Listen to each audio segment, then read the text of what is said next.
Vagrus is a game that involves a fair amount of reading if it is to be enjoyed and experienced as intended by the developers. It is also a difficult game with little hand-holding, where success by no means guaranteed. You will probably lose everything several times before getting the hang of leading your travel company. Vagrus is also a labor of love created by a tiny team that dared to dream big with the support of an amazing little community. We're extremely grateful to all those that helped us along the way with constructive criticism. That reminds of Darkest Dungeon, and it reminds of Battle Brothers, which I haven't played a lot, but good. Good. No, I'm ready. Also, Vagrus, by the way, the Riven Realms, is from Lost Pilgrims Studio, developed and published by them, and it released as a version 1 game on the 5th of October, so that was last week. Just so you know, it's a turn-based post-apocalyptic fantasy RPG. And we're now just gonna have a look. We're gonna play the intro, yes. Let's do this. Now I'm gonna hide because it's really cool and you want to see this. First I need to read this. Comitatus, noun, plural, comitatai. An armed traveling company, it usually carries cargo and passengers across the wastelands of the continent. It can get involved in a variety of jobs ranging from trading to mercenary work. And Vagrus, noun, plural, Vagrai, is the leader of such a traveling group. The Riven Realms, they call it. What a fine poetic name for something as rotten and twisted as our land has become. It was not always so. Long ago, the old empire, the noblest and most enduring society created by humankind, spanned almost the entire continent of Zerine, the cradle of man. But after several millennia of progress and incomparable achievements, inevitably, the empire began to fall into stagnation and decadence. Desperately holding on to their privileges and resisting change while trying to avert the collapse of the realm, the emperor and his theocracy took to measures that were worthy of true despots in cruelty. Subjugating weaker realms, enslaving whole nations, strip mining foreign resources, oppressing imperial citizens, war on several fronts, genocide. Eventually, the gods could no longer tolerate such horrors wrought in their name. Foretold by an abundance of divine omens, they descended upon the empire to right its wrongs. Thus, in a chain of dreadful events that became known as the Calamity, they annihilated the empire in a matter of days.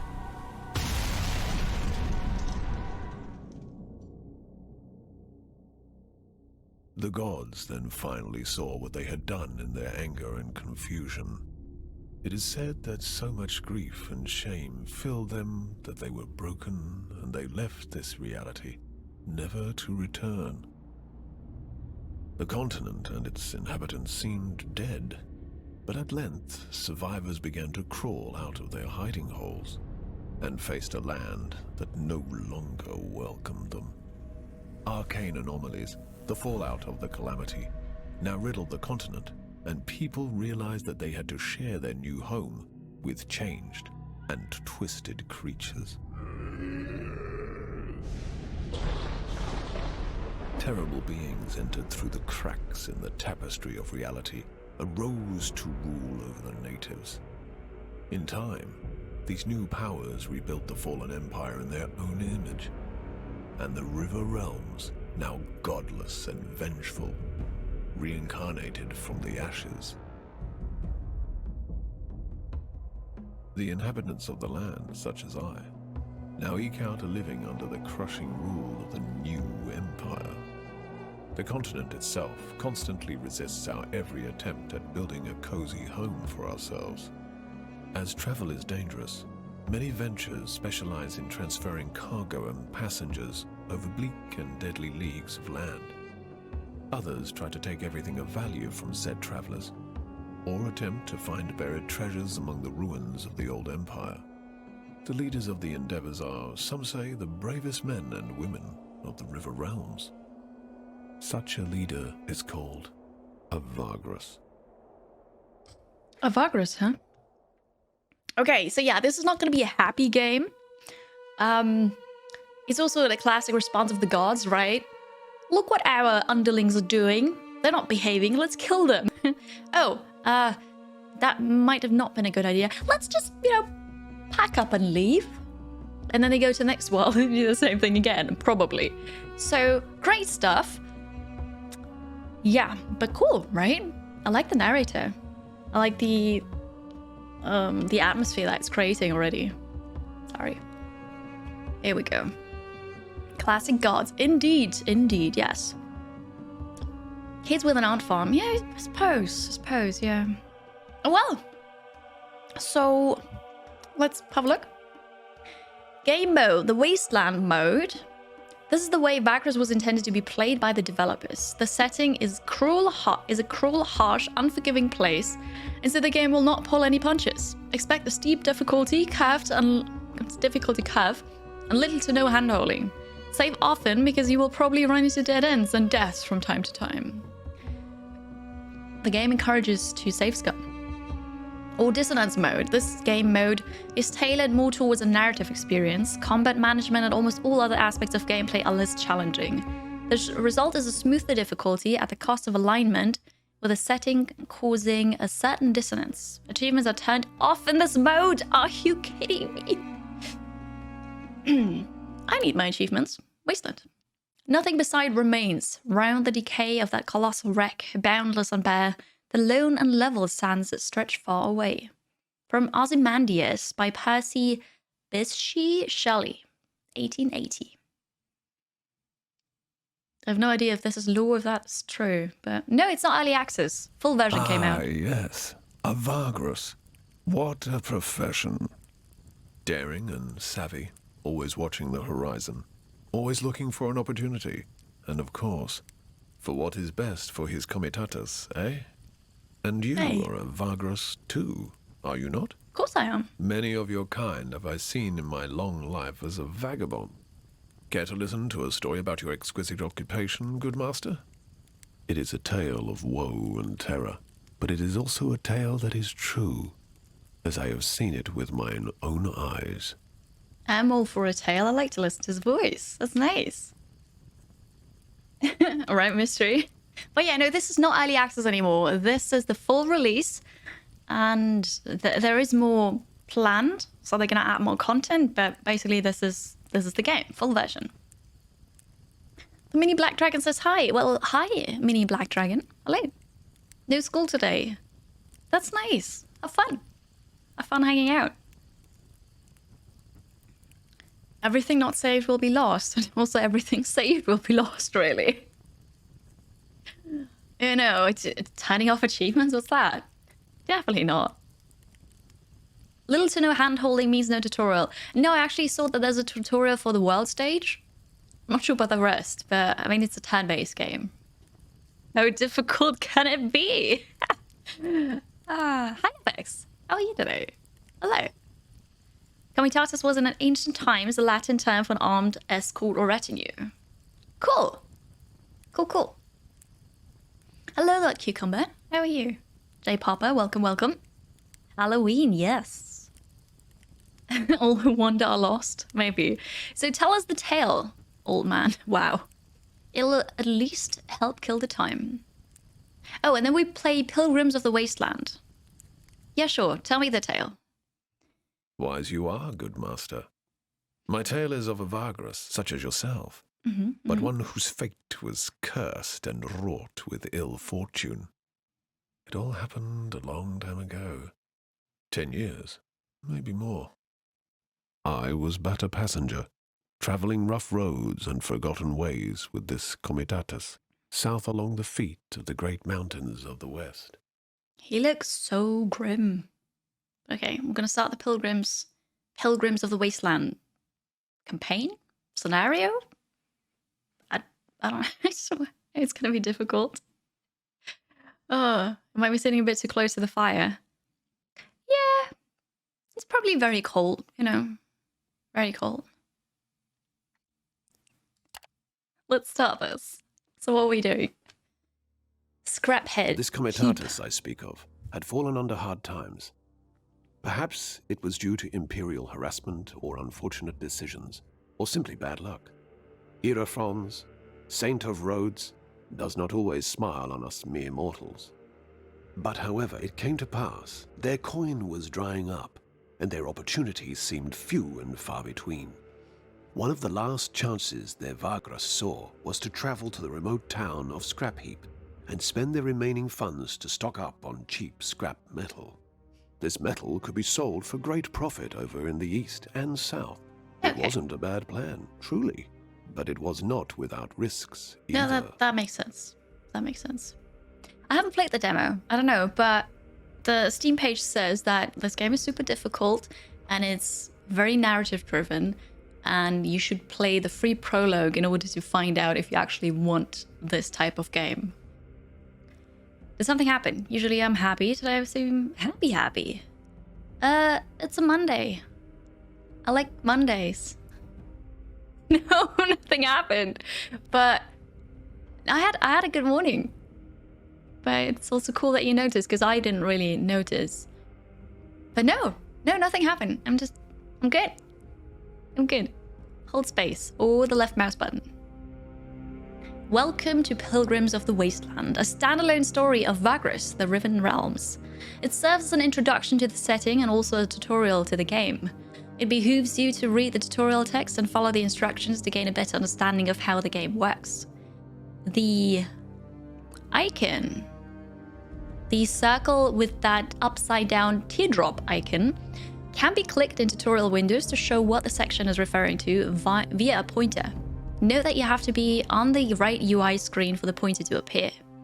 Although Vagrus is an open world game, due to Pilgrims of the Wasteland being a tutorial, it progresses along a narrow guided path in the beginning and opens up only later after the core mechanics have been introduced. You can access the hotkey list by pressing F11. I'm not gonna remember that, but okay. I like Mondays. Mondays is good. I don't know. Mondays are nice. Also, I like lasagna, so I can't be the anti-thingy to Garfield.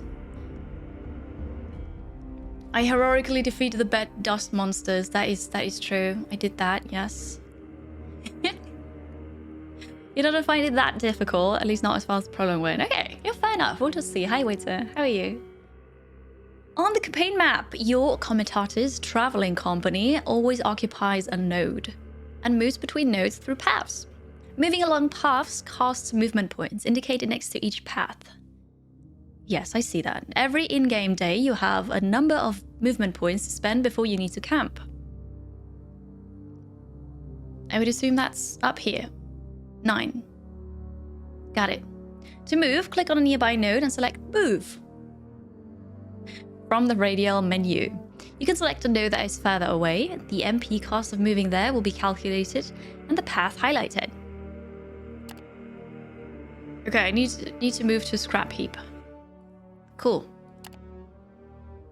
6, but I have 9, so let's go. Most of the story is presented through interactive text called events. Events let you make different choices at each step. Some choices can have a number of consequences, while others have various dependencies. Dependencies mean that you can only pick a certain choice if you have the right prerequisites, skills, perks, characters, and so on.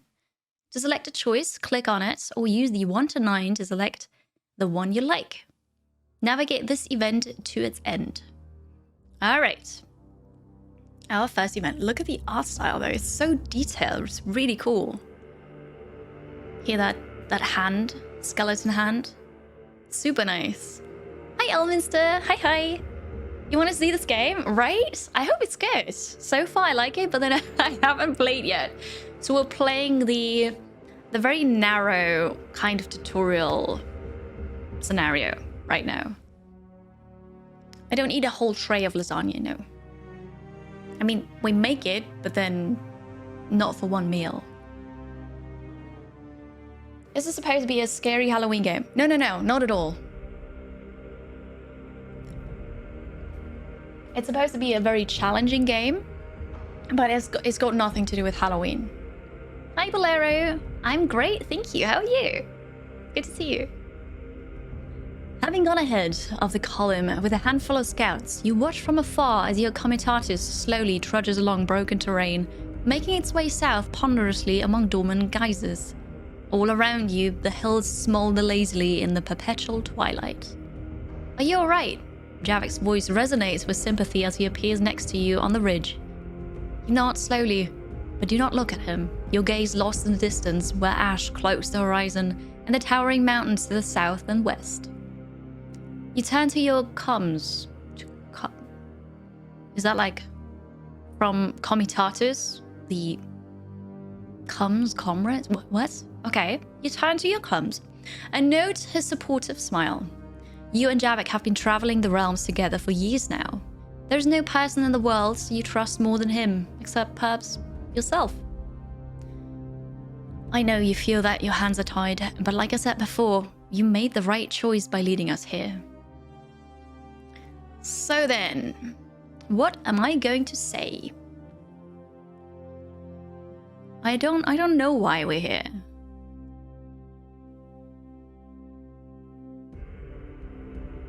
Okay, Lost Trust is evil. Okay, we're gonna go with the dog one. There wasn't much of a choice. Either this or returning my trading license and hanging myself. Right? This is great. Perfect. Perfect. You haven't played the Kingdom of the Dragon Pass though yet. Is that a game? A similar game to this one? I do have a new hairstyle, yes. I do. Companion. Alright, cool. Thank you, Farboard Vision. Name before you die, right? Don't forget banditry. We could make serious coin waylaying travelers. Javik's smile is mild, but you're used to his sarcastic humor. Unfortunately, for many, this is not a very light-hearted matter. Highwaymen and brigands roam the foreboding wilderness between settlements, and attacks are fairly common. Thus, travelers often band together for protection, which gave rise to the golden age of the Comitatai and Vagrus. Seriously though, there may have been little choice, but how you go about it matters much more than that, I think. We stick to the plan and see how it goes, or how is the rest of the crew holding up, you think? Do we care about the rest? Do I care about the rest?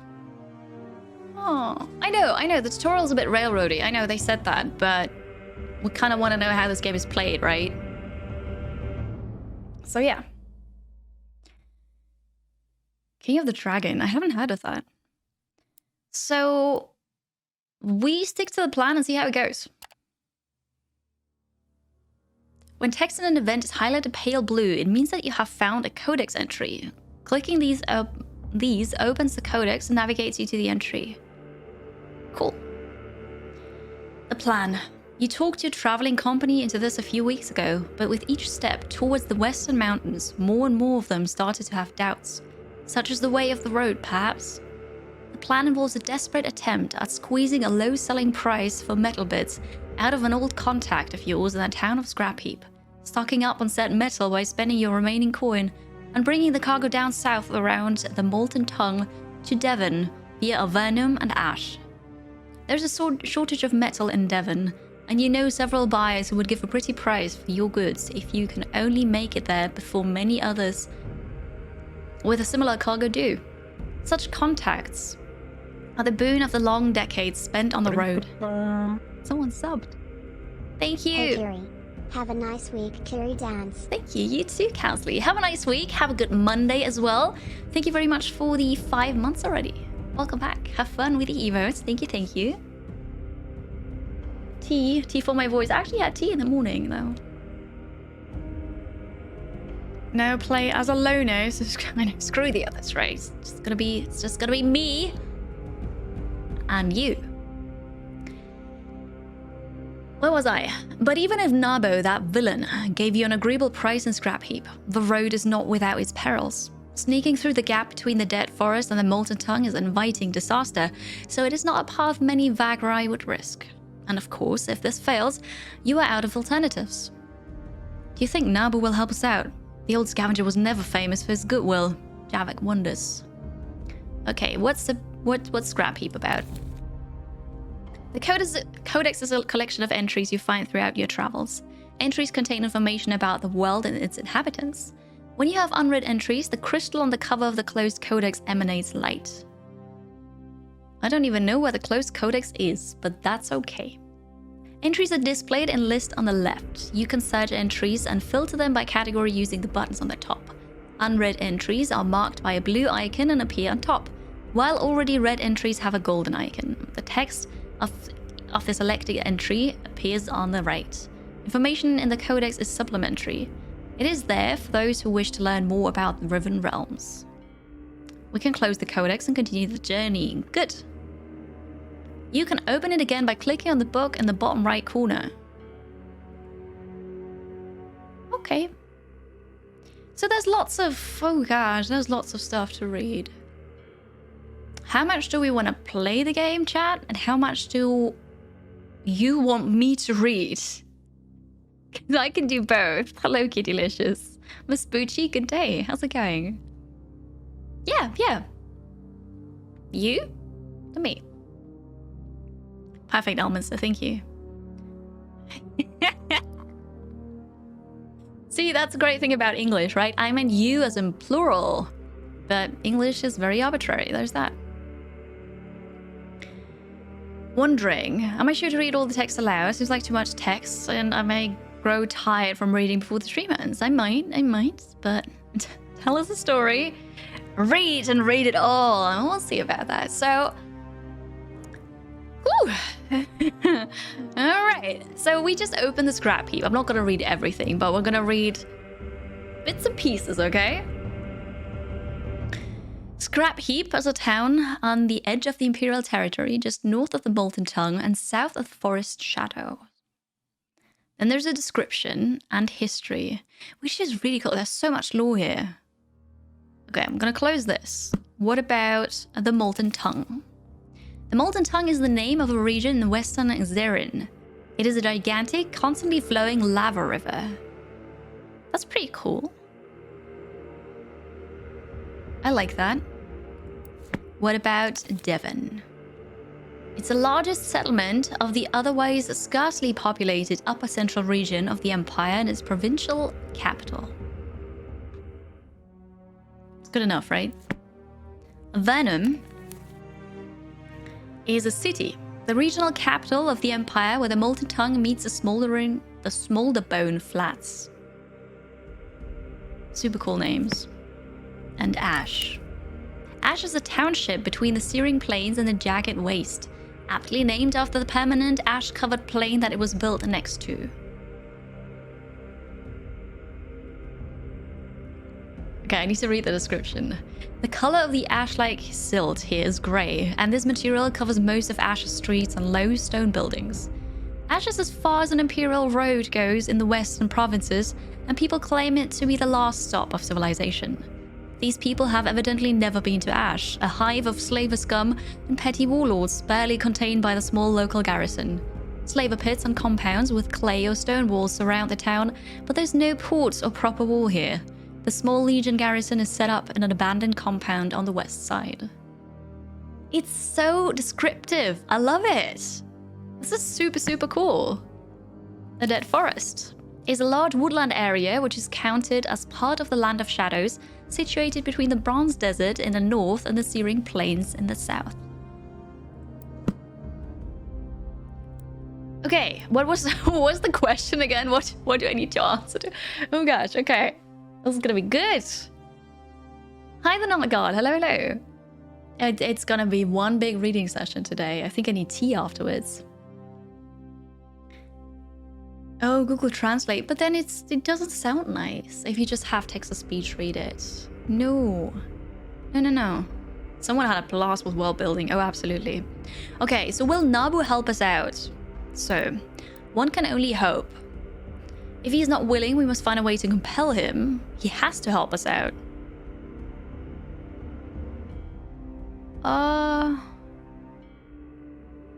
Okay. Okay, no, we're gonna hope. We're just gonna hope. One can only hope. I haven't seen him in years, but we always did good business. That said, you're not sure he would remember you or if he's alive at all.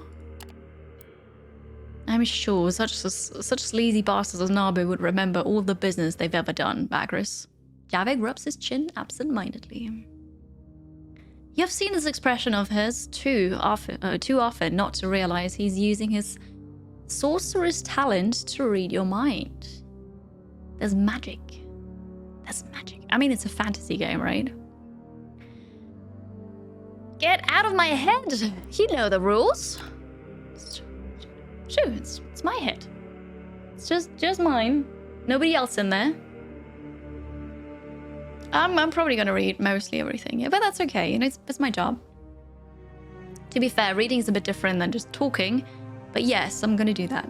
It'll be okay. You think you read that game? That the game world was based on D&D? Oh, really? Oh, that's cool though. That is really cool. Thank you for the hydration reminder. Eventually I can go get some tea. For now, water is fine. Apologies. Javik rubs his eyes quickly and looks away. You know how it is. It comes to me so naturally that sometimes I don't notice I'm doing it. Your thoughts were loud, Vagrus. I have to actually block them, you see. After joining you at Comitatus 6 years ago, Javik proved to be an invaluable asset. Not only does he sense moods and thoughts around him, but he's also able to subtly manipulate others when he focuses his inner energies. It comes in handy when doing business. Then there are his other perks. A few times you saw him shatter the minds of men and beasts who tried to kill him. Not a pretty sight, but a very effective deterrence.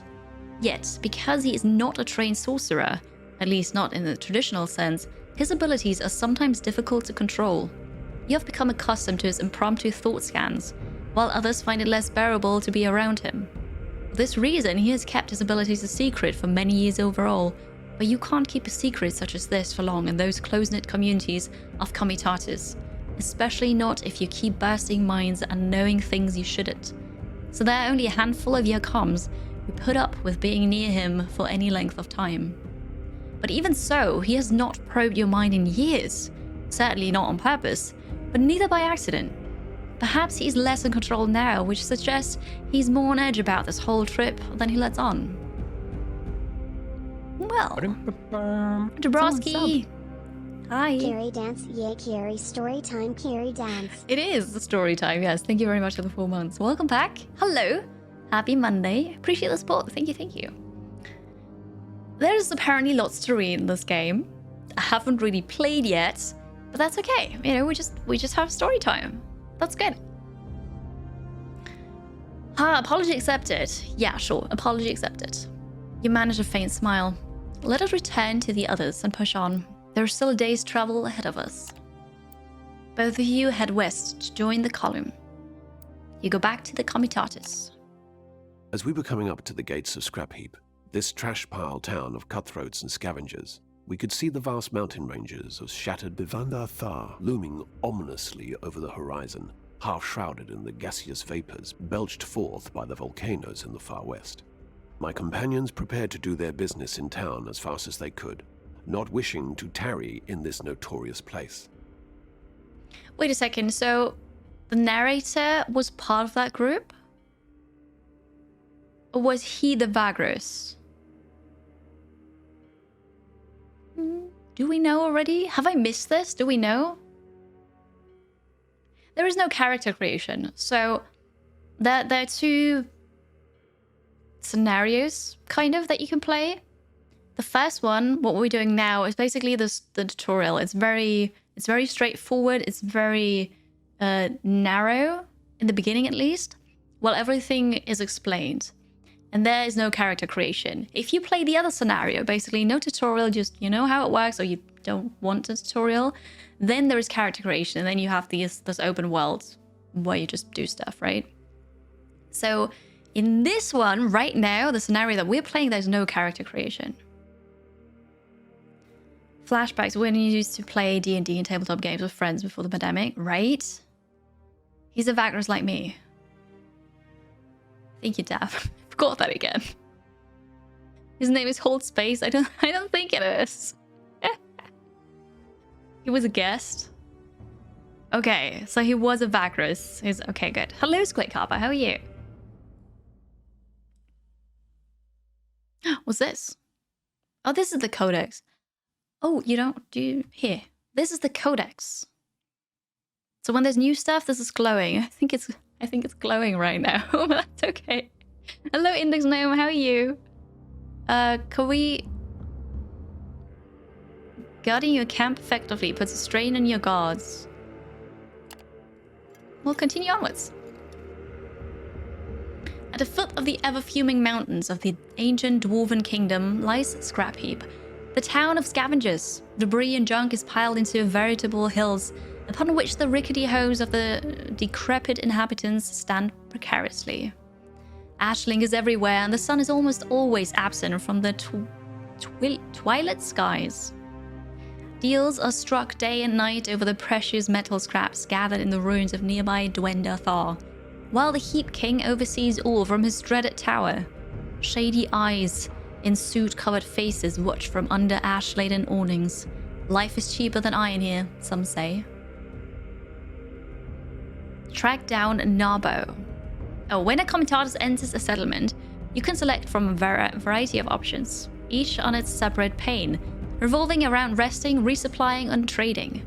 You also have the opportunity to initiate stories located in the settlement. This time, only the story pane is active. Yes.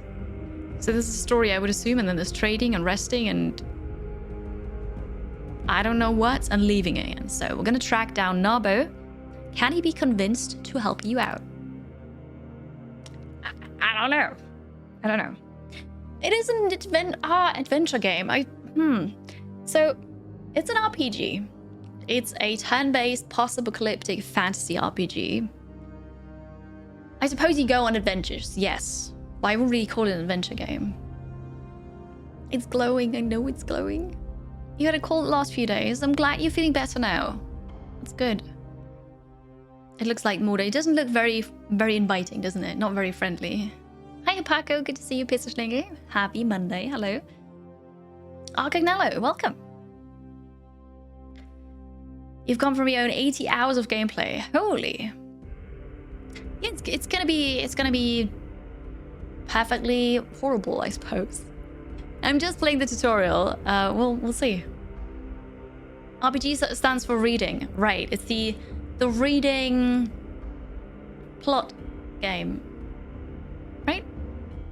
You make your way to the Wraith Stash, a notorious watering hole tucked away in a small street just beneath the imposing tower of the Heap King, but not quite under its immense shadow. Few frequent the establishment, which makes it perfect for Narbo and his little operation of honest merchants. Apparently, the knave is not only alive, but has done well for himself in the past decade or so. Taking only Javik, you leave the comitatus to take to the care of Titus, your quartermaster, while you're gone negotiating. Ash is flitting from the black sky as you cross the street and nod to the bouncer of the Wraith Stash. You give him your sidearms quietly. Rules are rules, at least as long as they can enforce them. Yet they have the courtesy of allowing you to keep your dagger. And of course, they have no idea what Javik is capable of, should it come to a scuffle. That's already great, so, should things go wrong, you have a dagger, he can do the mind tricks. Good. Good to know. Perfect. Hi, Viv. How are you? Thank you for popping in. It's good to see you. You're amazed at the language Hungarian studio has to offer. This is really good. Like, this is amazing. It's really, really good. It's a reading player game. Oh, it's that, I'm great, Viv. Thank you. I hope you too. The flag quest, like delivering documents and stuff. Okay, got it. Enjoy your leg, Simplex. Thank you. Working and lurking. Thank you. You have a good work leg. I do play whatever comes up. Indie games. Well, not exclusively, but I like indie games. And then simulation, management, strategy. Apparently RPGs. Doesn't really matter. So, the scuffle. Right. Not that you expect such a thing, but with Narbo, one never knows. It could... So... The language is amazing. It could do with a couple more commas to make it easily readable. Though you have told your crew that he and you go way back, the entrepreneur is a capricious and manipulative man with whom you did not part on the best of terms. Does he remember that? Surely. Could he be persuaded to take your proposal? Who knows?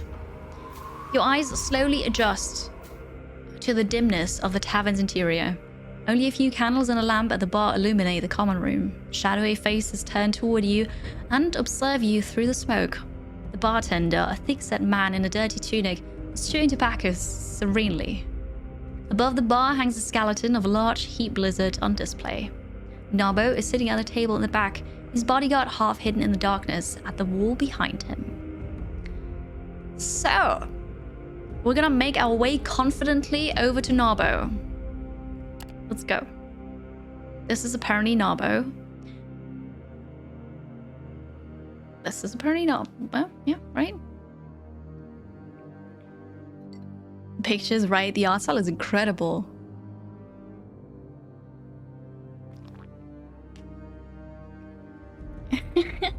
Sidearms are so nice for pro. I like that. Yeah, that's cool. I do need a lot of hydration today, that's true. The entrepreneur looks up from a stack of papers in front of him and rubs his eyes. Narbo is a corpulent man with a bushy, dark beard and a few missing teeth. Part of his face is covered in scars similar to those left by old burns. That, coupled with the withered and mutated left arm that hangs limply at his side, is a clear indication of the taint. The merchant wears a leather jerkin studded with small bronze and bone coins, a sign of wealth and boldness.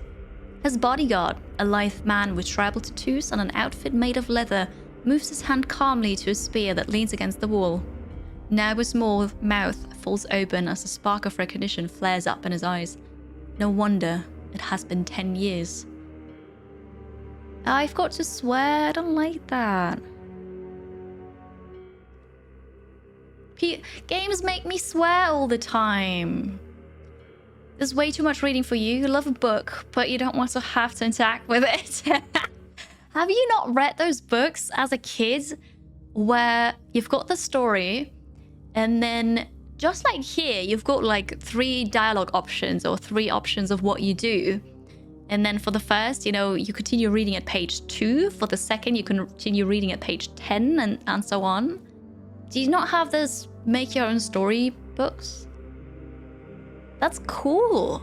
I love those. Hi, Storm. Hello, good afternoon. How are you? Oh, thank you, Kansley. I mean, I have done voice acting before. Yeah, the Choose Your Own Adventure books. I really like those. It's basically the same, right? It's just you have pictures as well, and then you have amazing sound in the background to fit this, you know? You had one of those? Nice. I really enjoyed that. Yeah, the Choose Your Own Adventure, exactly. It's okay. I mean, maybe it's because it's on the screen and then you know, it's okay. You always die very quickly. That's okay. That's okay. We're also gonna die here, so that's fine. Hello, Sakal. You did as a child? Nice. Nice. Alright. The fuck, mate? He blinks. I thought you croaked. People are... Narbo waves his good hand around and looks at his bodyguard. Told tales of your demise. The man finishes his sentence for him as the merchant nods vehemently. That business with Kernak Outpost and the storm, Narbo adds. You tell him that you were indeed at Kernak when the terrible arcane storm struck. You describe the horrors of that night briefly. You add how many of your original comitatus died there. Close friends, all traveling companions. But you walked away unscathed. This was years ago. Sheesh, that fucker Ironfons looked after you something fierce, eh? Narbo chuckles heartily. But I'm sure you haven't come to reminisce about good old times, eh? His predatory smile makes you cautious, even though he invites you to sit down with a casual wave of his meaty hand. Alright, so I could apologize for the way we parted, get down to business, which, or remind him that I don't like threats. As what kind of person does he strike you? I think it would be good to apologize first. We can still come across as confident, I think. Even Netflix has some really, like, choose your adventure series. Huh. Thank you, Imp. You're welcome. Wait, I need to mouse over so I can read your name. Sado. Hello again. I think you certainly went crazy. Yes, my hair always looked like that. Where have you been the last 2 years? No, I'm sorry. I got my hair cut last week. So it's all good. No worries. Oh, enjoy your work-life pasta, so thank you. You can call me Kiri, you know? So, yes, it's 2DKiri, but you can call me Kiri to shorten it. I'd prefer that instead of 2D. And what I would do in the apocalypse, die. Because, you know, I've read books about the apocalypse or just, you know, apocalypse scenarios. And I've watched films. I watched zombie series. So, obviously, I'm super prepared, which means I think I know best, which means I would die. Because, you know, I don't know. Obviously, I try to survive, but I think I'd be super overconfident because I've seen those shows and then I'd probably die. You know. Oh, Mystery got used to it. He actually likes it. The font size is very small, yes. The next chance I get, I'm gonna make it bigger because it's also a bit small for me, you know. You'd be a warlord, right? So we'd probably fight against each other and then I die. I know, Operator Overlord, I know. So I'm gonna apologize. Sorry about the way we parted. About the way we parted ways. Yeah. As far as I can tell, you never did anything against me, eh? Narbo shrugged with a wry smile. Of course, he could have sent someone to warn us. The bodyguard finishes the sentence. Back when Narbo and you parted ways, Avernum's Collegium was hot on your tails. They got offended by how you two outplayed them by smuggling in a shipment of exotic spices without their knowledge and selling it to a local nobleman's merchant house. You look at Narbo and tell him that there was no way of warning him, or even knowing where he was after the chaos was unleashed following the heist in Avernum. You had to get your crew out of there, so you did. The merchant is fiddling thoughtfully with a stack of papers while listening to you. I appreciate you coming clean, even if the sorry business was so many years ago, he says after a long pause. The bodyguard becomes visibly less tense. But something tells me that ain't all you came for, still. So what is it? Time to outline your proposition. But also I did the right choice. I apologize first. Very good. Oh no, wait, there was a blue thing. What's this? A collegium, plural, collegia, is a traditional imperial association, a kind of guild with its own rules, rights, and obligations. In the Fourth Age, they have become little more than organized crime syndicates that run the underworld of imperial cities. I see. I like the sound of you close the Codex and then it's the sound of closing a heavy book. Perfect. Hi, Miguel. How are you? Good to see you.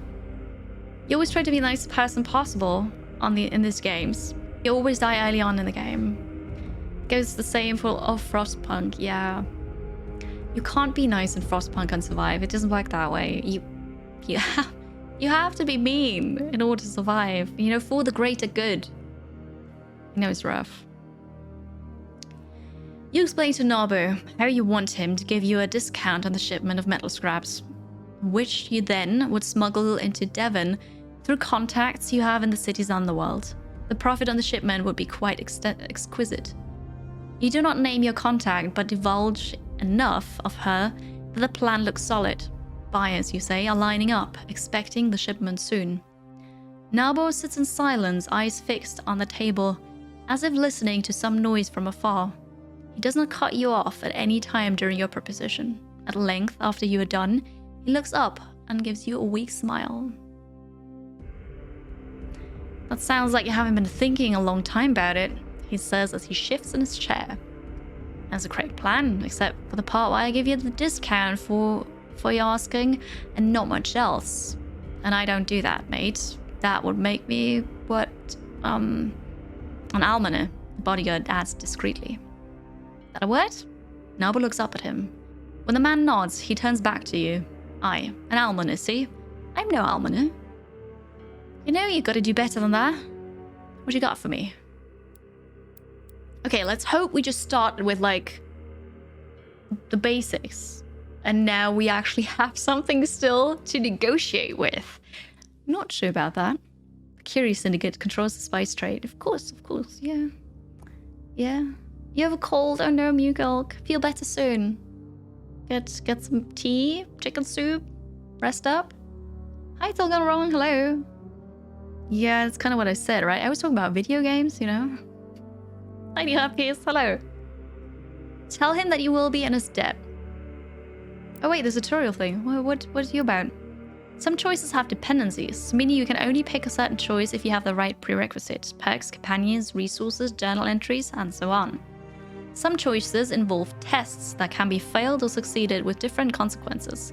Perks, characters, and resources can change the chances of success in tests. Test difficulty is presented by a number between 1 and 100 that you need to roll equal to or below. I don't see a number. Persuasion. Charismatic. What's this? Increase your chance of succeeding in the test by 10%. It costs 2 resourcefulness. Cargo. Crew combat. Defensive power. Brass, lug, and changes. I would assume that's some money. I've got supplies for 7 days. I don't know what my resourcefulness is. I don't know. Okay. Yeah, that's alright. Oh, wait a second, Malamba. This is not correct anymore. Because Pocahontas and Barbie don't exist anymore. I need to take this out. And this one as well. And we're gonna add careful in here. Alright, fixed it. Tell him that you will be in his debt. He will make a tidy profit as it is, but you will owe him a favor. Remind him that you two used to make a great team, and this could rekindle that partnership. Reveal that you're on a bad spot and it's your last chance. Okay, I'm gonna go with moderate success chance. So I'll be in your debt, I suppose. Test fail. Good. Good. 70 to 51. What did the tutorial say? I have to be lower than that? After a considerable pause, Narbo scratches his beard in thought, then turns to you again. Fair enough. We used to run together. I know you're capable. Just to be clear, you do owe me for this, and I'll collect. The moment you make that deal in Devon, you come back here and we share. I want quarter, no haggling that. You frown when you accept his proposal, but inside you are gleeful. You could not have hoped for a better result. In truth, a quarter of the price is not only doable, but will leave you with enough to keep paying your crew for several future jobs. It could be a new start. Narbo instructs you to give him an hour, then look for his people at the market simply introduce yourself. They will know what price they should give you on the metal scrap by then. I expect you to return within 2 months, give or take. Failing that, you'll be hunted. Have no doubt about that. And you know that I can mobilize half the bounty hunters in the realms. When you nod, Narbo motions to his man. You and Javik stand up and make ready to leave. Yeah, warrior, we'll take it to the back exit. We don't want to give people the idea they can come here to bag for almonds now, do we? You got what you came for, so you leave the Wraith's stash through the back entrance and head back to the Comitatus. Hey, we've done well! Your journal, located in the bottom left, is now active. It is your means to follow stories and tasks. There it is. I have a journal now. Oh god, there's so much reading. The currency. Yeah, I got it. I assume so. I'm not gonna RP this is Barbie. No. The journal allows you to view your quests, tasks, and other related information. You can search for entries and filter them on the top left. Entries are separated into objectives and qualities into their respective panes. Objectives are your quests and ongoing stories. Sure, tasks are non-narrative missions and goals you can complete for rewards. Qualities can be statuses, gather information, secrets, and so on. Sure, that's alright. Close the journal. Oh, the market pane is now active. Okay. Hello, market. I like the sound effects everywhere. They're super nice. Why would we beg for almonds? Not almonds. The market pane displays the available goods you can buy at the settlement's market on the right and opens your cargo pane on the left. You can buy goods from the market or sell your own goods from your cargo hold here. When buying or selling, buy or sell one increment only by clicking. Hold shift and click to buy or sell a whole stack. Drag and drop the icon for buying or selling the stack. Hold shift and click the icon opens a window where you can specify the quantity. Okay.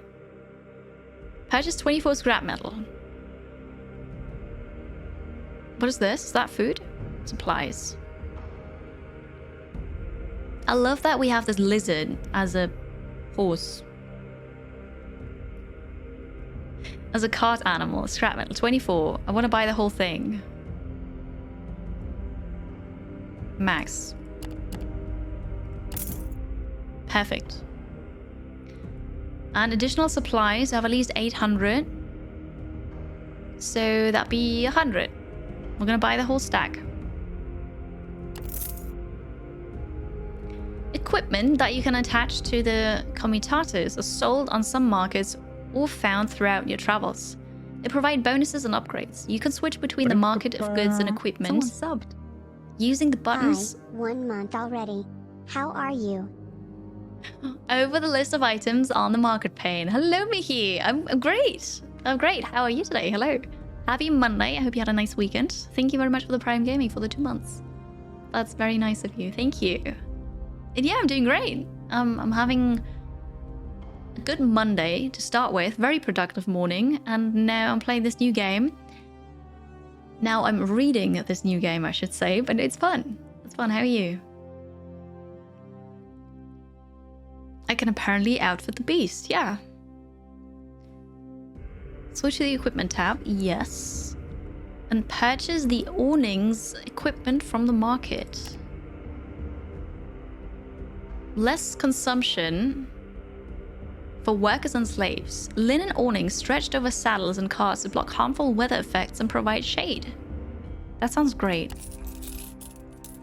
Equipment you own are in the pool below the comitatus illustration. In order to gain their bonuses, you need to equip them first by dragging and dropping them into the appropriate slots on the illustration. Equipment can only be placed in a slot that matches its type, except that equipment of any type can be placed into the miscellaneous slots.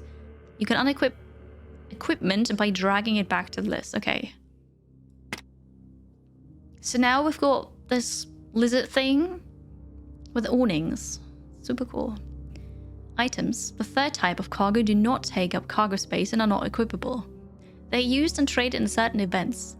You can switch panes in a settlement and the active pane will open the corresponding pane of the comitatus management on the left. You can now freely check the settlement tabs. When you're done exploring, click on the arch icon on the bottom right of to leap Scraphead. On the bottom right. Okay. Once you leave, you cannot come back to this place in Pilgrims of the Wasteland, so be sure to do everything you want to before venturing forth. Alright, items. I have medical supplies, beastlers, and Ascolite charm. It's a magical charm. Cool. Okay, but I can't do anything here. Crew, companions, deputies. Nothing I can do here. I could walk up to the tower to visit the Heap King. I could stroll Scrounge's Lane. Because there's also always something to be had here, so let's do that, I suppose. You and Javik roam the dingy market called Scrounge's Lane at the foot of the Great Heap, upon which the Tower of the Heap King is built. ash-covered awnings and dirty stalls line the labyrinthine streets, with stiflingly narrow alleys and tiny squares adding to the general confusion. Sometimes it is difficult to tell a shop from a dilapidated home, and for a good reason. Most people who live here are also merchants to some extent. And even though the Heap King's militia is there to keep the peace, you can't help but notice all the shifty gazes from the deplorable types aimed at you. Lydia. Why Lydia? Also, I can name it. I can take a look at the prices on goods. Or I recall a little shop in a hidden alley. Its owner used to peddle dwarven curiosities. Sure, we do that. High chance of success. Okay. Oh, a Skyrim companion. I see. Test fail.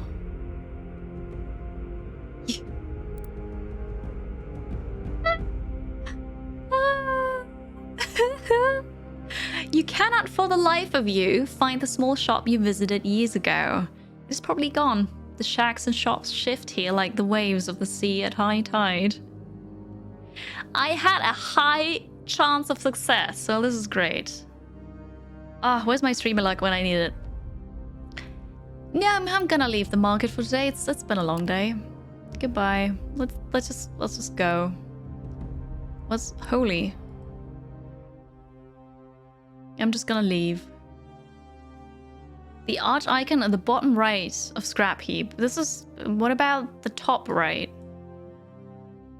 Packed up, restocked supplies, and with all your business here concluded, you finally make ready to leave the decrepit town of Scrapheap behind in the morning. Sure. You spend the night inside a guarded compound, not free though. -1 lug. You set out at dawn. Ash is flitting from the sky, and the distant mountains rumble ominously in the morning twilight as your comitatus reaches the west gate of the town. You noticed almost immediately that the militia at the gates is questioning and inspecting travelers. Move along towards the inspection. Alright. Hi JD! Hello. Have I tried switching dice? It's a video game! Although that'd be super funny if I could say in the video game, you know, this die is not working, can I please have another one? Thank you. Yeah. You know, as a tabletop player, you usually have 2 sets of die, right? Of dice. So if that one doesn't work for that day, you play with the other one. Yeah. Not in the game. Not in the game.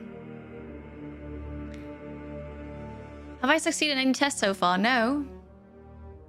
No, I failed medium and high chance of success so far. Hi, Kiri. Congratulations Alex. on your partner and Thank full-time you. anniversaries. One more month of joyful and great content, Kiri. Love, very cute. Thank you, Alex. Good morning. I hope you had an amazing weekend. And now that you have a good Monday start of this week, thank you very much for 19 months already. And welcome back. Hello. Only 2 sets? Well, I mean, then there are the collectors, right? I don't even have sets. I have a D6 and a D20. That's it. Anyway. Change the seed, right? Oh well. Is it loaded dice? Who knows? Who knows? A rogue magistrate of the Heap King appears to coordinate the search effort, picking out people or even whole traveling groups for inspection.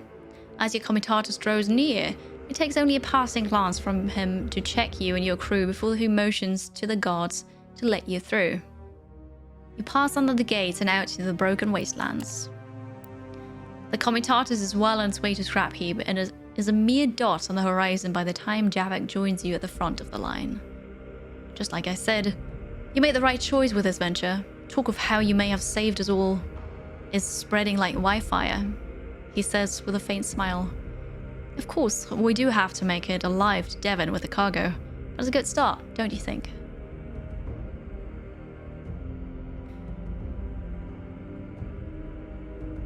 Agreed. There may be hope left for the comitatus after all. Well, I'm sure it'll be fine. It's not like we started this business yesterday. With that, you both go back to your duties and the constant monitoring on the horizon. Off the horizon. If all goes well, you should reach the wound in a few days, where you can turn south along the edge of the Molten Tongue and travel down to Avernum. The journey continues. +3 morale, a good achievement, a second chance. Yay! Leave Scrapheap in Pilgrims of the Wasteland. End. Ooh, your progress is saved at checkpoints. Whenever you leave a settlement, reach a story-related checkpoint, as well as the start of each day in-game. Each in-game day, your game is saved automatically. Manual saving is unavailable in the standalone story Pilgrims of the Wasteland. In the open world main campaign, you can save manually in the game menu, except during combat and events. You can load your saved games from the load menu. Okay, cool. There they were, with a full cargo hold and filled with newfound hope. Yet, the road ahead still promised hardships and peril. I traveled with them southwards, expecting to reach more habitable lands beyond the Molten Tongue's river of lava. Well, I'm not sure there's anything habitable down here. I didn't choose the seed. I'm playing this predefined scenario, which is the tutorial. Can you imagine if later in the game, you get a message from a shady character saying something like, your fate has been misguided by a loaded dice until now. Do you want to change dice? That would be really funny. I like that. I also like the style of the game. It's super cool. It is very text heavy. But so far, it's fun. 2d10. Ah, okay. Options. We need a bigger font. Was that not? Oh, font size right there. Let's go with 38. Is that already better? Did that even get bigger? Journal updated. Shipment. Travel to Avernum, southeast along the Molten Tongue. Yes. I'm not sure. Did it get bigger? Is there snow above my head? Is there green screen chroma key flickering? Is that what you mean? Or do you mean snow in the game? Well, if we go for 42, 42 is great, isn't it? I don't think this actually gets bigger. A bit bigger. There's something. I can't see it.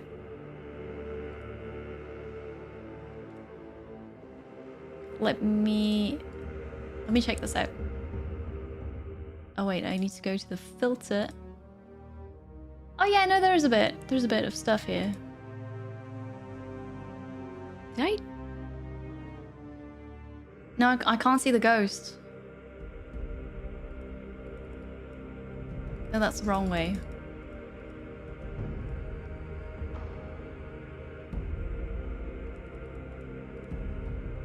I think I changed...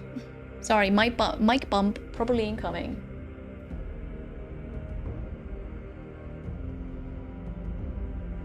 How's this now?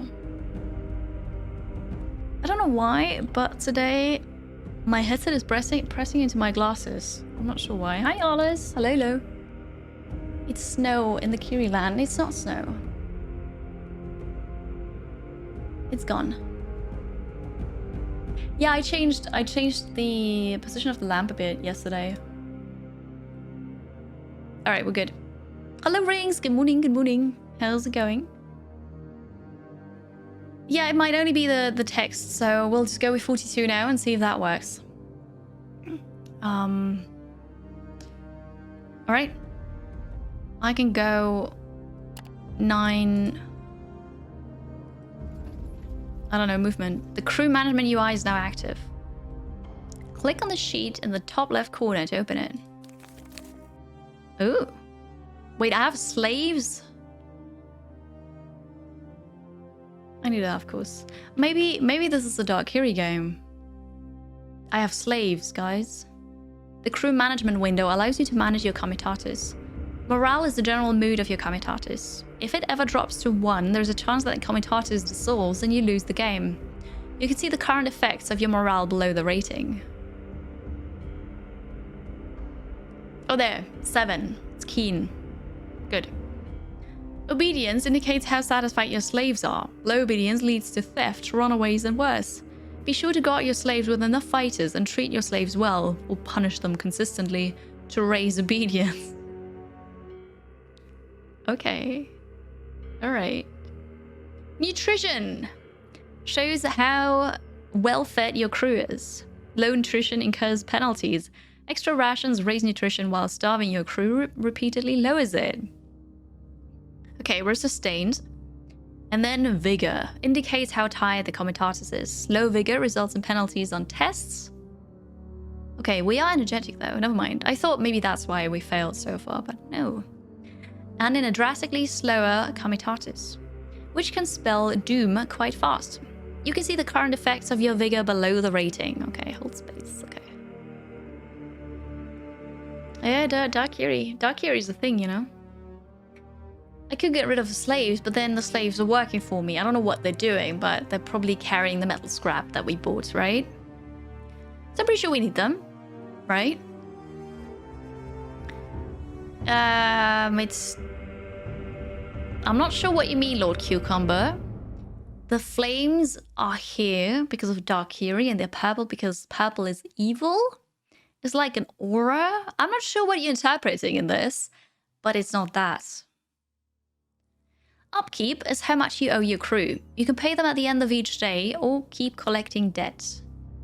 I've got to pay my slaves? Consumption is how much food your crew consumes each day. Running out of supplies leads to a quick death in the wastelands. Where is that, by the way? Oh, here. Acute upkeep, daily upkeep. So this is what I have to pay them, right? I'm in debt to my crew. Why am I not paying them? I do have the money to pay them. Here's the consumption. Wait, are those lizards? We're eating 95 lizards a day. Gonna have way more workforce than I need. That's okay, cool. The workforce is generated by workers and slaves. You have to have enough workforce to cover the comitatus needs, including beasts, crew, and passengers. Going below the required number bestows serious penalties. Passengers are people your comitatus takes to their destinations for rewards. You can take on passengers in some events and settlements. They also consume supplies, lizard icons. We are eating lizards. There's no field for passengers, though. We probably just don't have any. Okay. That's alright. Twitch in dark mode is good. Basically, everything in dark mode is good, but yeah.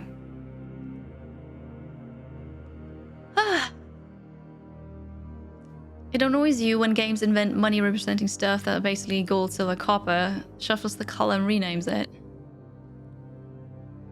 I didn't even realize the color was shuffled, but yeah. Yeah. Maybe it's more like, you know, silver, copper, and dirt. Or silver, copper, and stone. Indicating that, you know, people are not wealthy. There's no gold. But, yeah.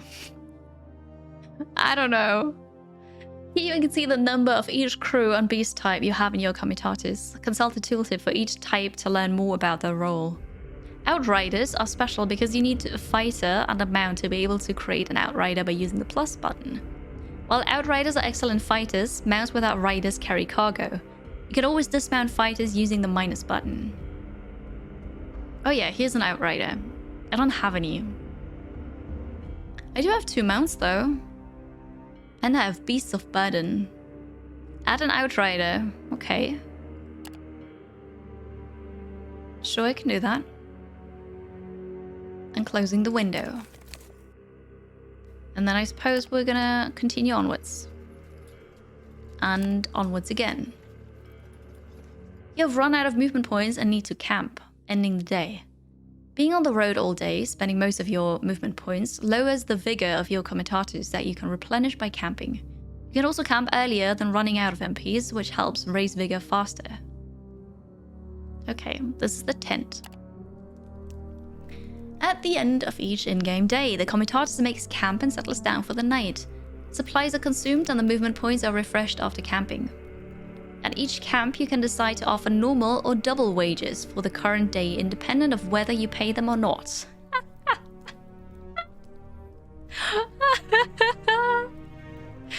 It's like me and my mods, you know? It's like, I don't pay my mods anything. I am very grateful for your work that you do, but I don't pay my mods, right? So when they get a promotion and I pay them double nothing, which is still nothing. Well played, game. Well played, yes. Good. Are we slave traders? No, we're metal scrap traders. Sorry, Dap. Sorry, Imp. Sorry, Alex. Sorry. It's funny though. The game knows how it's done, you know. No, we do need vigor. I'm perfectly fine. Sorry. On that note, mod appreciation. You're amazing. Thank you for spending your free time here, or your work time, depending, and helping out me, but also helping out the community, answering questions and putting commands in chat, and taking care of not so nice people here. Thank you, mods. You're amazing. Sorry, it was not funny. No. Okay. I mean, yes, if they mod while working, they do get paid, but not by me, you know? Okay. Double payment increases morale. Double fake payment. You can also choose to pay all your debts to your crew at this time. Pay now, or accrue payments, pay later. But the longer you delay, the grumpier the crew gets. Obedience and nutrition also appear here, as well as the option to discipline or liberate slaves. Workforce shows how much workforce generated by workers and slaves you need to maintain the comitatus. Going below the required bestows serious penalties. You have the option to give out less or more supplies than the rations, which penalizes or boosts vigor and morale, respectively. Starving your crew will have long-term negative effects on nutrition as well, but it may be necessary sometimes to save rations.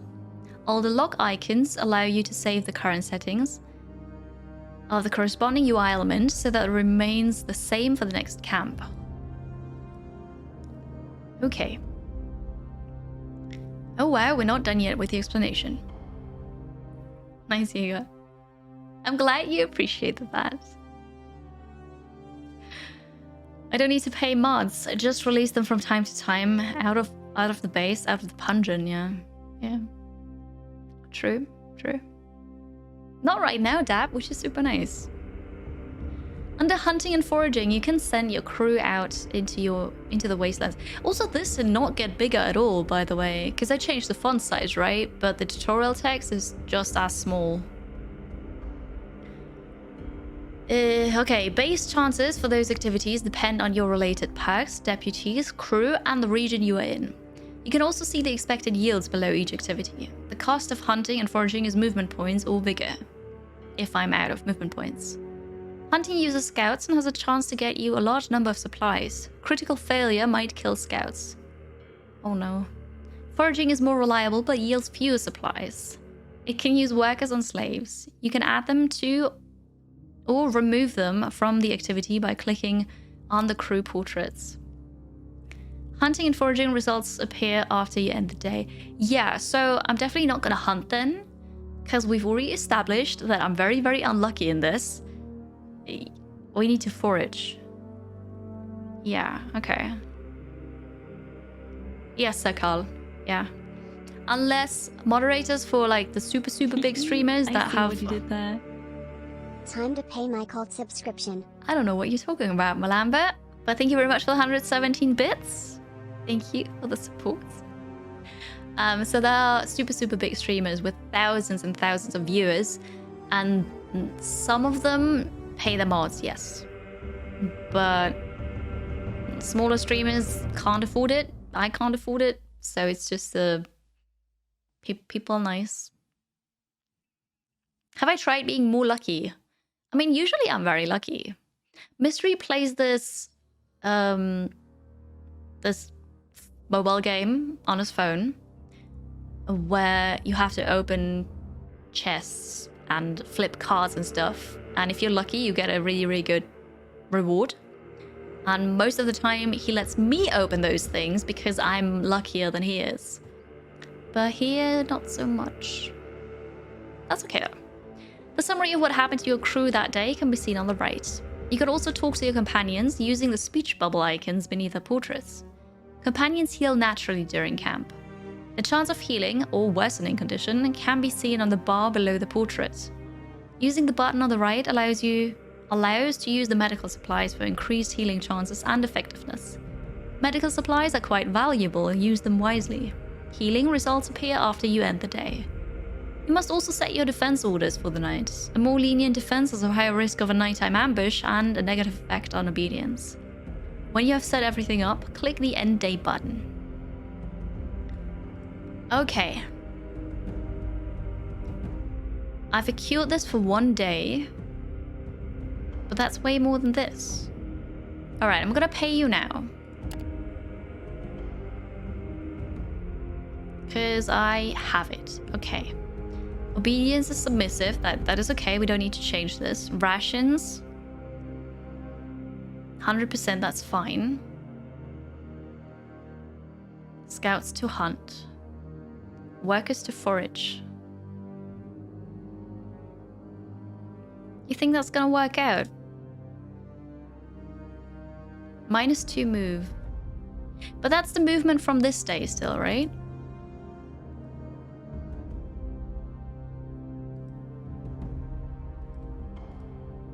Is there a higher chance of what is... Oh, that's food. But this is what I get, right? Okay, I'm gonna send my workers and slaves out to hopefully forage some food for us, right? Well, we'll see how that goes. Hopefully they're gonna survive and come back with resources. The movement from this day. Okay. Hi, Squirrel Killer. No, I'm playing Vagrus. The Riven Realms. Different game, but also lots of reading. Who are you? Morwen is discussing something with a few scouts when you approach them. She sees you and steps away from her company, joining you next to a tent in the shadows. You immediately start feeling anxious, as if roused out of torpor by Tarkian coffee. The effects of a demonkin heritage, no doubt. Anything I can do for you? We have a demonkin in our troop. It's pretty cool. Nice. Hi, Roland. The UI and colors are similar, right? This is bigger now, though, yeah. Can ask what she thinks about Comitatus or about Javik. Ask about her past. I'm gonna ask about Demonkin. She seems thoughtful for a moment. Now, I can't speak for all of us because there are so many kinds and variants of our race. We are called Demonkin since it is said that demonic blood runs in our veins. Around us, people feel uneasy or anxious.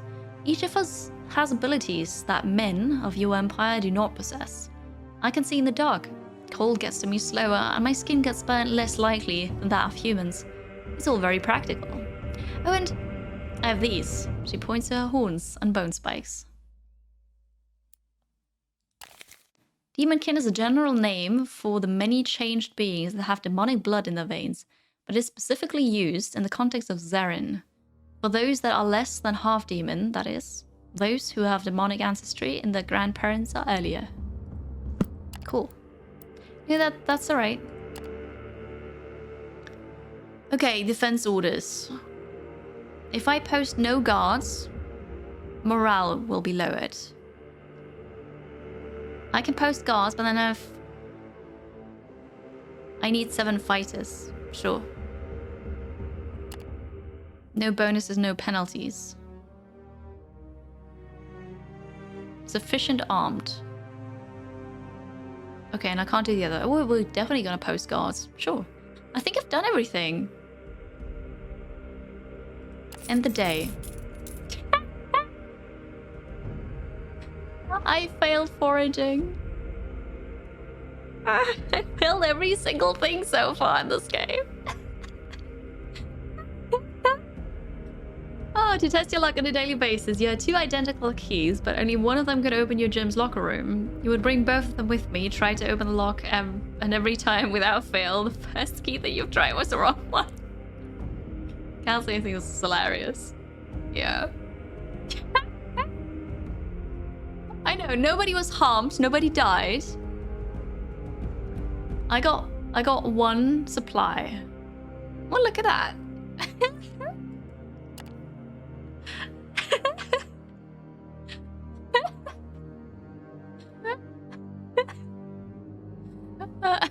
This is great.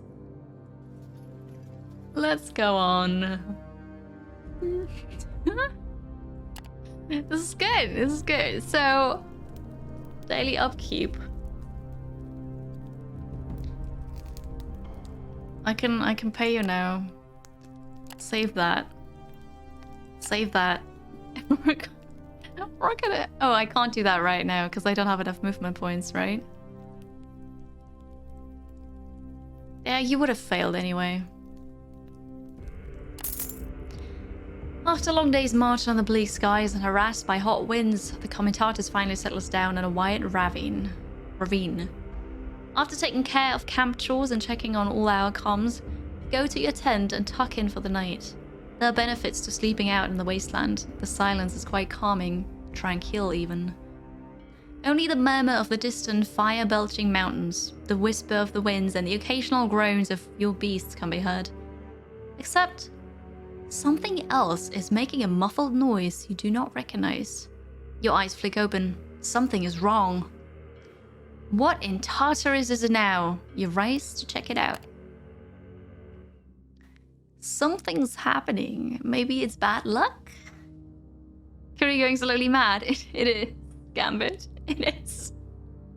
It's a bit frustrating with these games where I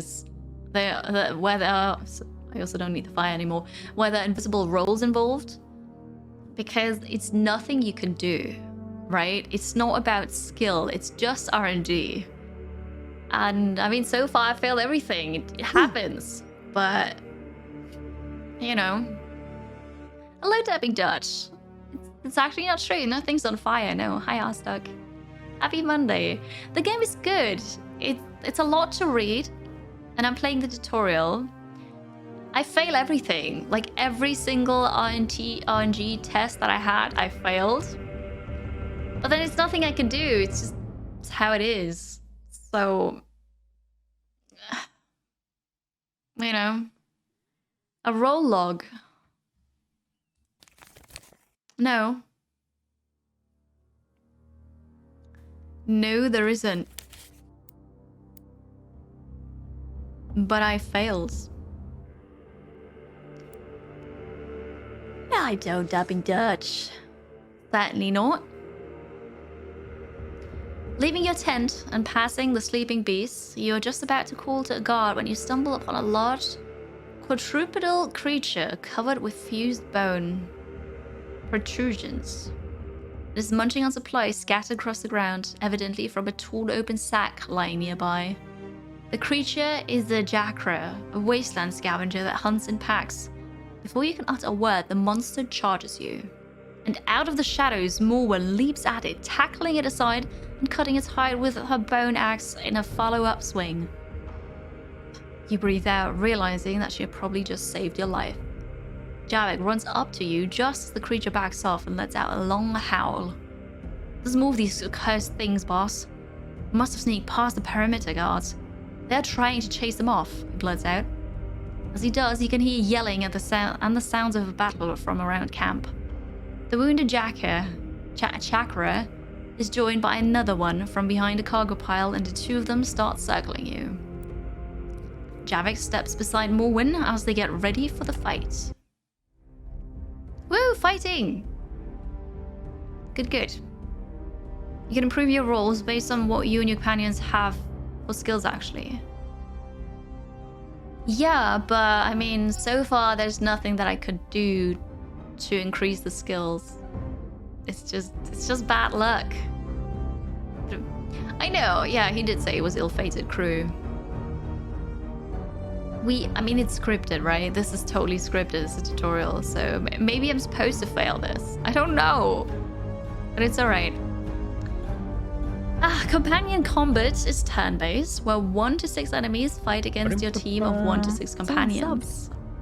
Good day, Kiri. Good day to you too, Equal Oyster. Thank you very much for 7 months already. Welcome back. Thank you for the resub.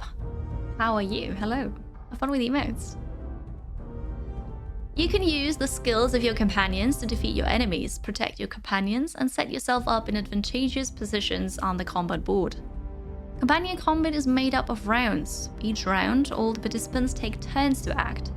And when everyone has had their turn, the current round ends and a new round is started. This goes on until either your companions or your enemies are defeated. Combat board is divided into 2 sides, the friendly side on the left, where your companions and your occasional allies are, and the opponent side, right, where your enemies are. Each side is a front row, melee row, and a back row, the ranged row. Each row has 3 positions. Certain skills can only be used when standing in a position in the opposite row. Appropriate row. Begin the fight. Round 1. They look cool. Also, they seem to not have eyes. Where am I? So this is Jacka, and this is the demon lady. But where am I? Why am I not fighting? I could fight. The order in which the combatants receive their turns is according to initiative. At the beginning of each turn, each round, all active combatants add 1 to 6, random, to their innie to determine in what order they will progress through the round. Of course. In the top left. So the enemy starts. Of course the enemy starts, I'm not surprised. Let's go then. Whoa, that's loud. Melee skills can only be used from the front row. They can only target front row enemies that are adjacent to the attacker's position, or back row enemies if no front row enemies block them. Because of these rules, positioning in melee is paramount. All characters can move. Footprint icon, bottom left section. Oh yeah, here. To any adjacent position on their own side. If they move into a position that is occupied by another character, the character is pushed out of the position it occupies and has to be moved into an adjacent free position. Not only do characters in the front row prevent melee attacks against characters directly behind them, but also make them more difficult to hit with certain ranged skills.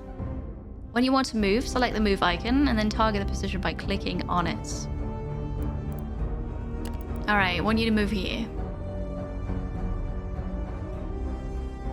And that was your turn, so you can either attack or move. We moved. That was that. I'm the referee. Fastest don't fight, but I'm pretty sure I'm a good fighter. The Vagrus is a wimp, really. Aww. Each companion has 4 combat skills, besides move, represented by the row of icons below the name on the character information bar. When you select a skill, its stats are displayed below the skill icon. You can select skills or move by clicking on them, pressing OK. Selected skills are highlighted, and available targets as well. Skills details can be viewed in the information sheet. Use Mind Blast.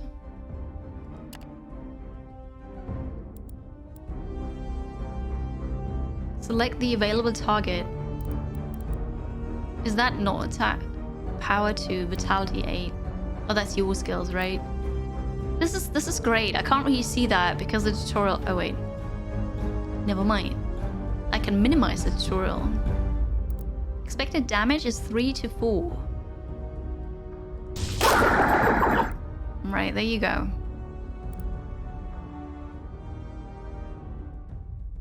Is the red thing... Oh, I think that's just the health. Movement skills include options to push front row enemies back and to pull back row enemies to the front. Some skills are more complex, for example, including a move and an attack, strafe. These type of skills can be used to great effect in controlling your enemies. Okay, I need to use Savage to send the Jakra enemy to the back row, denying it an attack. I'm not sure why it would deny the attack, but sure.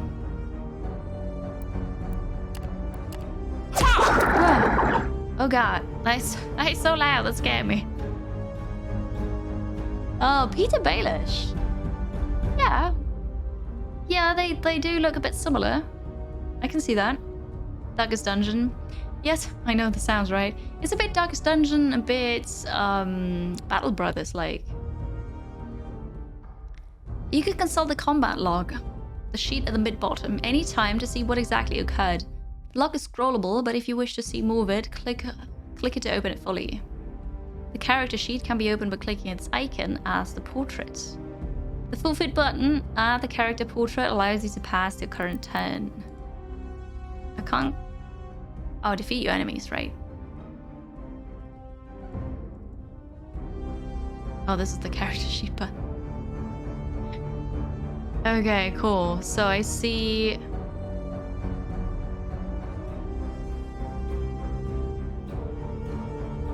$71 to $10. I'm not quite sure how the rolls work. Audio. Let's make this a bit quieter. So if it's a 22 to 2, is that good or bad? I need to roll a 2 in order for it to be a crit, right?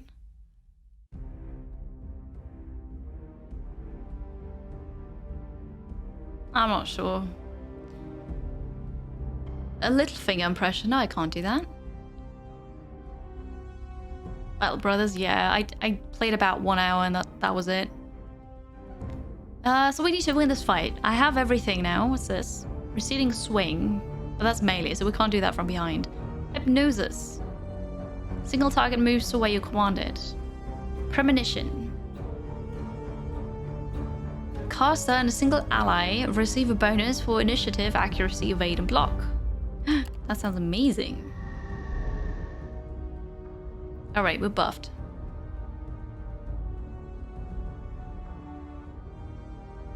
Okay, you just moved. That's fine. Mind Blast! We're gonna, I don't know, this one, I suppose. Okay. Oh, embarrassed, right? Have you seen the new the teaser for the new Game of Thrones prequel? Have you seen it? Devastating Blow. It's a powerful strike.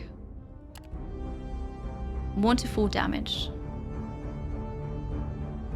2 enemies in the same row. And then move sideways. Which is not ideal because I don't really want to move away from you. But I kind of want to do that.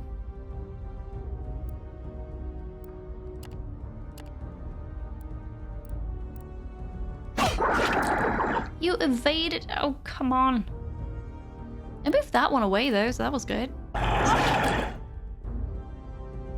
Not bad, not bad. Can you kill this one? 1 to 4 damage. You got this.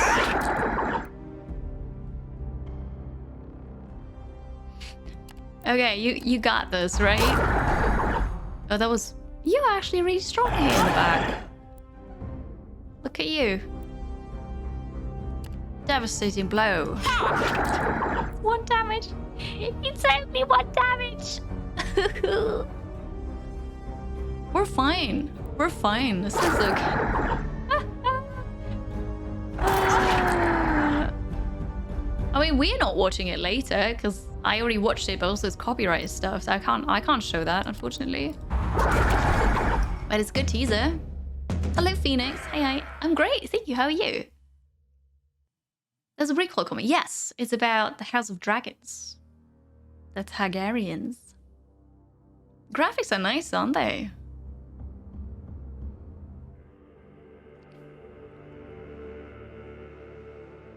One damage. It's very, very devastating. Repeatedly devastating.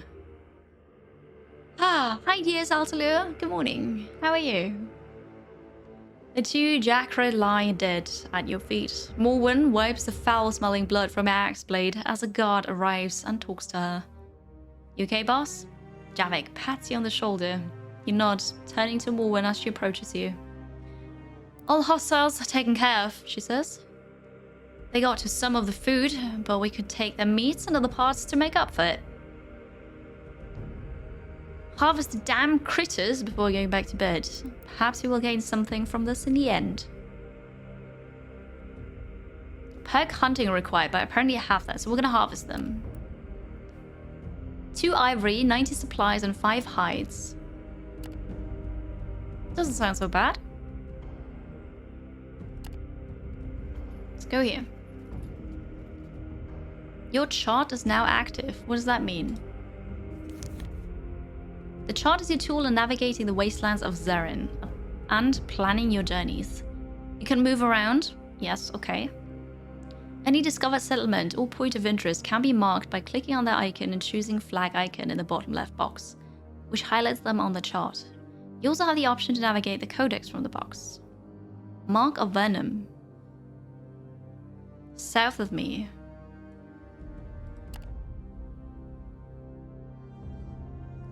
Suppose this is the flag. Have I marked it? Let's say yes. That is still a very long way to go. I'm not sure if we have enough supplies. Oh, okay, and now this... Okay, we can still move on. And now we're gonna camp here. I'm gonna pay my people because we're good like that, right? I don't have any movement points. You're healing up and you do that on your own. We don't need to use medicine on this. Javik gets 1 vitality. Could have been better. Alright. Step into the lava. I don't think that's a great idea. Forced March allows you to move further than your maximum movement points in a given day. It uses marching movement points. Oh, look at that. Marching along paths and its cost is indicated by red, yes. Although forced marches get you further, use them carefully. Your crew loses vigor and even morale rapidly if you march too often without extra resting. We strongly suggest refraining from frequent forced marches until we have more experience. High vigor, morale, and well-supplied comitatus are required for forced marches to have less negative impact. Yeah. Alright, here we are. Now I have movement points for foraging. So, I need you to bless RNGesus so that hopefully we can forage some supplies. That would be good. So I'm gonna start this. Okay, bless. Very good, very good. I didn't even start it, Malamba. Amazing, thank you. We can do it. It was a success. Nobody was harmed and we gained 31 supplies. Thank you. It's Nuffle. I don't know who Nuffle is. But hey, it worked. That was the first check that I made. We survived. Oh, this is great.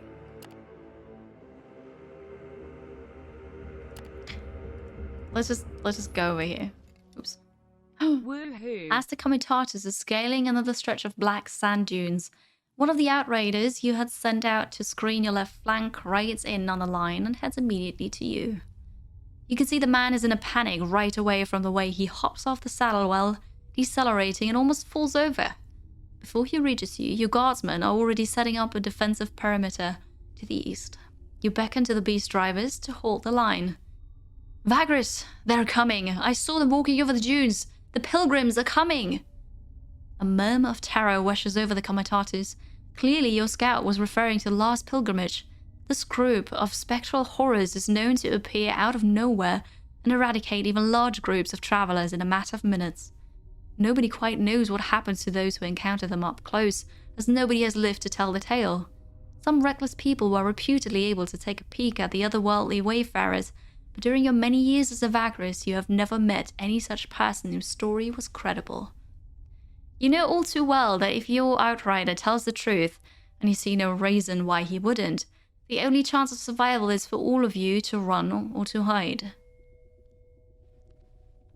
Chat, what are we gonna do? Are we gonna hide, or are we gonna make a run for it? Nuffle is the god of dice. Okay. Okay, cool. Hide. Let's make a quick poll, actually. I want you to have a say in this. What should we do? The first option is hide, and the second is run.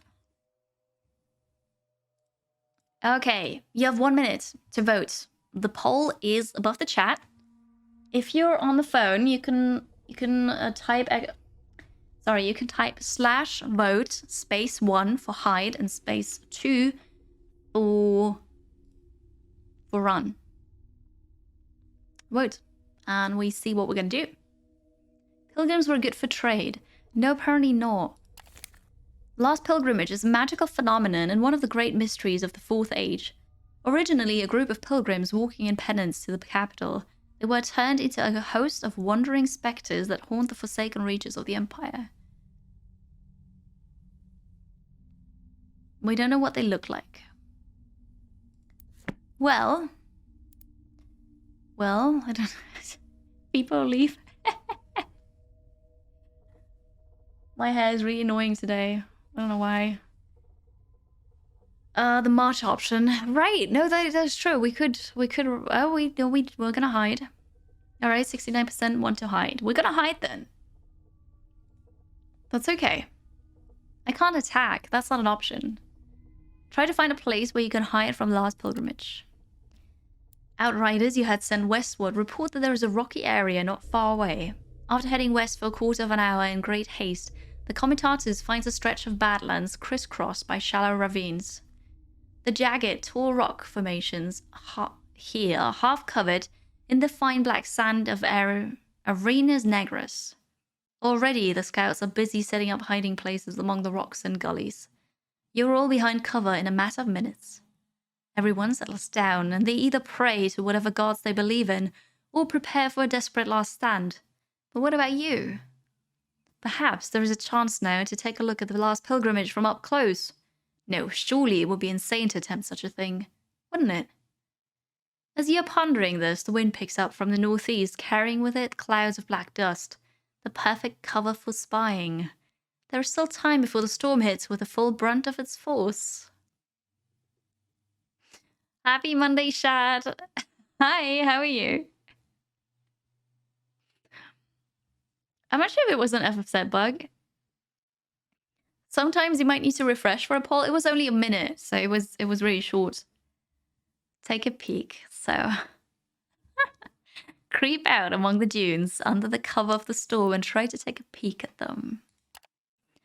It takes about 10 minutes for the feeling of what you're doing is utter madness to settle in. But then you and a scout are creeping forward in the dust storm, going as rough despite wearing hoods and scarves to protect your faces and eyes, but eventually you make it to the set of dunes through which the pilgrimage is expected to move. After 10 more aggravating minutes, a dull light appears over the dunes to your left. As it gets closer, it is revealed to be a blanket of white-yellow radiance that covers a shambling assembly of sickly figures. They cross the dunes not 50 yards from where you are hiding, but due to the awful dust and eerie light you cannot make out much. They appear to be men of sorts, or at least humanoid, wearing long robes that remind you of all depictions of pre-calamity clergy. Some of them lean on staves. A faint chanting is on the wind, and both of you are struck by a weird sensation, as if someone walked over your grave. Strange images infringe upon your peripheral vision, elusive and unformed. The otherworldly congregation passes in what feels like hours and takes the dust storm with them. You walk back to the rest of your people wearily. Some people talk of strange images passing before their eyes, but like waking dreams, while the pilgrimage was close by. The comitatus digs itself out of the black sand and dirt ponderously. You're ready to depart in half an hour. Most of your comms are hushed and keep a wary eye on the horizon and on you for days to come. The sooner you leave, the better. -1 morale and movement. Aww. Aww, but I almost saw a glimpse. Almost. Alright, let's make camp. Now the daily upkeep is more expensive, you kidding me? Hey, it's time to... There's no food.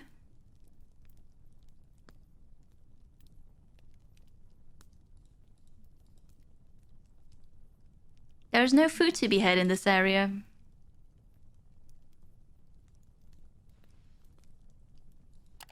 Well, I'm gonna pay you later. You haven't earned this. Your morale is just decreased. You haven't earned this. Can we do this? No. We're gonna end the day. Javik healed up a bit. Why is the woman not healing? All right, we made good progress. Okay, we're gonna pay you now. Complied is good. What's with the supplies? Are we still right? What's this? That's the cargo. I'm not sure where my supplies are now. That's all right. There's still nothing here. Crap. Also, I don't have movement, but... Are you gonna heal up now? I wonder if she's not rolling well, or if you can only heal one person. Now she's healing. Maybe you can only heal one person. Alright, it's a new day. Let's go here. Oh no. Oh no. I know, right? With my luck, it's not gonna go well. But that's alright. What is the looking... When has looking at otherworldly processions ever gone wrong? Well, not here. We're fine. Oh, not paying before combat is a good thing, right? Because if somebody dies, I can save money. It's brilliant. The comitatus climbs the last black dune and comes to a halt on your mark. Standing on one of the carts, you spy the horizon carefully before hopping down and convening with your most trusted. Ahead looms the voiceless lake, a place of deathly quiet and utter peril. The lava flow of this particular tendril of the molten tongue cools down here below a tough shell of dark rock covered by streaming water. Yet the shell is not solid enough in places. It can crack in the blink of an eye and open under one's foot, leading to a sudden, scalding death. There are ways to guess where it is safe to cross, but it has to be done slowly and attentively. Your scouts know the way around here, but because the lava changes constantly beneath the shell, they have to rely on finding a new way through each time. The lake is voiceless because everyone has to keep completely quiet. That way, one might hear the shifting lava and the cracking shell just in time to avoid disaster. Your lieutenants agree the crossing over the far side of the shell is still better than going around and into Arenas Negras, however. Especially after coming so close to Last Pilgrimage a few days ago. Nobody in their right mind would go near the damn place. And so you are stuck with the plateau surrounding the voiceless lake. The comitatus attempts to cross over the other side. High chance of success. Okay. High chance. Everybody, we can do this, right? And go. We did it! We did it! It was successful. Okay, cool. No, it worked out. Going step by step, listening carefully to any telltale sounds, while sweating profusely, every member of the comitatus manages to make it through. After hours that felt like days, you can turn away from the accursed lake and head southwards. The crew becomes animated as you leave the perilous plateau behind, even joking among themselves about the constipated silence back there. You leave the voiceless lake behind, +1 morale. Woohoo! Oh, we've done a good thing. Nice. It was a high chance. We actually did. But yeah, I was very suspicious of that. So, we can move on. The lava lake. I can't actually move this. Oopsie. I pressed a couple buttons. And then this happened. The voiceless lake. Right. We're about halfway through now, I'd say. On our way to Avernum. Let's go here. And now we're gonna make camp. I can still pay you, but I am slowly running out of money. Gonna end the day. She did not heal. Oh yeah, no, that's 8 points. That's alright. Ooh, what's this? Just as we were about to leave that damnable lake behind, we heard it. An abominable shriek pierced the air and made us gasp. It came from behind some hills nearby, coupled with the ruckus of battle. The armed women and men, the comitatus, looked at their Vagrus questioningly. What we have to do now? Oh no. You can always increase the chance with resourcefulness. Yes, but I didn't see how much resourcefulness I have, so I don't want to use it. You're done with work? That's super nice. Enjoy the rest of your day. Thank you, Jaeger, for being here. 3 days of food. We'll be fine. Yeah, I only have 2 days of food now. Maybe we're gonna have half rations from now on. Scouts come running toward the cart line as you're about to enter the battlelands south of the lake and hear what could only be described as a paralyzing howl accompanied by the unmistakable sound of battle. There's a battle going on, Vagrus, just beyond yonder hills. The scout points southeast. Some armed folks are being attacked by bloody undead. A murmur washes over the crew and many of them ready their weapons. Not to give aid to fellow travelers in dire need is believed to attract dire peril onto yourself. Besides, it would be better to fight the undead together than alone if it comes to that. The tension is rising with each passing moment, with everyone watching you, waiting for you to give the order. Yeah.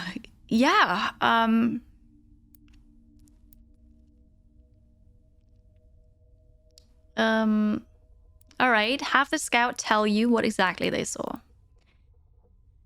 There were 4 guys clad in dark, holding metal weapons, I swear, but they are losing. About half a dozen shamblers or so, one of them huge, just fucking huge. A loud death cry echoes among the hills. Oopsie. Somebody died because I wanted to hear what the scout said. Rush in and attack the undead. Let's go. You clamber over the next few hills and look down upon the site of a brutal melee. Bodies are strewn across the field, most of them mutilated undead, but some are mangled and burnt humans in dark clothes. Another such man, a robed priest with a shaven head, falls to the ground after flying half a dozen yards, following a bone-crunching hit from a looming white giant. The creature looks like being made up of several bodies, fused by some combination of natural disaster and twisted magic. The rest of the shamblers look like they're smoldering. The great white abomination engages the 2 last men standing. A white-faced, lightly armored enforcer with a shield, and a tall man in elaborate black armor wielding a greatsword. Both of them look the worse for wear. There is no time to lose. You and yours rush to the aid of the 2 men. A fight commences as your men engage the undead. That's a fierce-looking dude here. Oof. Attack. Yes, we've got to. Also, sorry. I'm starting to lose my voice. Before the first round is started, you have to deploy your companions to the available positions on the friendly side. You do not need to deploy all your companions. Sometimes it is best to avoid sending a wounded companion into battle. Or leave space to maneuver. Yeah, I'm not gonna use the demon lady because she's still not healed up. You can deploy a companion by selecting the port. Okay, dragging over there. Before deploying a companion, you can switch between the defense mode by clicking the defense mode button. Okay. And then we can also save 3 deployment templates. Okay. In this fight, some allies are already deployed and you will take control of them, but you cannot change the deployment. Morwen is useful in the front row, while Javik's abilities favor the back row. When you're done deploying, initiate combat. Good. So. Woohoo. You look scary. Okay, so those are the two that are already here. You'll go the back. You'll protect me. Wounded but available. Can I... Isn't that your character sheet? Okay, well, I'm gonna use her in defensive mode. I think this person's gonna die. Alright, here we go. Crits already. He dead. Some skills can target friendly units to support and protect or even heal them. In this fight, a lot of Javik skills cannot be used because undead enemies are immune to mind-affecting effects. Okay. Javik is far from useless, however, as he can use his premonition skill to keep his allies buffed with additional innate accuracy evade block. Buffs do not stack, but are refreshed when recast. Alright, premonition. I need to protect my companions here. Combat is cruel, and in general, you cannot heal during it. Your defenses are your main way to mitigate damage. Evade allows you to completely avoid an attack, but you will be moved to an adjacent unoccupied position after a successful evade. That also means that they may move away from a position that protects another companion. But this is so cool. Evade actually means that you move somewhere else. I like this. A successful block provides extra arm against the attack, mitigating more damage. However, you can still suffer damage while blocking and also suffer adverse effects from attack. Each companion has different evade and block chance, but because certain skills are better against one or the other, you often have to change these by clicking the defense mode icon. Okay. So you're supposed to be in defense. Yeah, okay. Very good. Very good. It is really cool. I like that. So it's her turn now. How about a devastating blow of 1 damage on you? 2! 2 damage. That's amazing. 2 damage. I'm so proud of you. Zedarius is a very tough companion due to his armor and good defenses. His skills also include a support skill that enhances his stats and one that debilitates an enemy, both for several rounds. Some skills can affect multiple targets. Zedarius' Cleave deals less damage than his single target, Unholy Strike, but it targets 2 enemies that stand side by side. Oh, is that so? Wait, okay, so Vengeance, plus 20 damage and accuracy. 20% damage. Bane. Cleave. Cleave would be 1 to 2 damage. How much HP do you have? 6. And the Unholy Strike is 2 to 4. You have 22. Holy moly. Okay, Vengeance. Alright. Ouch. 4 damage. Ouch, that hurts. You, the Vagrus, may not take part directly in companion combat, but that does not mean you have no means to influence it. Many of your leadership perks allow you to use resourcefulness in various ways in combat. There you go. Now we learn about resourcefulness. Okay. Okay. Whichever you have unlocked can be found on the leader medallion in the form of buttons along with a menu button. You have 2 options for now. Aid, which allows you to revive downed companions. The button is only active if you have a downed companion. Companion is down after losing all their vitality. They are not removed from combat but cannot act and have to be protected because if their downed vitality is depleted, they become severely wounded. Downed characters also do not provide cover from line of sight attacks to those behind them. Inspire, which gives a substantial defense buff to a target character for 3 rounds. Okay, apparently I'm supposed to use Inspire.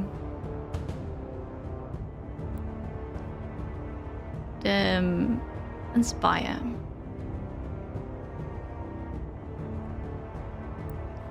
What was that do again? Defense buff. You.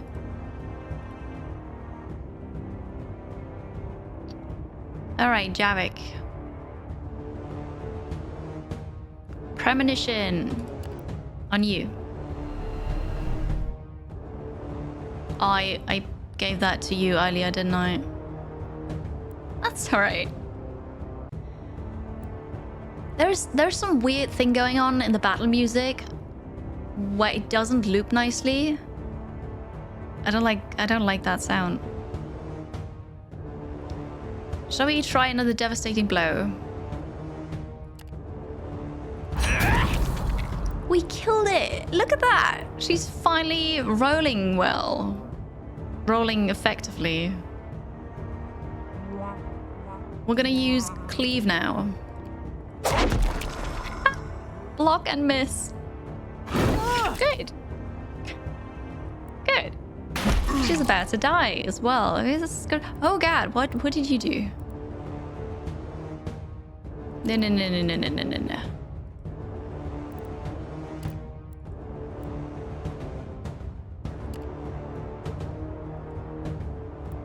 Okay. You switch back. I'm scared to lose her. Whiplash for a pole. The kick to push.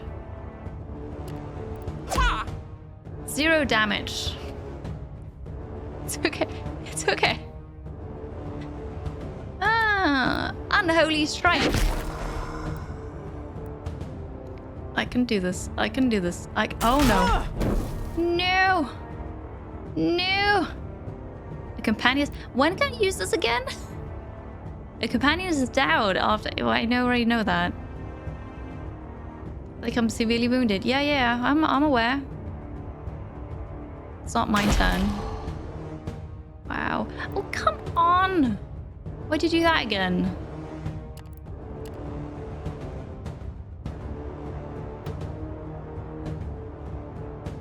You go there on purpose. Aid. All right. When do I get resourcefulness again? Kinda want it. I need to move forward again now because I can't attack from here. Great. Ouch. It's not good. Oh, it's my turn. Wait. Devastating blow.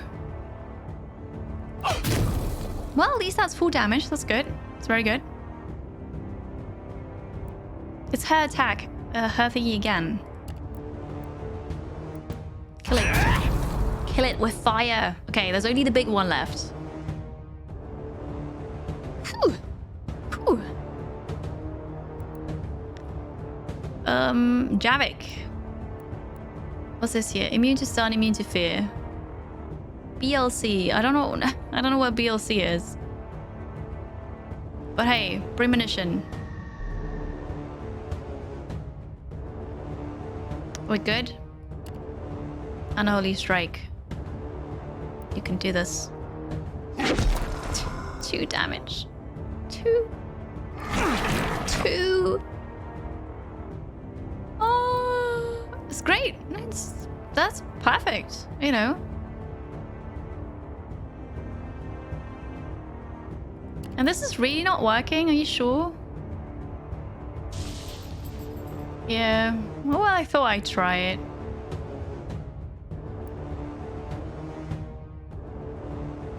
I don't want you to die. But also you kind of need to go here so that we can do something. Less accuracy. Okay. We're gonna say something like, you can't hit me. Well, and then it works anyway. Okay. Good. The enemy skills. Oh yeah, the small one, they had a rush. They used that once. Yes. Oh, BLC's block. Got it. All right, you need the buff again.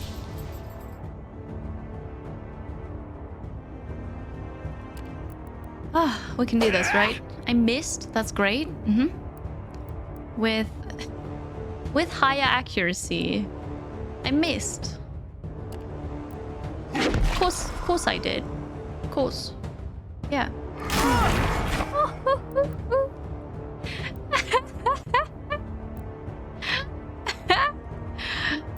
This is great. I'm enjoying this. Yeah. Bacon, lettuce, cheese. Yeah, for a sandwich, right? Oh no. Oh no! Holy, she only has 13 vitality left.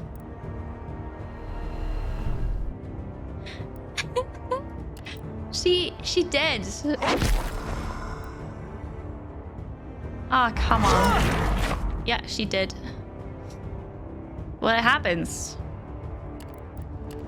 I'm gonna go here. That was a bad rescue attempt, to be honest. We lost our demon person.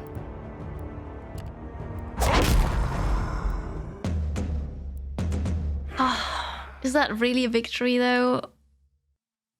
It is the tutorial, yes. It is the tutorial. Well, it's not like I didn't want to end it. I tried this whole time. I just, you know... It is over. The undead finally stopped moving, their bodies lying mutilated all around the hills. The large abomination was hacked to pieces and is now a jumbled pile of ash and petrified bones. Some of your crew also got torn up. There's several wounded and one dead. The man in the black armor is the only one of his company who survived the battle. He's sitting on a rock nearby, covered in ash from hacking at the abomination, drinking ponderously from water skin while he's observing the battlefield.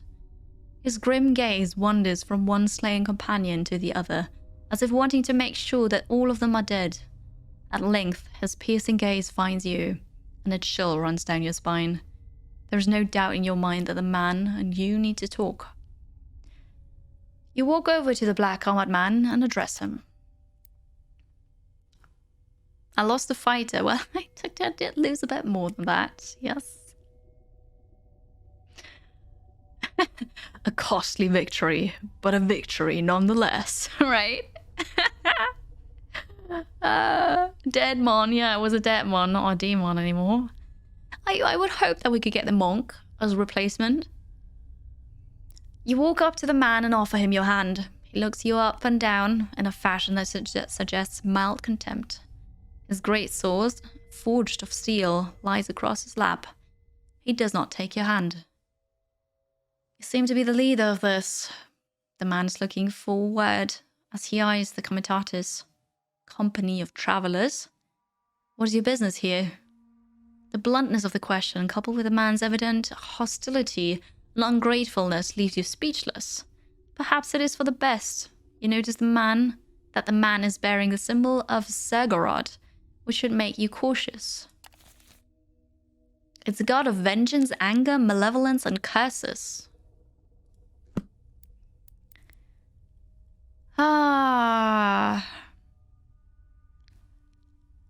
Alright. We're going to tell him that we are trading comitatus traveling south. I see. So you turning up here is a matter of utter coincidence, I take.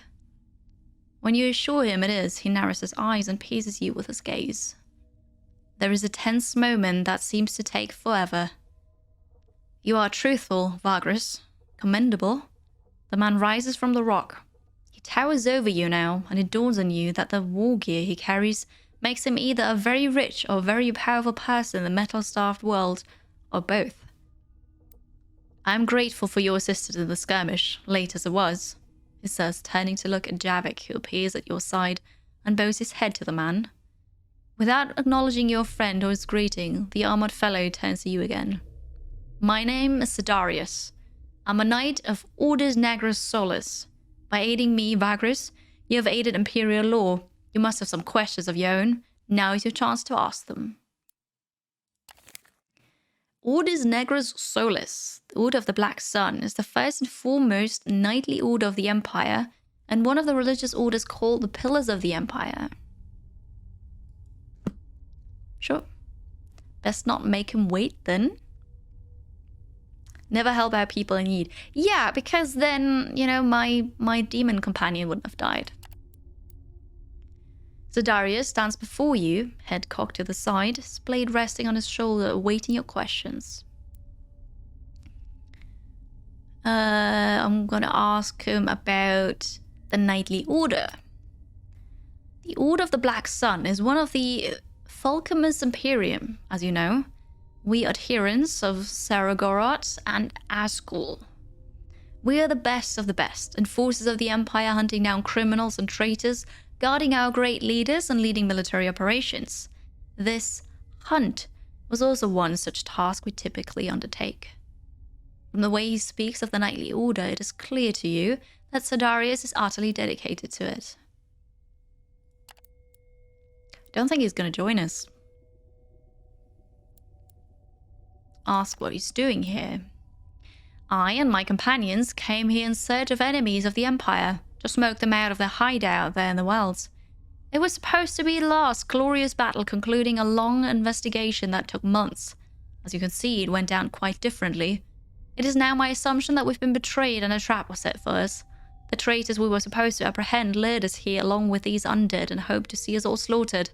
Sagorod, however, in his endless salliance, saw fit to grant me, an opportunity for retribution. Rejoice, Vagrus. You have been an instrument of the divine, sent here by Sagorod himself to aid me in my quest for vengeance. Yeah, I don't think so, really. Oh, Motine, thank you for being here today. No need to apologize. You have a good Monday, alright? Have a good time. Ask about the fight. My company was drawn here with a false promise of finding the hideout of... Okay, we basically know this already. What are your plans now? I intend to return to Avernum. I have to debrief my superiors there of what happened today, and I also want to look more into the lead that ultimately brought me here. Zedarius fixes you with his gaze. Your destination does not happen to be Avernum, does it? You can't help but tell him the truth. You're too well aware that lying to one of the Knights of the Black Sun is high treason. It is the first time you see Zedarius' malevolent smile. Good. I shall join you for your journey. Hierophants teaches us to share the burdens of the road. Now tell your men to pile up the bodies of my companions. Burning them without proper rituals is not becoming such heroes of the Empire, but we have no time for much else. Also gather all the belongings while you're at it. Make it happen, Vagrus. In the meantime, someone skillful enough should take a look at my wounds. You're about to leave to give the order when Zedarius calls after you.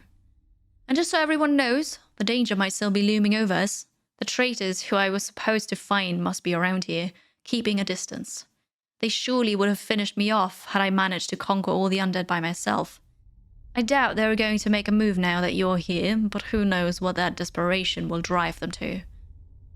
Though your crew does not like to be ordered around by a stranger, they too agree that the slain should be tended to. The pile is burning and the cart line is ready to leave in an hour. It seems you have to take Zedarius to Avernum. Which, I mean, is on the way anyways, so I don't really see any harm in doing that. As the Comitatus is crossing into the Badlands, you climb on the cart where the resting Zedarius is sitting in the back. You can see that he's holding something small in his hands and is observing it attentively. This is a fetish charm, one that the kindly sisters and the disciples of Azkul used to attract the reanimated dead. The knight tosses you a small bone charm, complete with arcane writing in black ink and some teeth they attached to the centerpiece. I disabled it, do not worry. These filthy traitors may have used a stolen charm to ensnare my contingent, but I still am anointed in the faith of Azkul, and I swear they will suffer for this atrocity. I give the charm back to the knight.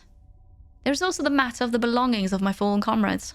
I expect you to hold on to them until we reach Avernum. We'll discuss them there. You nod off and turn towards the horizon. Whether you like it or not, you're bound to the knight for the next few days to come. You travel onwards to Avernum.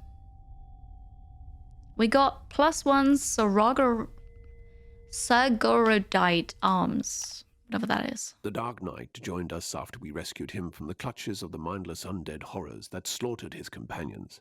He was a grim sort, displaying no gratitude or companionship. Yet we were stuck with him, for a lawman such as the Knight could make his dreadful will ours by command. So we set out, bound for Avernum, the greatest city in the vicinity. Right, so I have the problem that I need food. Hello, Fanny. How are you? Click on a medallion, bottom left corner, to open the leader view. I have a leader view.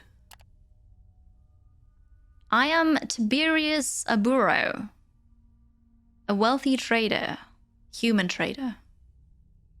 The leader window allows you to observe and interact with your character, the Vagrus.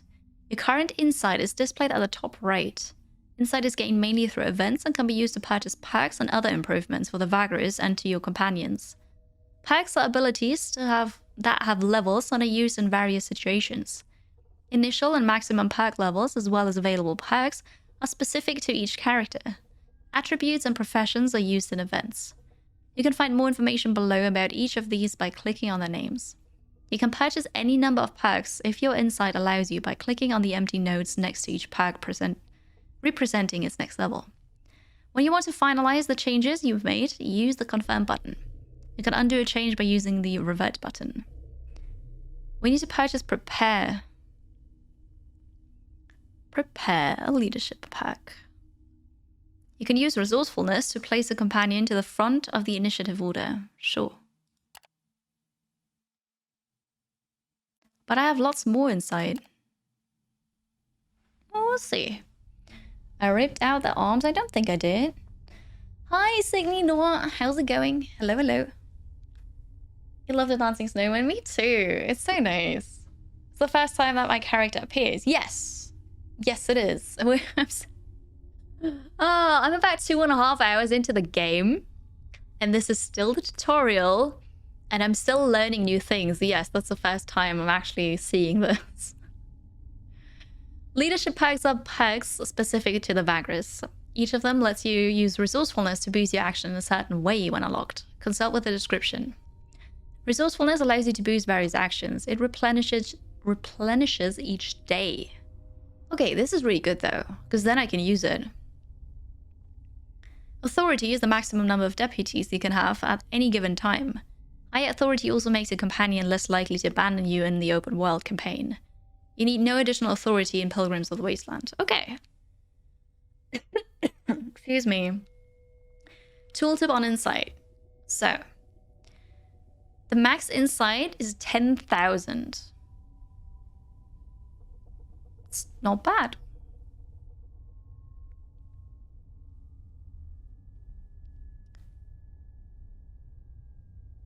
Was that resourcefulness? I think that was it. I'm not quite sure right now. Profession. Let's just click on the helmet icon. The helmet. Oh, here. The Companion's Pane allows you to view and manage your companions, characters that can join you in your travels and serve you in varied ways. This pane is accessible from a number of other windows, including the leader and camp windows. The stats are displayed on the top left, while the combat skills are on the bottom left. Both the current and the next level of each combat skill is displayed. The scroll icon at the bottom of the companion's image can be clicked to reveal their backstories. Click the arrow icon next to the companion name to move on to the next one. Morwen died. She's no longer with us. The longest tutorial you've ever seen. I mean, to be fair, it's a campaign, but yeah. Also, it takes so long because I'm reading aloud. If you were to play this on your own, I would assume you'd read silently and then obviously you're way faster.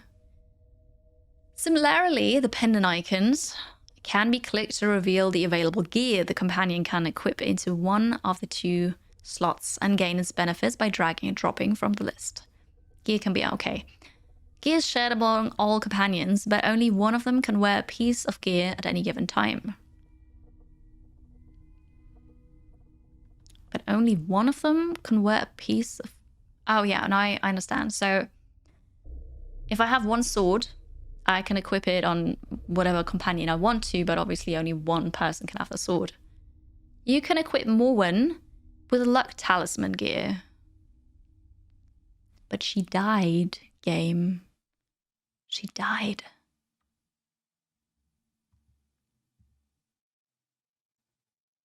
Also, where is it? With the luck talisman gear. Oh, it's right there.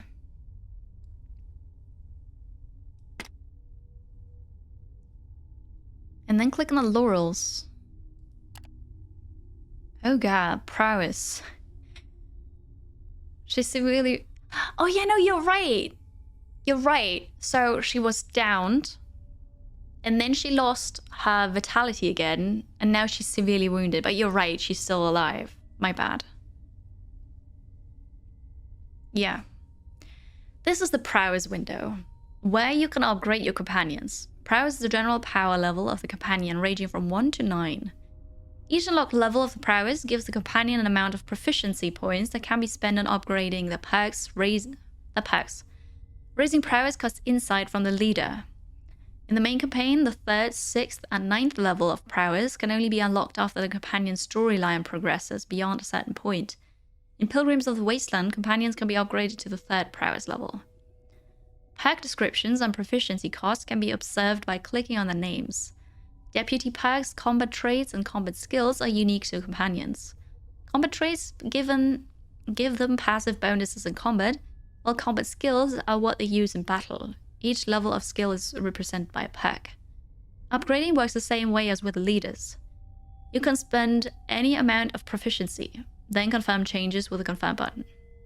Be very careful what you spend proficiency on. Once purchased, perks cannot be changed. Yeah, I mean, severely wounded is better than dead. But now we need to somehow help her, right? Hunting, navigation, survival. Ah.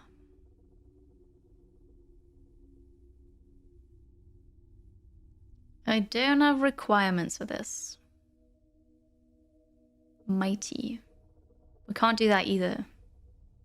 Can we? Proficient. Oh, I don't have any proficiency. I have insight. Wait, what? Raising prowess costs insight. How do I raise prowess? Oh, here. Is it here? There you go. Okay. Purchase perks or skills I'd like. Alright, now I have 12 proficiency. Okay, here we go. I still can't use this. What's acrobatic? I can't learn any of this. So we just make her stronger, right? More physical strength. More constitution. Because we don't want you to die again. Willpower. Was that here? Slight increased chance of foraging. Ambush. Scouting. Nah. Inspire devotion and earn trust. Dexterity, agility.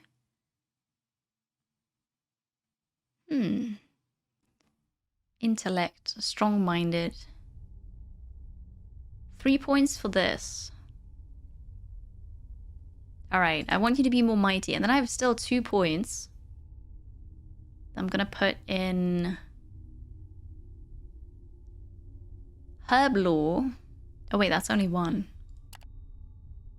Well, herb and beast lore, because hopefully we find some herbs in this volcanic wasteland that can treat her severe wound. We'll see. All right, confirm. So she's now level 2. We're good to continue. Alright, we'll go here, then we'll set camp. Gonna send you out. This is so stupid. We can't hunt for food here. All right, so I wasted 4 movement points, but that's okay. I kind of have to ration our food now. Oops. But at least I'm gonna pay you money. -1 vigor. I'll be alright. Talk to companion. Open character sheet. Did I just do a thing? Wait. Toggle medical supplies. Medical supplies will be used for healing, raising healing chances and effectiveness, but there is a chance to lose medical supplies. Now I've got it toggled on. Oh yeah, no, that makes sense. Now I see. So yeah, we're gonna do that. Use medicine. We kinda need it.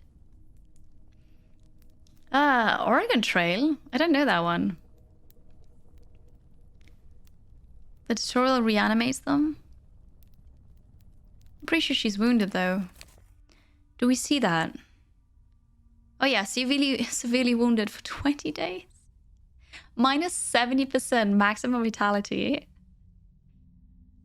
Also, she can't fight now or do other actions. It's just completely useless. Great. Great. Okay. Okay, so I used... Oh, look at that. So Javik got one life back, 1 HP back. Morwen got 2, but also she's now only wounded and no longer severely wounded. That was great. So Morwen only wounded for 9 days. That's great. Whew. Okay. Let's travel some more. Oh my gosh. Banner Saga. A bit, right? Don't feel old, Bean. Don't feel old. Let me Google Oregon Trail, right? Oregon Trail. Oh, I should probably add game to that. Oregon Trail. It's an online game as well. It's a series of educational computer games. Is that it? It's from 1971. Is that it? How was I supposed to know that? But okay. All right. Early 70s? Yeah, I've never seen that. It was much more popular in the 90s. Interesting. Okay. King Kong. It's that old? They've re-released it numerous times, right? No, I've never heard of it before.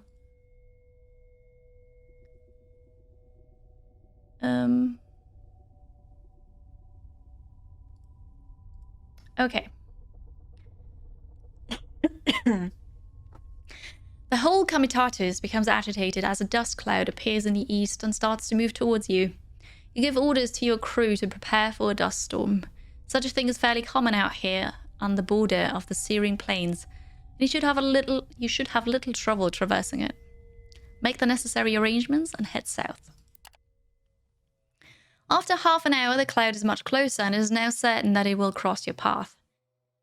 By then, everyone is wearing protective masks or bandanas, and all the cargo and equipment are secured. Javik is riding a large beast of burden, having fastened himself to its back, deep in concentration to maintain the calmness of all your animals with his telepathic skills. That is really convenient. But something is off. An uncanny twilight is settling on the broken plains around you. It is much too early for sunset, and the storm itself should not blot out light in such a manner. And then you hear it. Chanting. Chanting on the wind. And a pale light at the heart of the storm heading your way. You can see the faces of the crew slowly becoming distorted in pain. Are those the the pilgrimage people again. We can try to flee as fast as we can. I can order draw weapons, prepare for a fight, which we cannot win because basically everybody's hurt. We can try to find a hiding place, unlikely as it may be out in the open. Right, so we gotta flee then. You're just about to give the order when Zedarius walks up to you. What is the meaning of this, Vagrus? There's no need for such a desperate act. It is just a dust storm.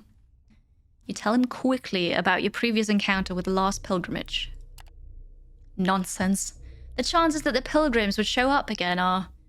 Zedarius trails off as the eerie twilight falls upon the comitatus and the dust cloud envelopes you all. There is no time to flee or hide, so you signal everyone to draw weapons and stand at the ready. Oh no. Some of your crew tremble, some are praying, and some are about to break. But not Zedarius. The knight walks towards the approaching apparition as if being possessed by a death wish. You can see Javik frowning and sweating in concentration, no doubt trying to combat your beast's instinct to flee in utter terror. In a few moments, you can hear the chanting and see the ghastly pilgrims clearly through the dust curtain. Desiccated forms in faded robes shuffling along broken terrain, or rather over the terrain somehow, as if floating at a rapid pace. Their vacant faces are illuminated by a dreadful pale light that emanates from the hollow insides. You are paralyzed by terror. Blurred images enter your mind, visions of horrid procession of living dead wearing faded robes. You walk among them. You're one of them. Is this the end?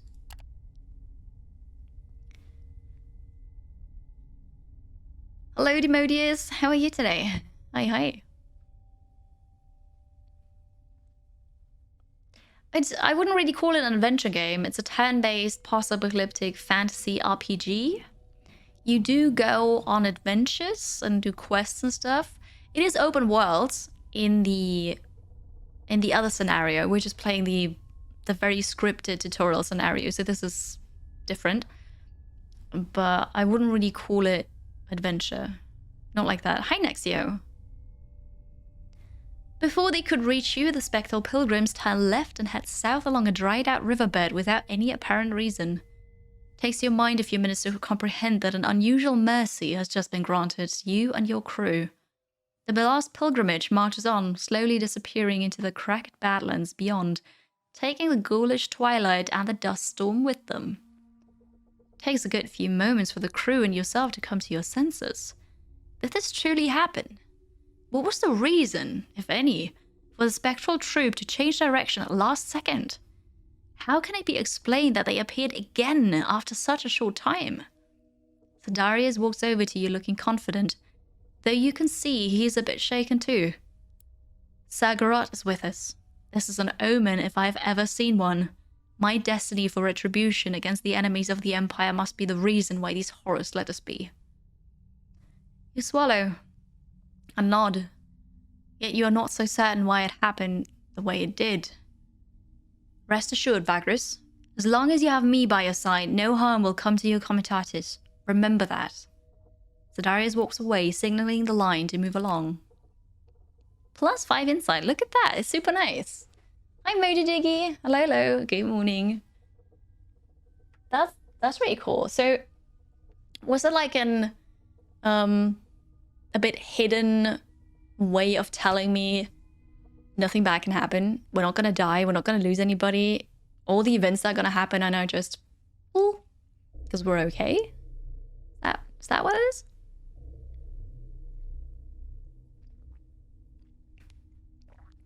Interesting. Still rattled, you move along the line, assuring everyone that the danger has passed. With the comitatus moving, you join Javik on top of the largest beast of burden, but you barely talk. You have never heard of anyone encountering the last pilgrimage twice. Somehow, you do not feel blessed. Haunted, more like. After an hour or two, you and your crew fall back into your travel routines, and tonight, all this will seem much less terrifying.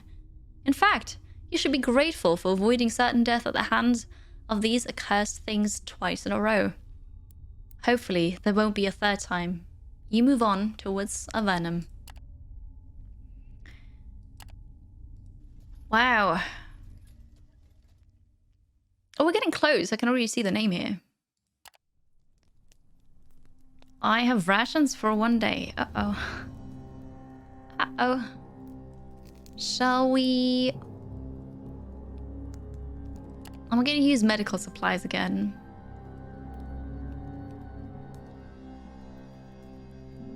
I could use vigor here. How much do we have? I do not know.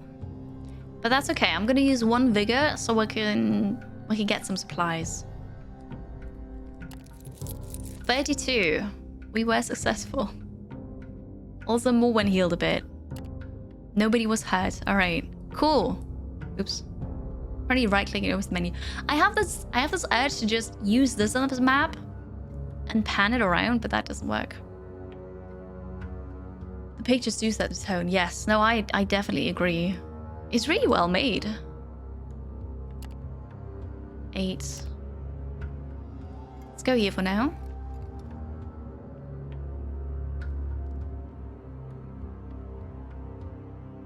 We have food for 1 more day. All right. We'll go here, we'll make camp, and then we're back. So everybody gets food. We're going to pay them now.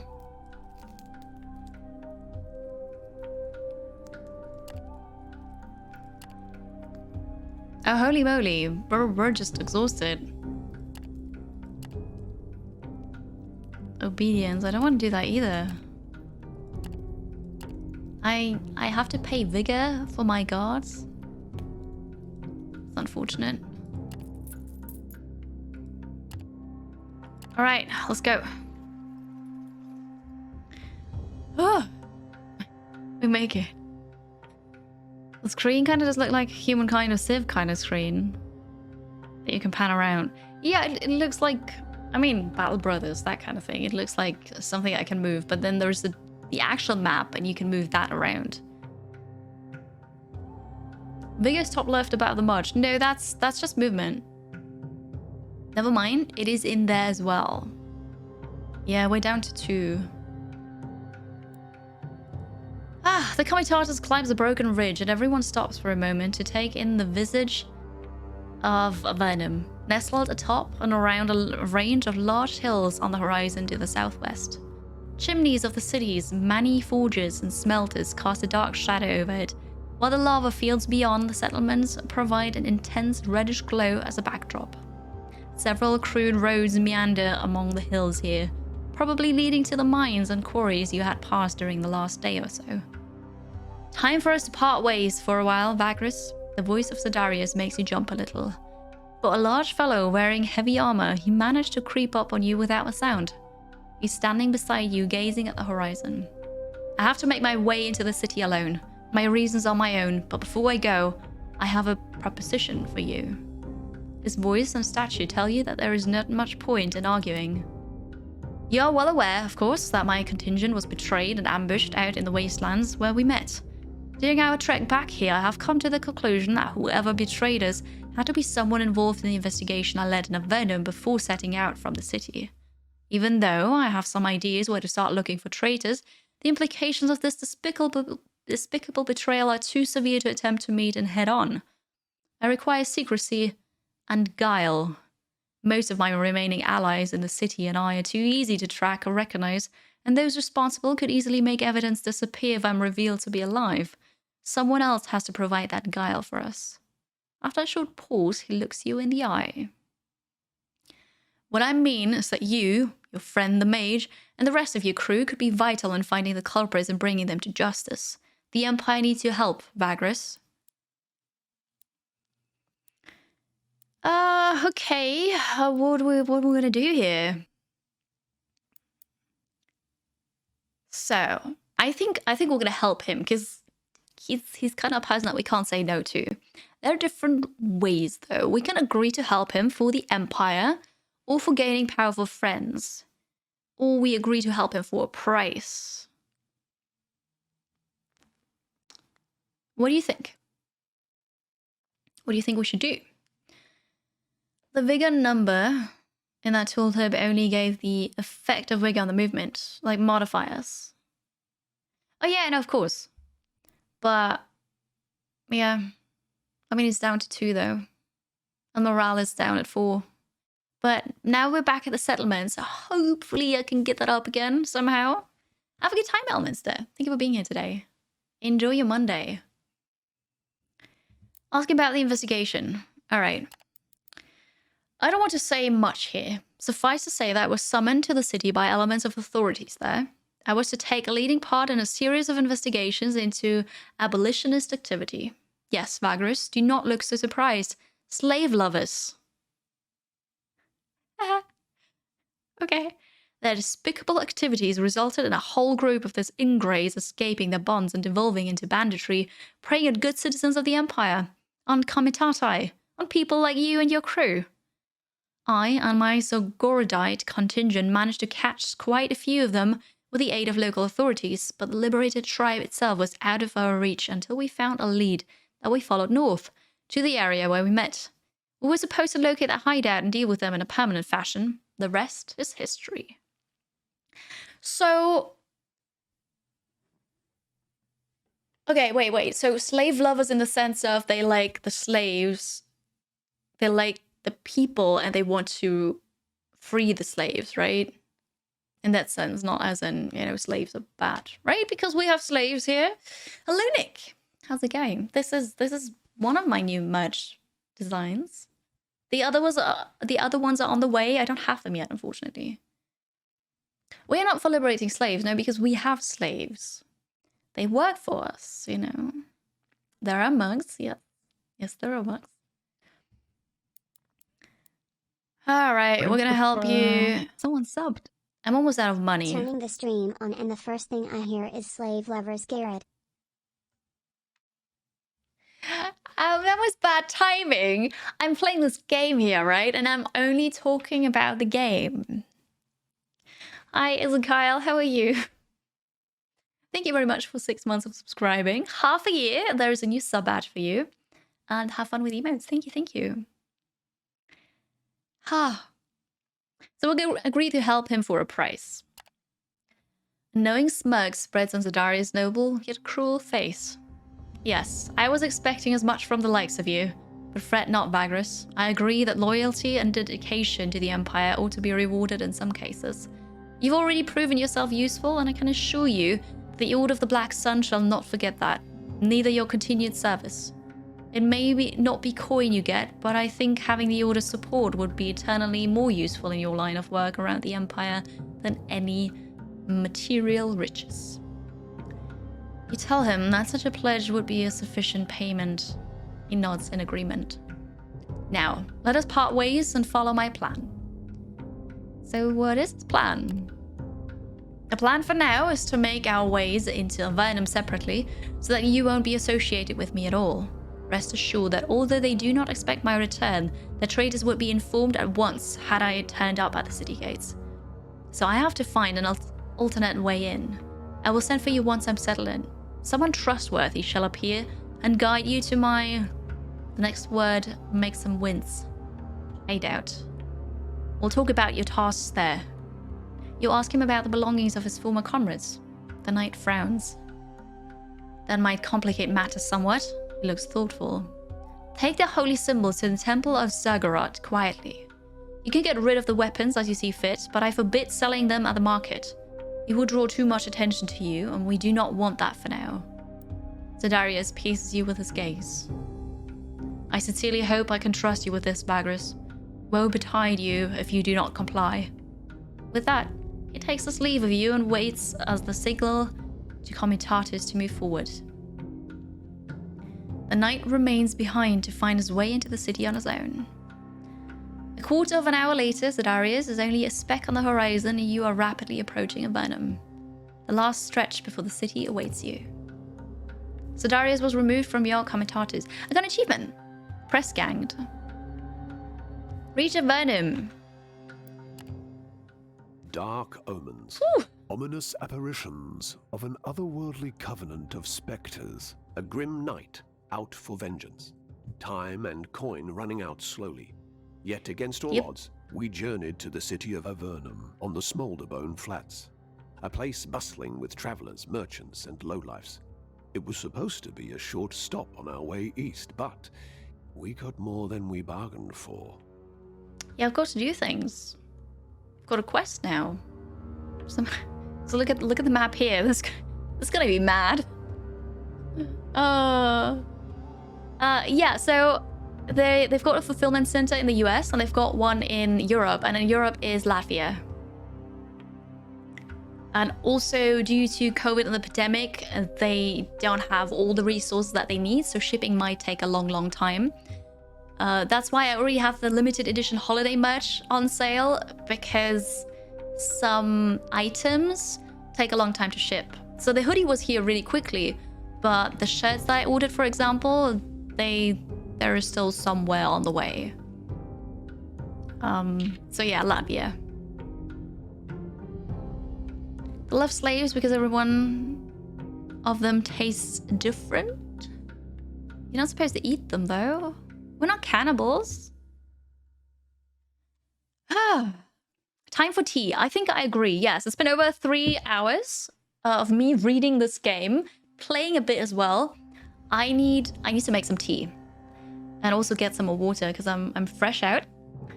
But after that, so I'll be gone for like 2-3 minutes to get some tea, and then we're gonna continue and see what Avernum has to offer. And you know, for as long as I have a voice, I can continue reading this game. I enjoy it. It's cool, but it's also a bit rough on the voice. So, time for a break. Get something to drink, a snack, stretch your legs, look out the window, call your family, I don't know. Or check out my socials. You could do that too. And I'll be right back. I just need to get some tea.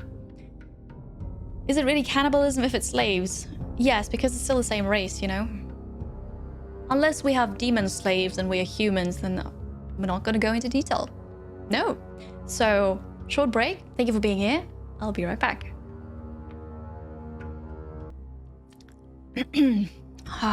What are we doing? Avernum. We're not gonna make camp, we're just gonna go straight up. There. When occupying a settlement node, you can enter the settlement using the enter button on a radial menu. You can always choose not to enter or even camp outside. Oh, interesting. Interesting walls. And huts and everything. Thank you, Alex. The city of Avernum. You can smell its foul stench even as you approach its mighty gates set in dark walls decorated with the bones of gigantic creatures. The dry, sulphurous reek of the region so close to the molten tongue mixes with the bitter, ashen stink of the many foundries and forges in the city. Over the walls, the rooftops and the chimneys of the city lean together in a jumble. Buildings on the lower part of the hill are more dilapidated, while the ones near the top are in better condition in general, with a walled-off villa appearing here and there. A group of guards stop you as the comitatus moves ponderously under the gate arch.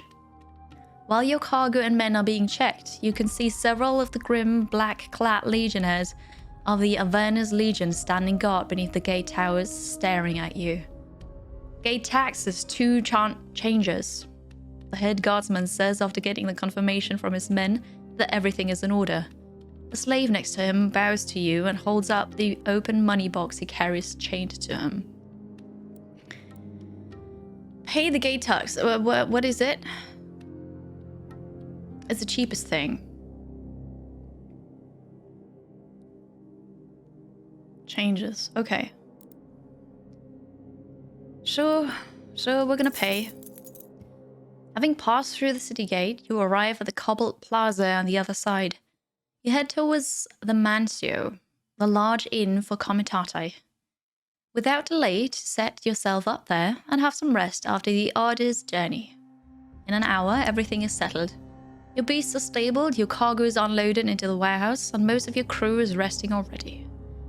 Just as you are about to head into the common room and order a drink for yourself, Javik approaches you and draws you aside. There's someone here to see you, boss. Someone sent by our nightly friend. Says she wants to talk to you discreetly.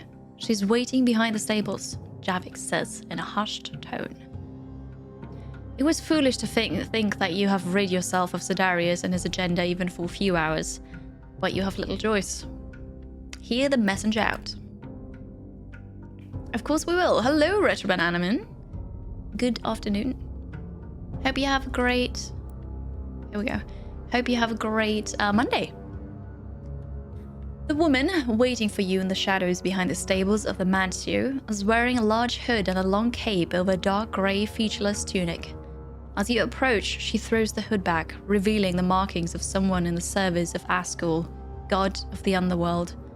A face painted pale with dark eyeshadow to give the impression of a skull. You suspect that she's a novice attached to the Order of the Black Sun, or an acolyte of the Church of Ascul. The woman looks around furtively. There's nobody nearby, just you and Javik. Greetings from our mutual friend, the knight, Dominus. The young woman says quietly after looking you in the eye. I was sent here to take you to him when you're ready. I'll wait here, just don't take too long. He's very eager to see you. From now on, you can visit Sidarius and Avernum. Before you set out, Javik draws you aside. He likes doing that, doesn't he? So, it would seem that we'll stay here longer than we had expected. It occurs to me that such a delay would be a strain on our resources, and I'd rather doubt that our knightly friend cares about that. You've considered this also, Javik goes on as you rub your chin thoughtfully. I was thinking, we could smelt the scrap metal we bought. I know it would cost us, but hear me out. Not only does smelted metal take up less space in the cargo hold, but it could also allow us to sell a fraction of it for greater profit here. It's a loss in the long run, but we have to pay the crew if we are to tarry here, don't we? You have to admit he's making a lot of sense.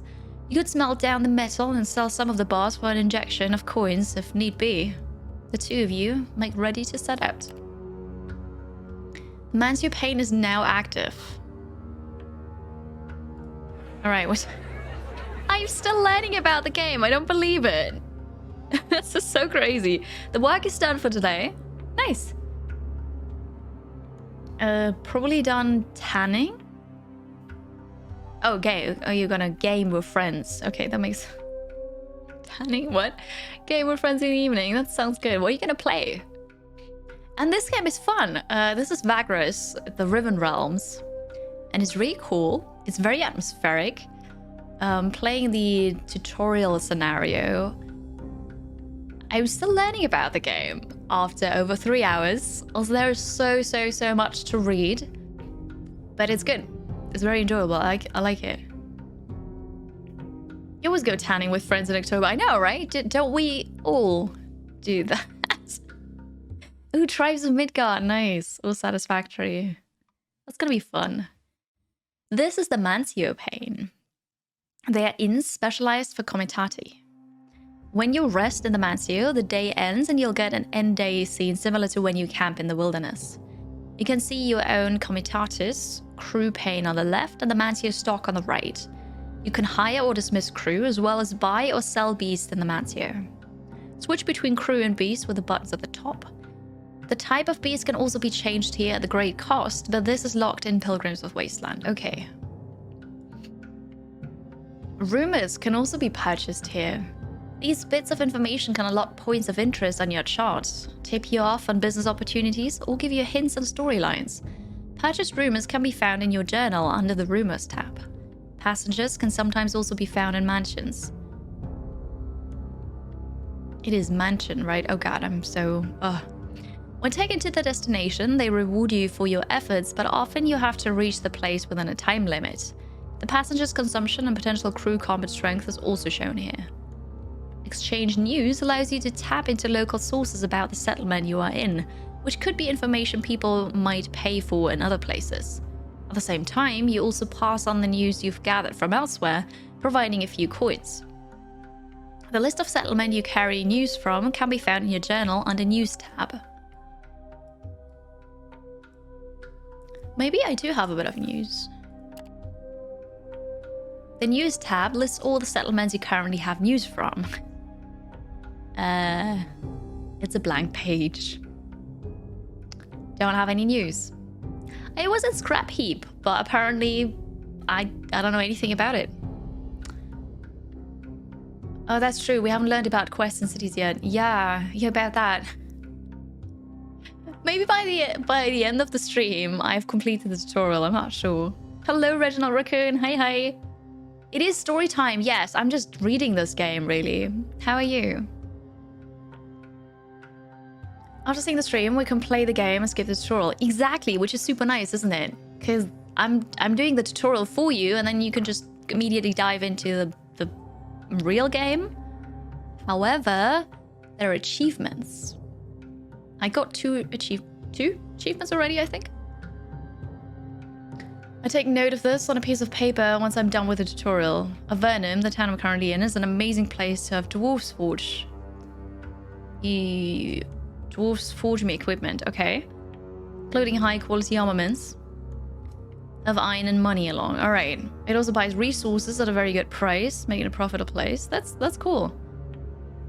One of the most valuable resources I can buy in bulk is called ceruleus crystals, which can buy cheap at Lumen. Okay, that's cool. Thank you. The thing is, I'm streaming this now, and I'm not sure when I'm going to get back to it. That's the life of a streamer, a variety streamer.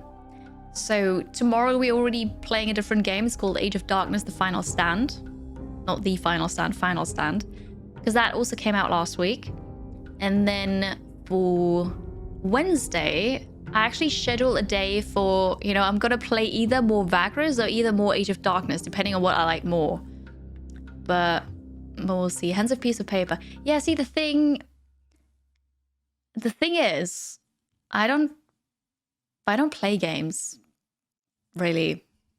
So if I stream games once, I don't pick them up again. Probably ever. Which is really sad, but I just, you know, I don't have time. But, yeah. Hi, if I can't scuba. How's it going? Hello. You done with things IRL? Time for IRL, Internet Raccoon Life. That is perfect. My Monday is amazing, yes. Thank you for asking. So have fun with your Internet Raccoon Life. So we don't have any news here. Good. News entries are worth some money each time you use the exchange news in mansions. Mansions. It is actually not mansions, never mind. Providing a constant side revenue to help out with your journeys. News entries degrade over time, becoming less fresh, which means less valuable in general. You can refresh them to their maximum by using exchange news and settlement.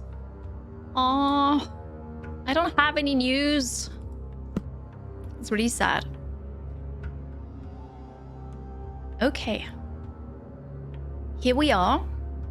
I have slaves and workers and scouts and fighters. I think I lost one fighter. Vigor. How do I get this again? The physical state. Maybe just with resting. Crew and beasts. Rumors. Why are there so many bounties? I don't even know what... Like... Okay. The bounties are fires. Savages. Trade news. Exchange local news. Okay. News refreshed. Do I have... I have news! I have news. Now we need to go somewhere where I can sell it. This is cool. Passengers. A middle-aged sage. You want to go to Udvorar. Oh wait, that's a different page. I want to open the map. Okay, so there's a passenger who wants to go here. We should probably just wait and see where the main quest leads me. Pilgrims twice, yeah. Yeah, I don't know why I don't want to talk about it.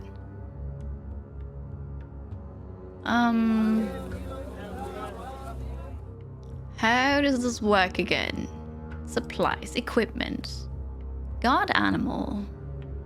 Hunting animal, blinders and combat saddle.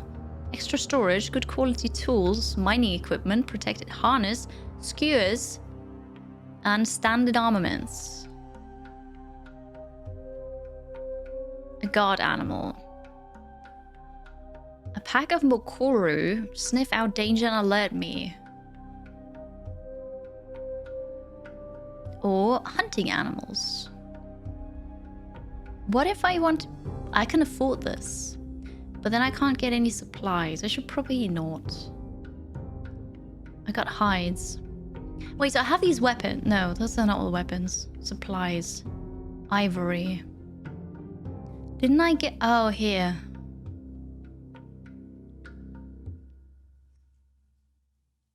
Ideal for clothing, armor, and tools alike. Consult the price history feature for known market prices. Do I have known market prices? Alright. Hides. Sell. They sell for more in Scrapheap. Good.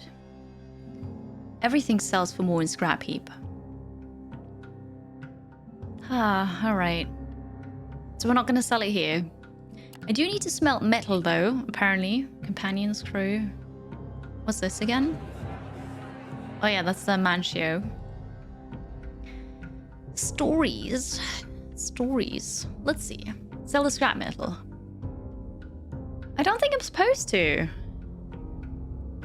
Can you buy hunting animals in case of emergency? Eat them.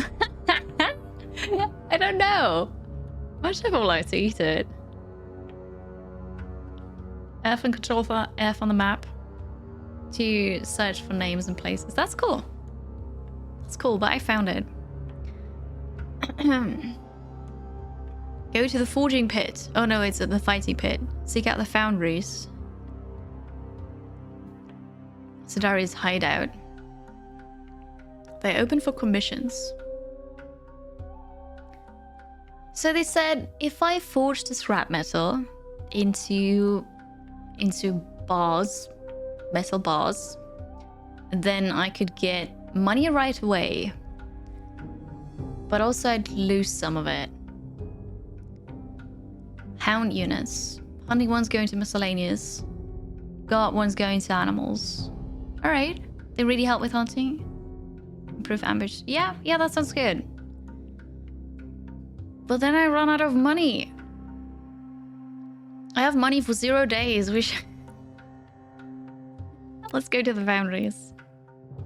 Avernum is a city of foundries and smelters due to its proximity to areas where ore can still be prospected or scavenged on the continent. Below the villa district, the streets between the walls and the central hill are stacked with metallurgists' workshops and smithies. More than anywhere else in the city, the air is almost black with smoke that belches forth from the many chimneys and furnaces. It is unbearably hot here, yet many people flock to here to do business with the smelters and smiths. What is your business here? Smelt metal scrap into ingots. Oh, no. Smelt down the arms and armor of the dead Sagorodites. I got 1 iron, 1 bronze. And I only paid a leg. Okay, can I sell this? However...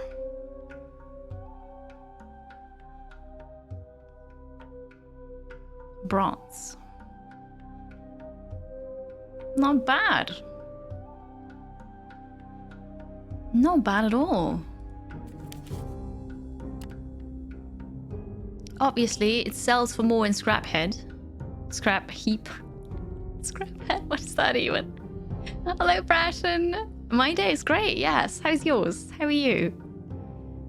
Same for the iron. But I suppose that works. I need to get some money. So maybe I'll keep... Alright, we're gonna sell this. I'm gonna keep that. So I have a bit of money now. Will we want... equipment? I want hunting animals. They go here. And then guard animals. Do they need food? I hope not. Where does that go?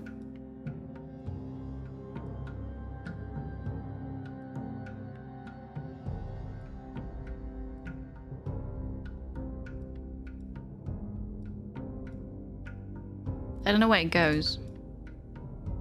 Animals defense. Oh no.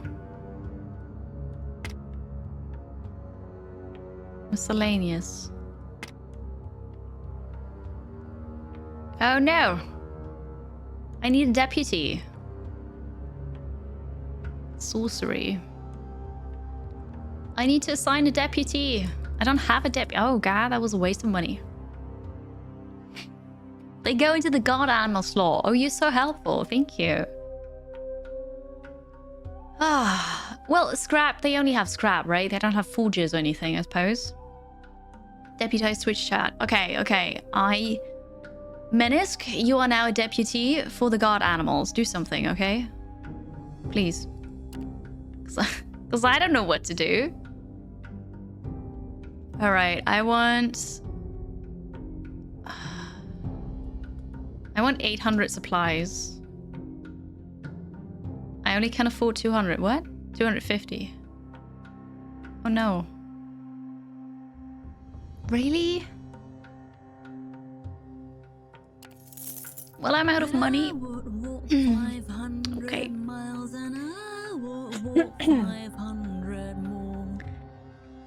I have a bone to pick with you, Kiri. Femur or humerus. Personally, I like wings better than legs. But I suppose it depends on whether they are buffalo style or fried. Cripson, thank you very much for the 500 bits. I appreciate it. Thank you. Well, wings or legs? I'm not really that much of a meat person. Okay. The Age of Darkness game has some screen shake. I know, Alex. Yeah, I watched FG play it. And it really sucks because every time you place a building, the screen shakes. I know. I know. Yeah, I can sell that, but I make so much more money in Scrapheap. And we have to go back, you know. I think I'm just gonna sell the bronze. I'm not happy about it, but... well... I can smelt down some of this. Well, it's alright. It might be a violation of tax law. How so? Chicken nuggets? Chicken nuggets, I suppose that's okay. Oh. Good. The temple. For official business with authorities. Explore the city because you never know what you find there. Let's go. You walk the streets of the city under ashen skies, taking a few of your best with you. Avernum is large, a city of opportunities, but also of untold dangers. You can find all sorts of interesting things if one looks. Alright, yeah, we're gonna go for a walk and see what we can find. Scoria is known as a fairly dangerous neighborhood, yet you decide to have a little stroll there and see if any opportunities come your way. You have just finished looking around, and unfortunately you haven't found anything useful, when two burly men step in front of you in a quiet alley. Look at this, mate. The merchant's walking around on our turf with no express permission from the Collegium. Afraid we have to take some coins to make up for that mistake. And when I say some, I mean all of it. The men are well armed for street fight. You notice as Javik and Morwen reach for the weapons. Well, that's a lot of money.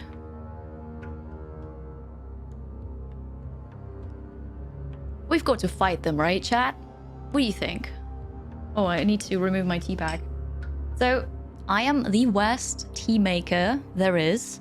Because whenever I make tea, I forget the tea bag in my tea for like an hour usually. But since I've got the tea right next to me, this time I at least did not completely forget about it.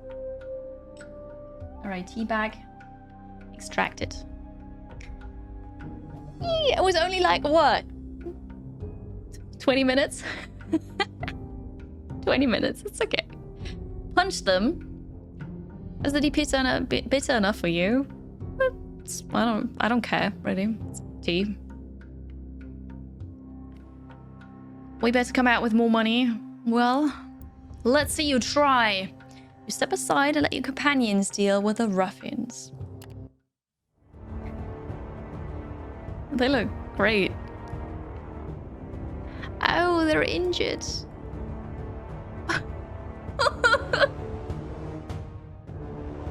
No! I forgot that they're injured. And no, I don't have the dog. I couldn't equip the dog. Also, I'm not sure if I can use it in the city. Oh, I don't know. Rel Caveira, you're not supposed to do that. Ray, is it? It's super difficult to read. You're not supposed to leave the tea bag in. I don't know. No, I'm not gonna do a posture check. I just set like this. I just move like this. Well, is there a way for me to retreat right now? Asking for a friend. Can I leave? Main menu, combat objectives. There are no objectives. Retreat is not available. No. Okay. 14 vitality and 11.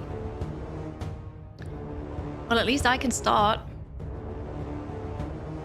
Oh, and you've got a slingshot. Great. Great. A devastating blow. The devastating blow is just laughable. Did you dodge this? What was that? What was that? Oh, why? You dodged this. This is great, but come on.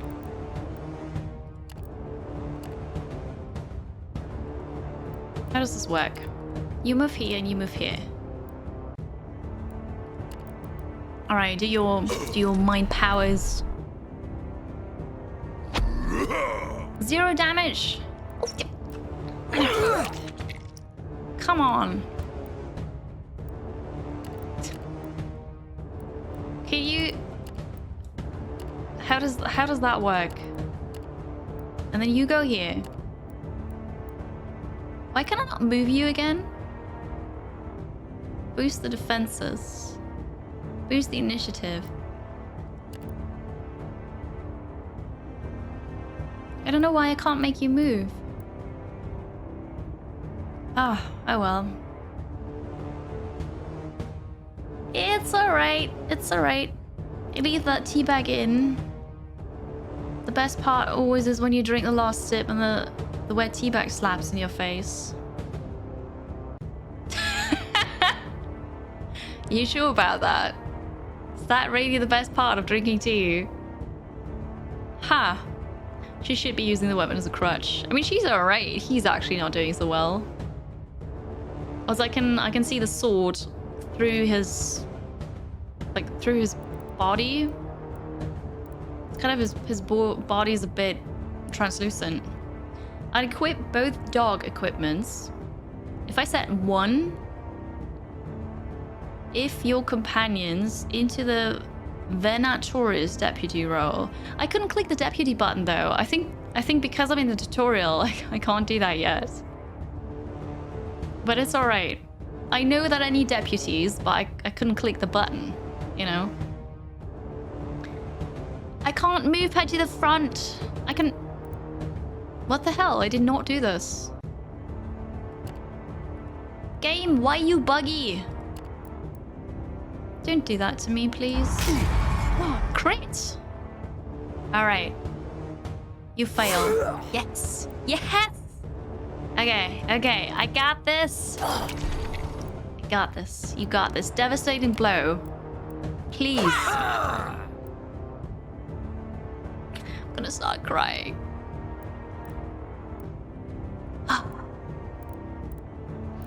Your blows are not devastating, you know that, right? And stop evading me. This also did not work. Like, what was that? Great. Javik's amazing. Morwen is just, I don't know, whatever. Javik is carrying us. Well done. Well done. The game is difficult. Yeah, it is. Absolutely. But it's also good. All right. Well, one thug lies dead and the other scampers away as Morwen shouts curses at him. Yet there is no point in pursuing the ruffian. If indeed there were Legio men, it is best to disappear as fast as you can. Bystanders at the entrance to the alley clap and hoot as you leave, taking the purse of the fallen bandit with you. Wait. Bystanders? But that's my purse. Oh, here we go. I got 4 stones. You walk the street of the city under the ashen skies, taking a few of your best with you. Oh no, I've already done that. All right. Well, that was... We need to heal. You have to click twice to move. Yeah, it's really weird how that works. But anyway, you did not see that coming. There you go, Malamba. There you go. RNG was with me now. Go to the fighting pit. I don't think we want to go to the fighting pit right now. I think I'm just gonna go and meet with Sidarius. Because he might give me, like, the Collegio permission slip or whatever I need. Sidarius' hideout is in a tumble-down set of stone buildings about a block away from the Temple of Zagorod. You can reach it by going into the enclosed courtyard of several houses, entering the cellars, and ascending a well-hidden set of stairs. There's always a novice or two down in the cellar on guard duty. The apartment Sidarius occupies is owned by the church, but few know of it, even among the anointed. It is usually used when they have someone to hide, which is fairly rare. It's not well furnished and quite dirty. The knight Sidarius usually sits at the decrepit table and paces back and forth like a black lion.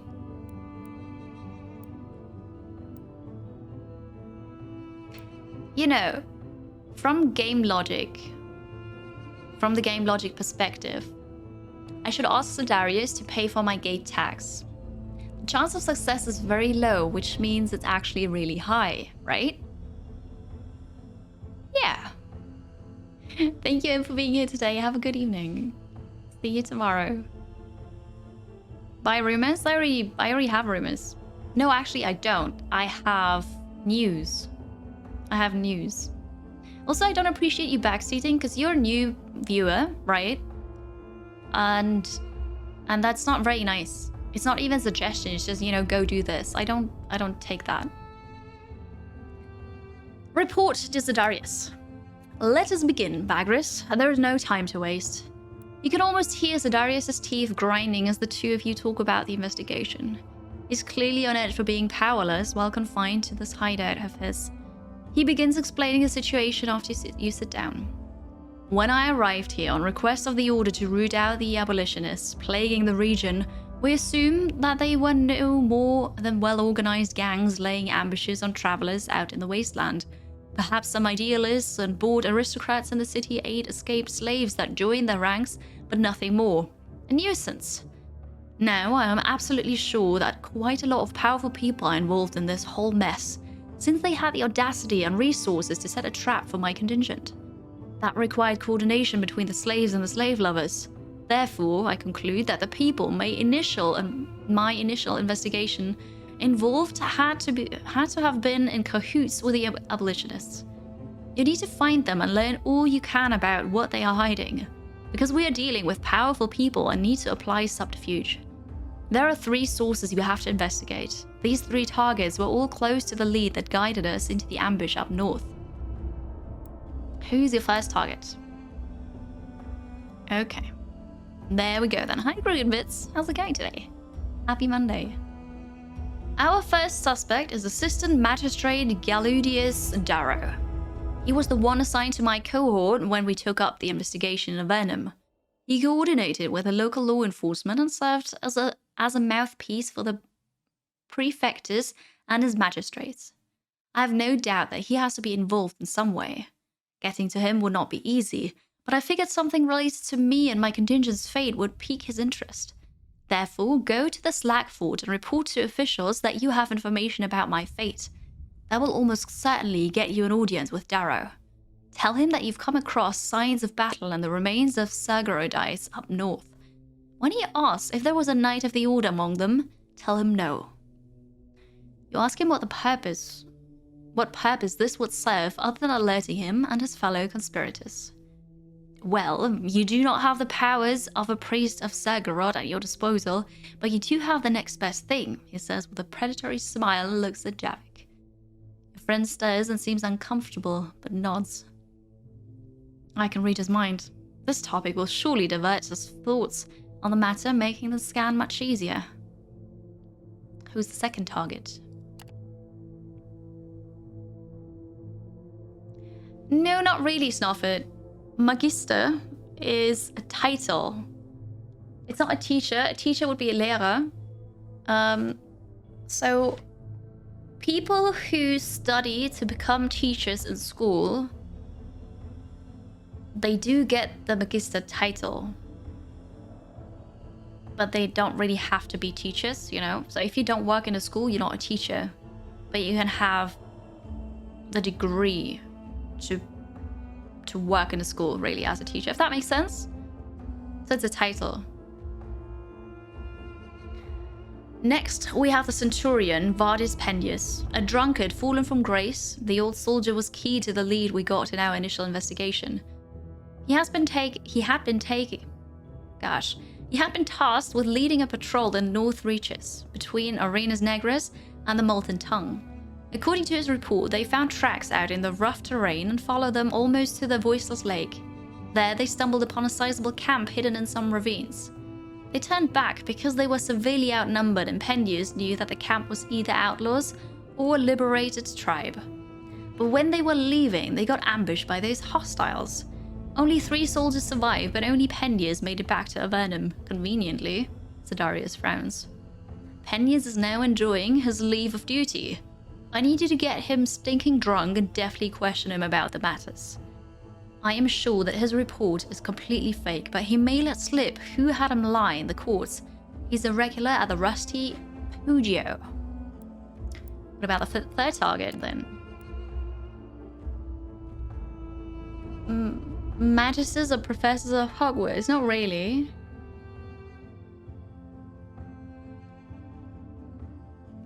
Yeah, Trey, and we do have too many titles we don't need.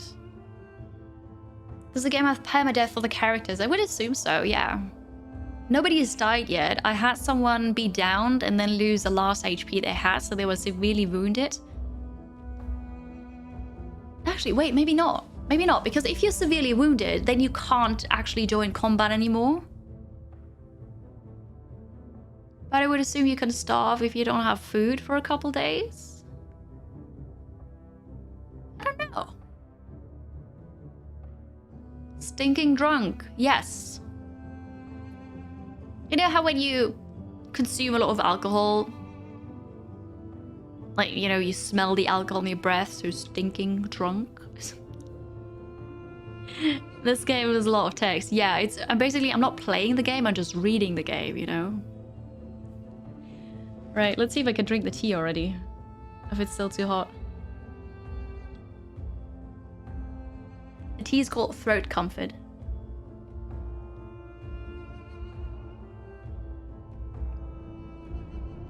Yeah, it's good.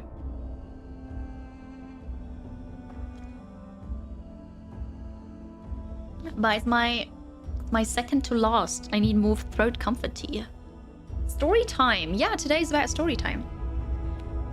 Finally, there is the Smelters Collegium. Word is they run half the city, especially its criminals. They were not directly involved in the plot, but whoever armed the abolitionists must have done it through them. Also, whatever the damned slave lovers take from the Comitatai, that fall victim to them has to go through the city's black market, also run by the Collegium. They'd never talk to Sargorodite, but they would talk to you. See what you can learn from them, but be prepared to be clever or they get suspicious. Darius puts a copper coin on the table. There should be more than enough for bribes. Use your guile, or your sorcerer's telepathy, or whatever. I don't care. Just glean from them as much as you can from the abolitionist contacts in the city. One of their headquarters is at the tavern called Gallows Anvil. Wait, so I get money for the third person, but I don't get money for the second where I have to get drunk? I always gotta pay for that alcohol.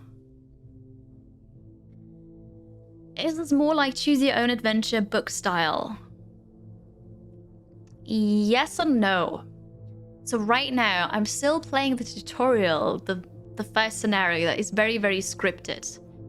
Here, I'd say yes. Even though it's scripted, but you can make choices. But then when you play, I'm gonna say the real game, you know, other scenarios. First of all, you can create your own character, which I couldn't do here now. And then you've got an open world to explore and to quest in and do whatever you want, really. So then it's more like an RPG. And you have options always, so in a way, yes, it's kind of a choose your own adventure, but I really wouldn't call this an adventure game. Your Monday is great. I'm glad to hear that. That's good. I have an amazing Monday, yes. It's good. Does it look like a bucket? That fits half a liter. I like that. Oh yeah, we're still in the tutorial. Almost 4 hours in. Now you know everything to start your investigation. So Darius is higher. Oh, I already read this. The mission, no. What he thinks of Avernum? Sure. Avernum is an imperial city with a dubious reputation. Of course, enemies of the Empire would always reach for an opportunity to slander its greatness.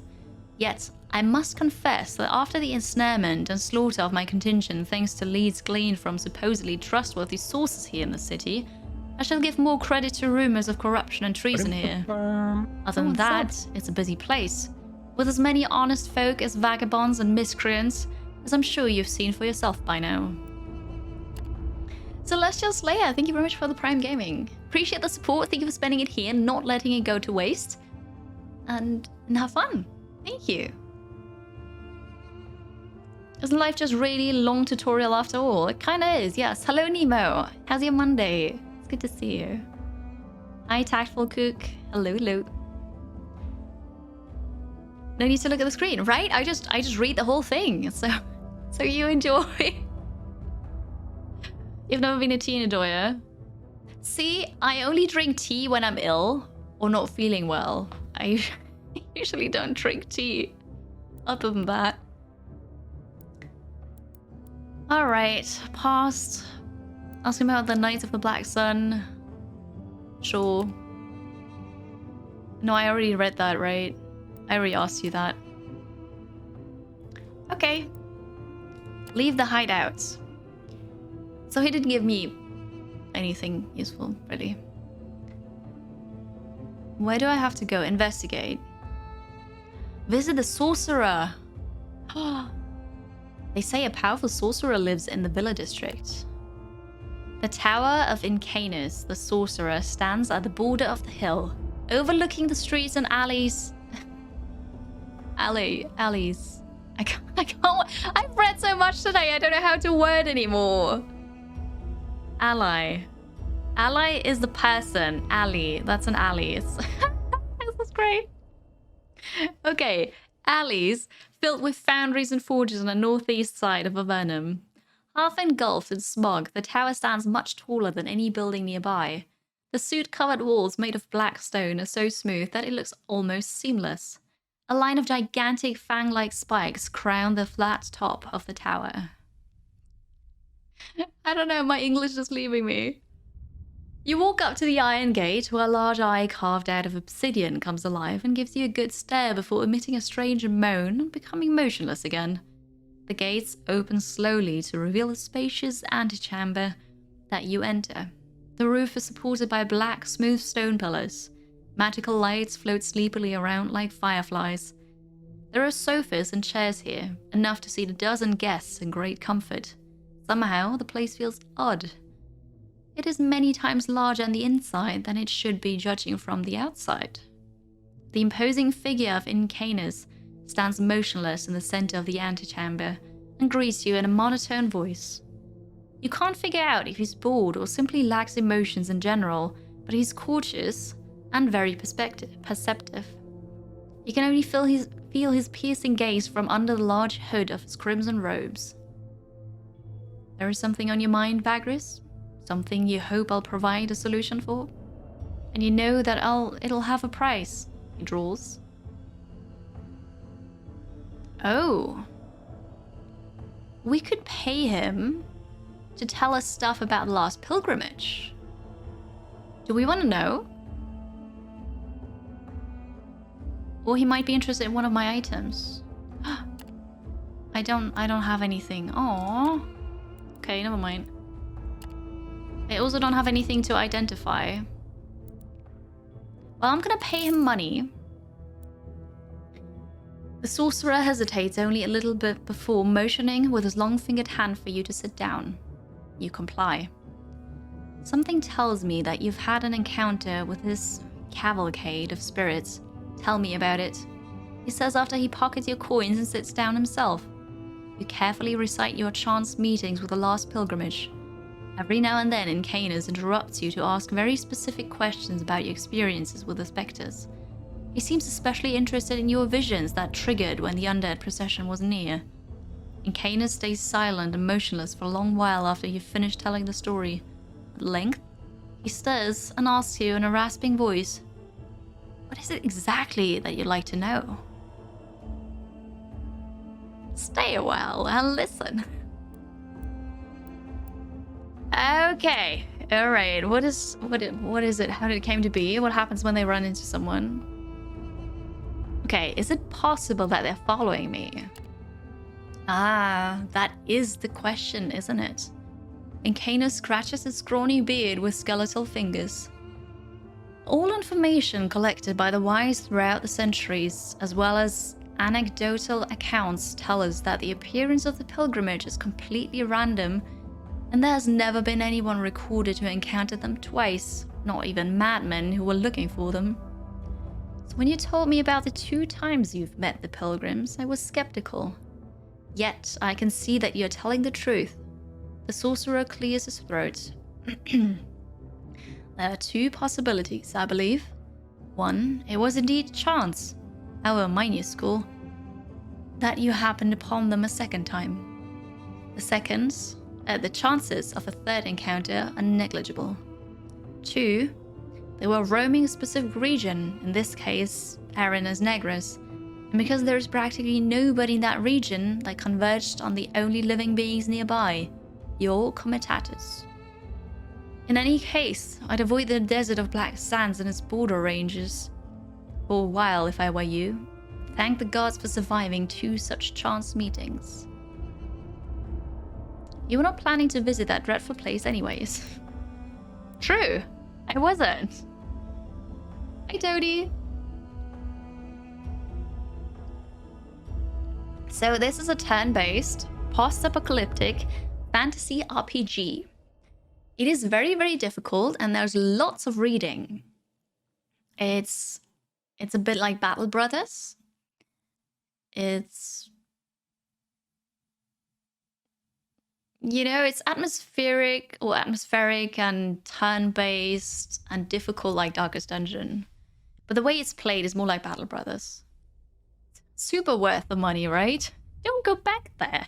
You don't die, right? Thank you. Can they be defeated somehow? Let me answer your question with a question.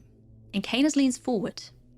If it was possible, why do you think no one has ever managed to do so? You gulp involuntarily. What could my visions mean?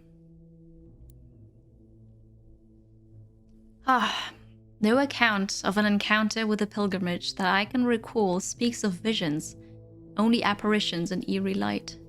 Yours, and that of your companions, seem to be a unique reaction. I wonder if it has anything to do with your telepathic companion. The sorcerer glances at Javik, who is standing a few yards away, leaning at a pillar. Unlikely, your friend says, frowning. At our second encounter with these beings, I was busy holding our beast of burden from running away with my mind, so I did not see any visions at all. How could he be connected to me if I was the only one not to see anything? I concur. Incanus nods and turns back to you. Unfortunately, dreams, visions, and phantasms are not my area of expertise. I suggest you seek out an oneromancer or a shaman, perhaps. The Sadura tribes to the south and west have shamans who are said to communicate with elements and spirits of the world. It may be that such a person could tell you more. Perhaps it would be wise to seek them out. Okay, I think we're alright. That's all. Thank you for your help. That was not worth the money. We're gonna leave for now. Goodbye. Well, at least I got insight for that. Which is basically experience points, I suppose. Don't encounter them again. Yes. Also don't die. Go somewhere else for more help. Good. Thank you. Thank you. Shall we investigate?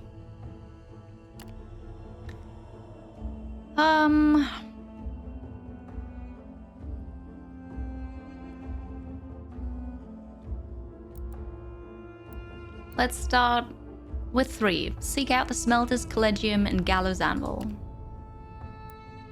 That looks exactly like the tavern where we met Narbo in Scrapheap. I know, right? Don't die. It's good. The Collegium's headquarters is a large tavern called Gallows Anvil, right next to the bathhouse at the border of Scoria and the streets below the villa district, filled with foundries and metallurgy workshops. The place is among the better ones in town, and the regulars are smiths, smelters, their novices, and merchants, all belong to the Smelter's Collegium. It would not be difficult to find someone high up in the guild and talk to them. Javik can scan whoever you talk to for surface thoughts, but asking about their possible connection to abolitionists might raise suspicion. So how do you want to approach them? Ooh, I could pretend to be a merchant, wanting to deal in the black market. I could introduce myself as someone seeking to join the abolitionists, or I can attempt to bribe them. How much does it cost me? 1 copper coin. One middle coin. Coin type 2. I don't know. Have to be scripted.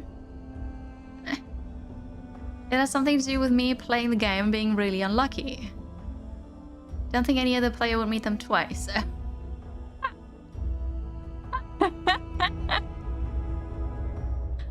Right. Right. Okay, let's say you want to join the abolitionists. The 2 fellows you and Javik end up talking to, representatives of the Collegium, seem unamused by your announcement.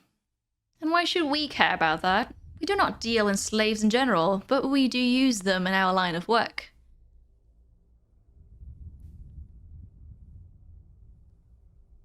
Huh. Shall we tell them that we can pay for information about them, or shall we tell them that we've heard that they deal with those people? Because of course they're not going to just outright say, oh friend, yes, join our purpose or whatever, join our belief. Or welcome in. I don't know. So we need to convince them that we mean it. But then on the other hand, we don't know if they mean it yet. So there's that. I think I'm leaning towards we've heard that they're dealing with those people. What do you think?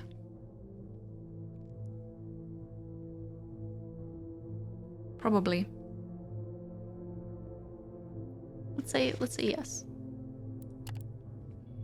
Even if we did, says one fellow with a bushy beard, we'd not be at liberty, there's a typo, to tell you such things because of our business relations with them, theoretically. I suggest you stop poking around here about this matter. If you are who you say you are, you must know a way to reach these people in some other way. Alright, I can't get any further information. I need to leave. You consult Javik when you are far from Gallows Anvil. He looks exhausted. Sorry, boss. It was very tough jumping between mines. Didn't get much from them apart from a sense that our nightly friend's suspicion was well founded.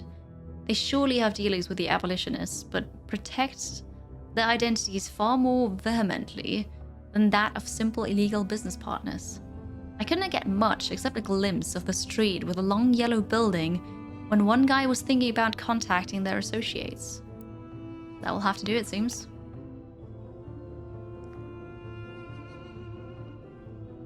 Alright, what if I report back?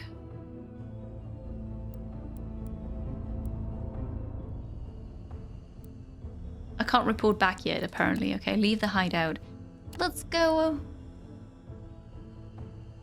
Oh, I can only do one investigation per day. Well, I think that's it then for today. Alright. It's the first typo though. They have lots and lots of text, and it's the first typo. It's very impressive. Right? I said I know better.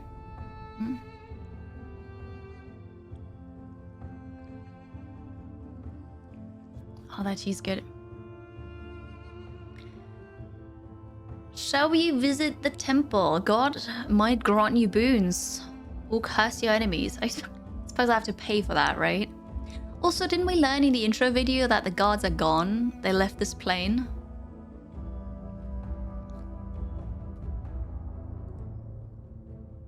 Alright, if not... Ooh. Scared me. Companions. Wait, here. I only have 3 more days. That's great. You too. Can I level you up as well? I can. And then you're gonna be stronger.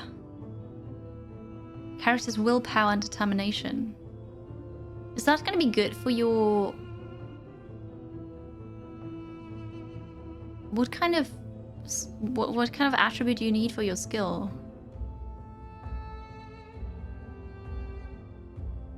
Prowess 3, Savvy 2.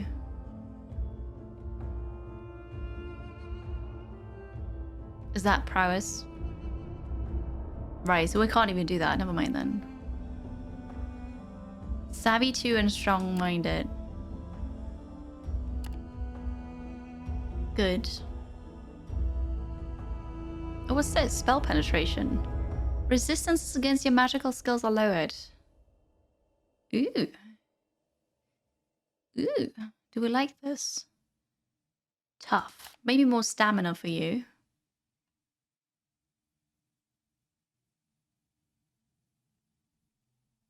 Perceptive. Increased vigilance. Alright, and then I've got 4 more proficiency points. So I'm going to put in... What's Skulker do? You know how to remain unseen, unheard, and effectively ambush people. I don't think you can do that. Healer. You're already a healer. Magic sense. Oh, yeah. And I've got 2 more points. Survival.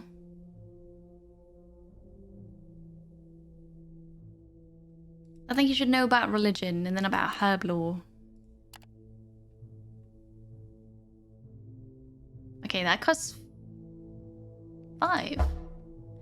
Oh, it costs proficiency. Oh my. No, it grants proficiency. To unlock prowess level 3, you need to progress the companion storyline. Okay, so I can't do that.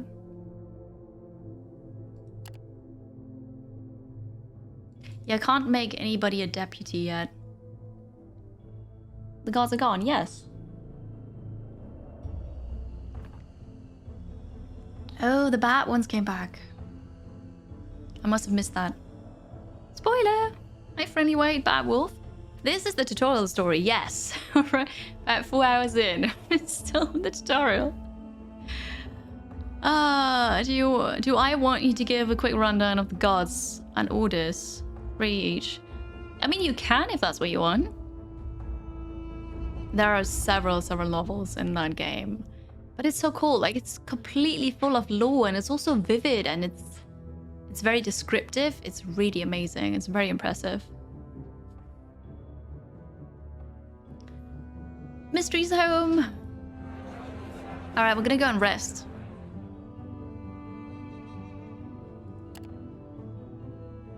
Because Because we're just gonna stay here. Suppose I'm gonna pay you upkeep. Sleep on the stable floor. Hello? You didn't say hi. It costs a bit of money, but we could sleep in a room.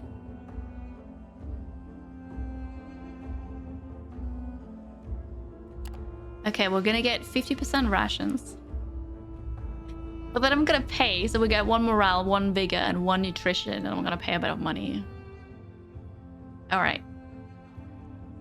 Have a good lunch, Kansley. Thank you for being here.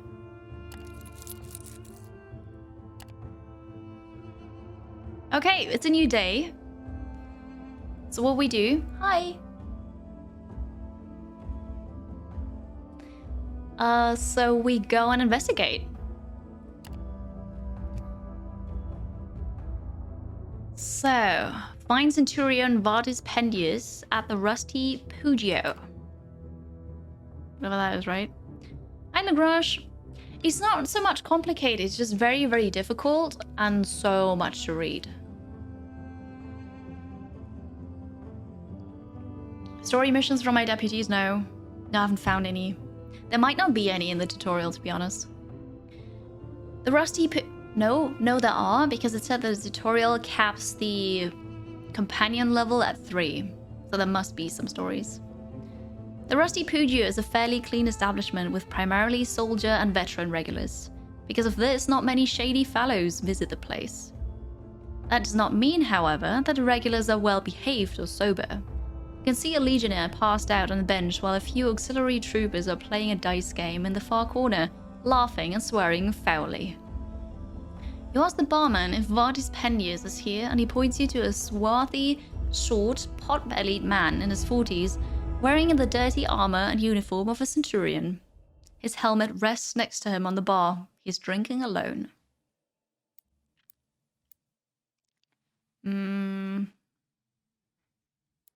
I suppose I'm gonna buy him a drink.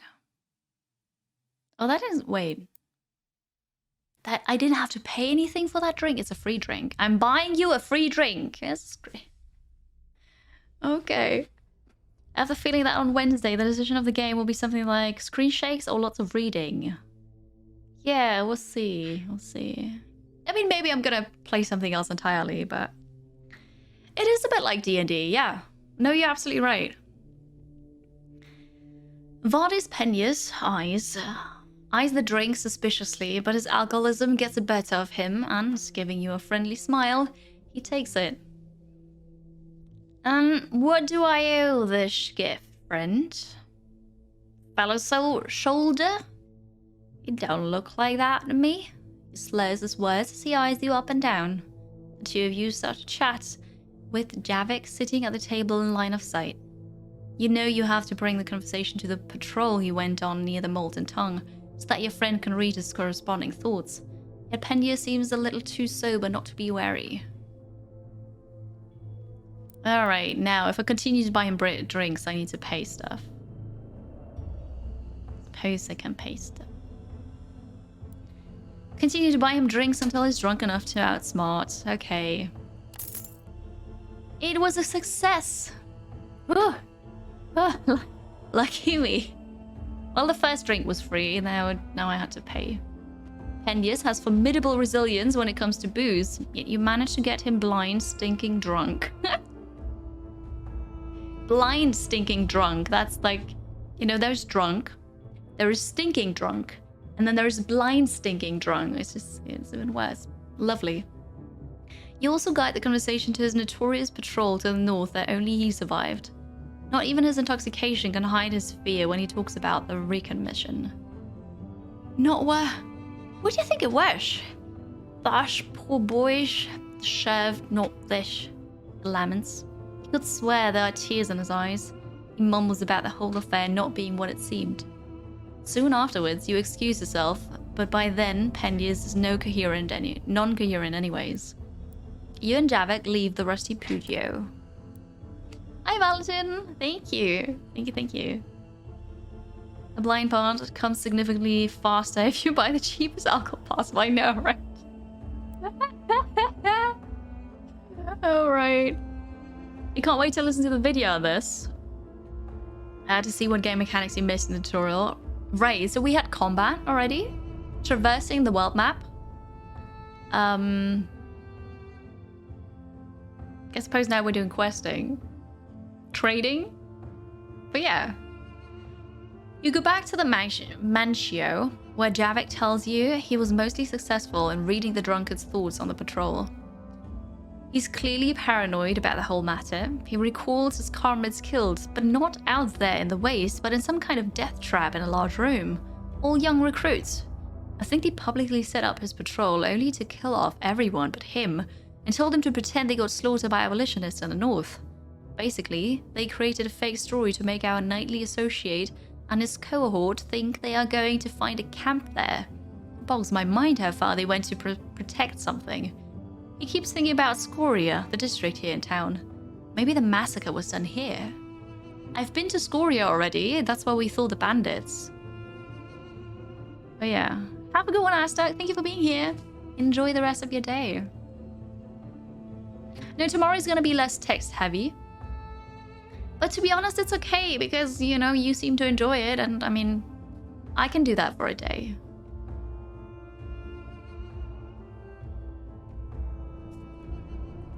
Hi, Mystery.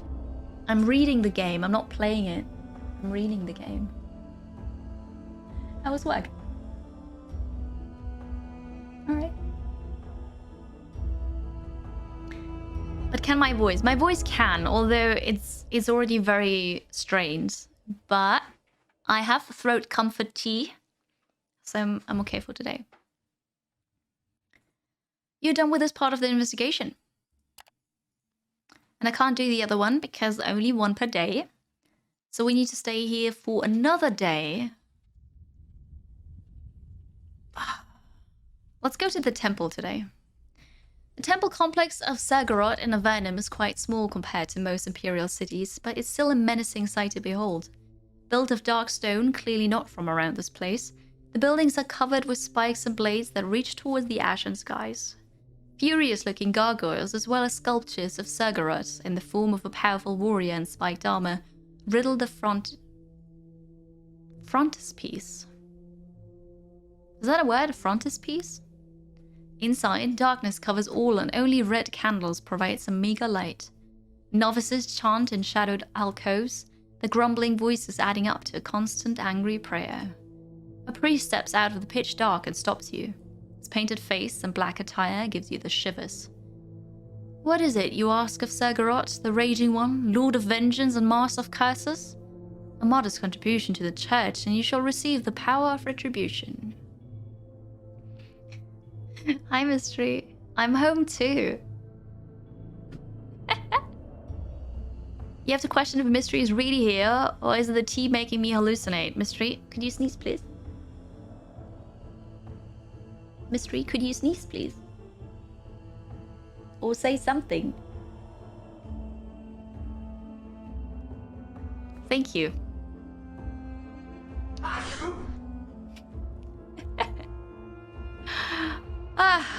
Alright.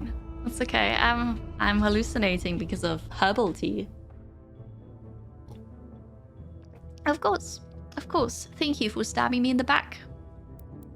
I will remember this. Grant me power.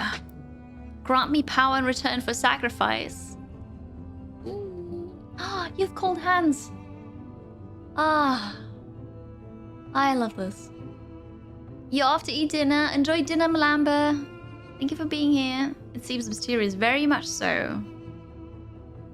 Thank you. Frontispieces for both books and buildings. I never had that before. Okay, cool. Thank you. Power in return for sacrifice. We could make... They take human sacrifices? Oh, never mind. Animal sacrifices. Why are we not interested then? Curse my enemies. Deliver the belongings of Sidaria's dead companions. Oh, I could do that.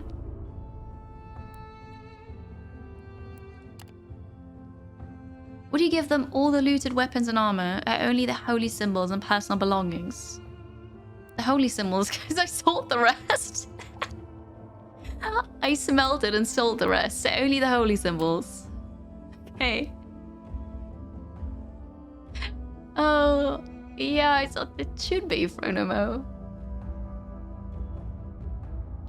The priests growl a short blessing and assure you that Zergarat will not forget you returning the belongings of his lost servants. You thank them before leaving. The temple complex. Oh, yeah, I've already read this. I think it shouldn't have this again, so that you're not tempted to read this again. Inform the high priest of Sidaria's dealings. Just from reading that sentence, I can't make out if that will be going against my quest or not. How do you read this? So Sidarius is that knight that we found, right? Who we're doing quests for now, who we're investigating for. If I inform the priests of his dealings, does that mean I tell them that he's alive and I'm investigating for him? Or does it just mean I found the corpses of his friends or his companions or whatever? I'm not quite sure what that means.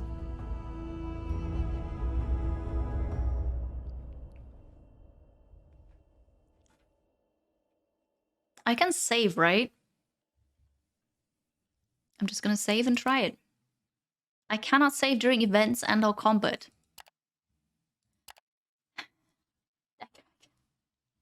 We just go with it.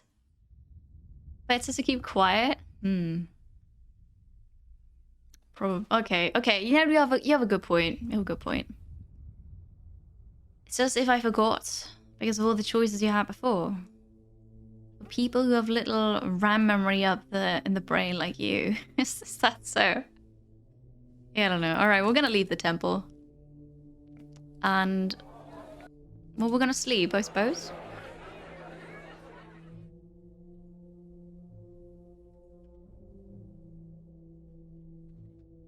Trade news. Give me the news. They are said to live... Oh, the savages were said to live by. Yeah. Okay, we're gonna rest up again. We are now energetic. Obedience is submissive. Very good. We are sustained. Nutrition. So I can save money now. I'm running out of money. Oh, they're gonna be hungry though. Okay, so I'm gonna do this. Ending the day. And both of them healed up. Very good. Last investigation. Go to the Slag Fort to spy on Assistant Magistrate Galudus Darrow. Okay. Hi, Sitsi. Sitsai. How's it going? A tip. A tip for what, though?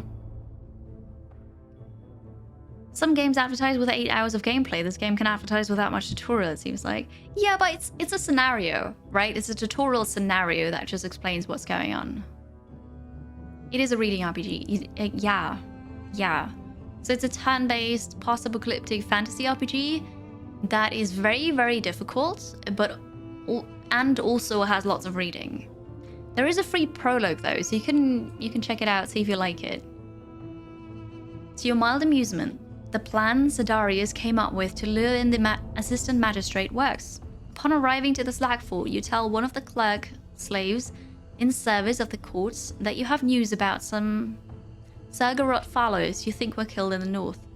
The slave asks you to wait until he reports this to one of the administrators.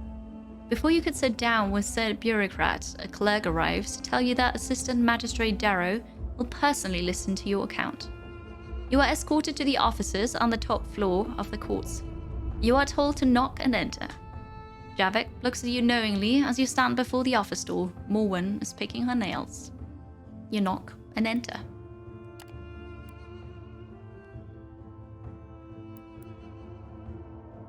Yeah, I take those tips. Thank you, Simplex. You find yourself inside a spacious office with small slit windows looking out onto the courtyard of the Slag Fort. There's a desk here with scrolls stacked up on one side and a few opened ones lying in the middle. Maps of the regions are on the walls, and rows of shelves hold even more scrolls. A clerk slave busies herself with organizing these. A middle-aged man with a warm smile rises from the chair at the desk. He has dark eyes and a receding hairline. Over his orange tunic is a sash of his office, blue and purple with a silver clasp holding it on his shoulder. He introduces himself as Galudus Darrow. My subordinates tell me you have news of a group of Sagoridites. We are waiting a cohort of such constitution back to the city, but we're beginning to be worried that something happened to them as they are late. Perhaps you might have heard of them. I've heard rumors in the city. Tell him that you did not know about this cohort. Do I... Okay, so I don't know who he's talking about. You know, wink wink. Oh, that he came here right away without gathering news in the city first. Oh shoot. I would have thought a Vagrus such as yourself is well informed. But oh well. I'm sure your patriotism got the better of you. Because if I understand correctly, you are about to tell me bad news. He gestures toward a chair for you to sit down on. You do as Javik and Morwen stand behind you. You tell him the fake stories Darius concocted. You tell him that you were forced to come here by a rogue knight of the Black Sun. Alright, this is a very important turning point because here I could decide to betray that knight. But why would I? Hello, Wim. Happy Monday. Hi. How's work? Now I'm gonna tell him the fake story. Just start at the beginning. You clear your throat before starting. My comitatus was traveling from Scrapheap south along the Molten Tongue. We came around the Voiceless Lake. Definitely too. No, we can't betray him. It was way too busy. Oh no. Well, hopefully you can enjoy your evening now. And started hearing noises of battle. We approached and found dead bodies. And my scouts returned with news of dead bodies. We saw some undead to the east. Ha. What does it matter?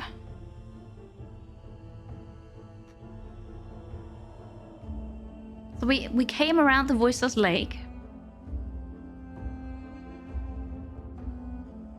My scouts returned with the news of dead bodies.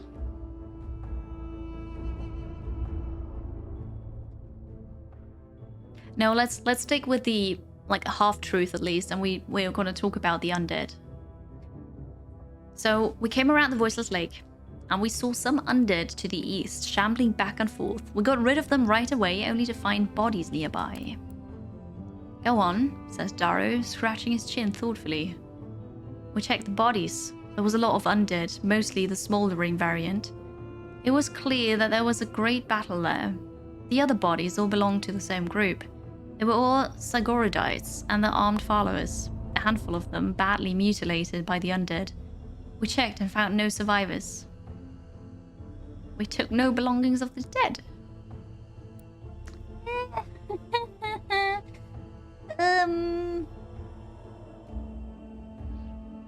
I mean, this is a problem now because, yes, I took the belongings. The weapons and armor, I smelted down and then I sold the ore. The other things I just brought to the temple. I can hardly say that I didn't take anything. Well, this is gonna be interesting. We took some weapons and whatever valuables we could find on them. Understandable. These must be of great value, and you are a businessman. Your report now makes up for what you took, Vagrus. I know, right? Exactly. A fake story needs a bit of truth in it, so that they're not going to be suspicious of me. Okay. I carry on with the reports. You conclude the story by telling him that you have not come across any undead or Sagorodites, living or dead, on your journey here. Have you seen a knight among these bodies, perhaps? Tall, fellow, blonde hair, broad shoulders, dark armor, and quite an exquisite helmet. Fights with a great sword, Darrow asks after a brief pause. You tell him you did not find anyone among the bodies matching the description, even though you checked them fairly thoroughly. The assistant magistrate thanks you and promises to bring the report before the high-ups in the city. Should they decide to further question you, they'll find you at your berth. You take a leave. Okay. The first tip is, after giving the belongings back to the temple, the option gains Sagor's power for serving him became available. I get a free blessing. Oh, I did not see that. Thank you. Second tip. Your workers and slaves can do odd jobs in the city during camping. I also did not see that. Oh, thank you. Thank you. Long after you've left the Slackford, Javik tells you that the plan has worked. I read his thoughts on the matter. It is clear that he knew much about the setting of the trap. He got really upset when you told him Sidarius might be alive and well.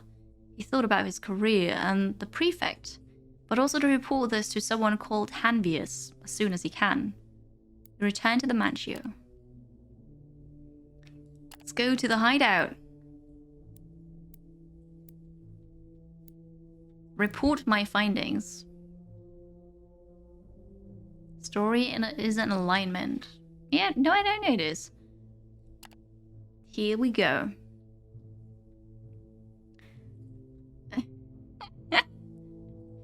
I mean, I'm reading enough as it is, right? Finally, Sidarius says scornfully when you return and tell him you are done with the investigations. There are a few other Sagorodites in the room, watching silently. You recount everything you learned in the last few days, and Javik details his mental scans. Sidarius and his cronies listen intently. Following your report, Sidarius goes behind closed doors with 2 priests of Sergorod and a couple of executors, while you are told to stay put for now. They emerge after a quarter of an hour, and the executors leave right away. The knight approaches you with an uncharacteristic smile on his otherwise grim face. We've got them now, Vagrus. Thanks for the information you provided. We have located the traitors' headquarters in the city. A long yellow building, the district of Scoria, and a man named Hanvius. It so happens that Gaius Hanvius, a wealthy merchant and city official, who's known to be conducting shady business in the name of the prefectus, owns a large yellow warehouse in Scoria. The whole block is abandoned, making it an ideal place for a hideout. That may not mean anything, Javik starts to say with a frown before Sidarius interrupts him. No, they are there. All of us can sense the treacherous stench, and Sergorod's servants are never wrong about such things. The way he says it shuts Javik up for good. Bring your man, Vagrus. We strike as soon as you are ready. I'm striking them? Wait, what? Okay. That will cost you extra. You tell him that it's more than you signed up for. Sidarius looks at you for some long, silent moments before speaking. The priest's souls are fixing you with a grim gazes. I told you the Empire needed you and your crew to conclude the investigation and the abolitionists. Until their nest is destroyed, the investigation is not concluded. The local temple will send every able hand to set up an ambush on the warehouse, but with your help, we will be able to guarantee nobody escapes the snare. Do not fail me in this, and the Order will be grateful. It seems like you won't be able to get more from him just yet. Well, hopefully afterwards, though. Once we survive this, hopefully we survive this, we'll get some rewards. And namings. You find that very fitting. Oh, it is. Leaving the hideout, you set out to the Mancio. You can see how Javik is worried. He sighs. I don't like where this is going, boss. The last thing we needed was getting involved in this conspiracy with the local underworld, the city's leaders, bandits, and the damn fanatics all tearing at each other apart, with us in the middle. For the first time in a long while, I don't I don't know what you're thinking. Just when you're about to say something, he goes on. You don't have to say anything. Just know that this is how I see things now. And also that many fellows in the crew are thinking the same. We know there's little you can do to get rid of our nightly parasite at present, but keep in mind what we originally set out to do. You keep walking, thinking about what he said. The two of you return to the mansion. You can't help thinking about how this will end. Prepare for what is to come. I got 7 insight. That is good. So I still can't equip this, which really sucks. I mean, No, I can't do anything though.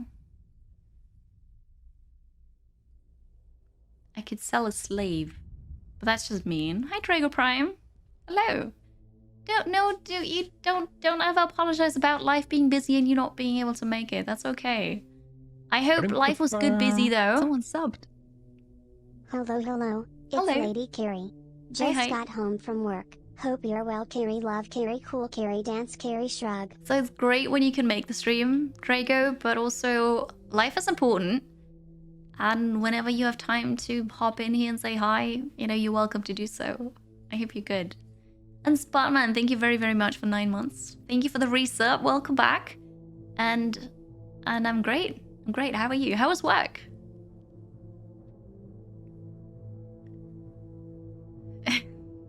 That's alright, Drago. It happens. I don't think there is anything that I can do to prepare, so let's go to the warehouse. Proceed with the ambush on the warehouse, where the abolitionists are hiding. You arrive at the rendezvous point set by Zedarius, accompanied by your fighting crew only. It is a few blocks away from the warehouse itself, in the enclosed atrium of an abandoned house. A group of grim-faced and visibly anxious Sagorodite novices is gathered around several priests and executors. The Black Knight is also there, standing tall next to a wall, arms crossed, looking at his allies thoughtfully. Everything happens fairly fast afterward. You learn of the attack plan that involves the Sagorodites surrounding the warehouse and blocking all exits, while a force of executors and priests attacks from 2 sides. In the meantime, you take your companions and Sedaris to the 3rd rear door in an alley and deal with the ones that remain. The strike force sets out immediately. I've got to save before clicking this event, so now I again haven't saved. Following Zedarius, you go around several blocks and end up behind the warehouse. The attack commences as planned, with novices rushing into the streets. Your group enters the back alley just as you hear the shouts and painful cries. The main force must have entered the warehouse. You don't even make it to the back door when it bursts open and several armed men rush out. Your companions and fighters engage them right away. Wait, you're still healing up? Great. Yeah, you're still healing. That's not good. Holy, you're about to die.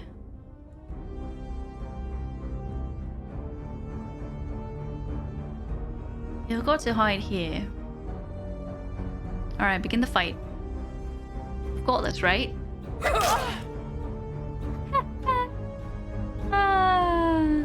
Right? 14, 12, 11. I'm gonna get rid of the spear person first. Alright, devastating blow. Suppose 2 is okay. So Darius. A crit, look at you! I want to keep him, to be honest. 2 to 4 damage. Shield push. A shattering blow. Reducing armor. I don't even know if you have armor. Wait, do you have armor? No.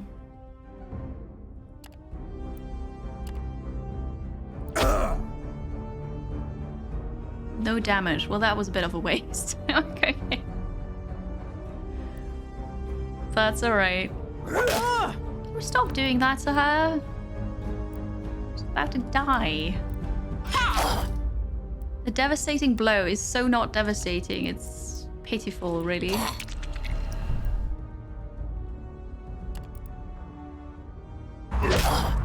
And a second person dead. Blocked it, very nice. I don't like that they do that all the time.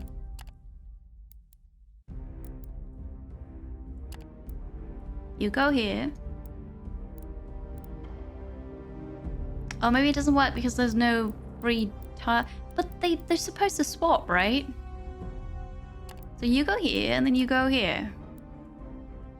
Yeah, sometimes it works, sometimes it doesn't. I don't understand, but hey. I think that I can. Alright, you move to the back now. Oh, you should have moved here, but then, well, anyway.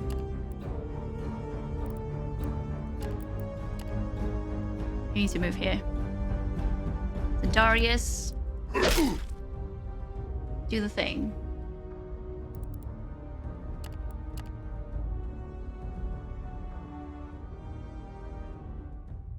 Oh, it's her. Skip the turn. There was a skip turn button. Yes. So she helped out. But yeah, both of them really need to heal up.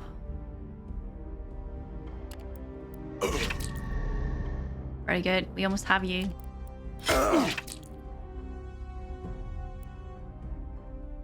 3 vitality left. You got this, Javik. Yay, look at that. We've done it. Easy peasy. You're quickly finishing off stragglers and gather your team after the skirmish when a wounded priest stumbles out of the back entrance, panting. He tells you that the warehouse is cleared out, but a group of abolitionists managed to break out and escape through the rooftops towards the south. Zedarius beckons you and you start to run. You catch up with your fleeing foes as they descend from a low building's roof onto an abandoned street. One of them, an archer, spots you and lets loose an arrow. It pierces the throat of one of your fighters who tumbles to the ground. Zedarius charges ahead with a war cry. Your group and theirs clash moments later. A brutal fight commences. That was not what I bargained for. This is where we die. This is where we die. Oh no. We're good. I mean, this is gonna be okay. I'm not sure it was Amber. I'm not sure.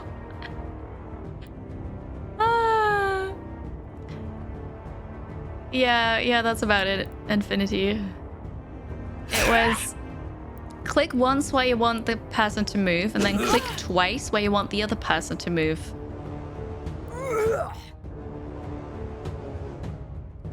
Alright. Can you do that? Oh yeah. This is fine. It's perfect. Ouch.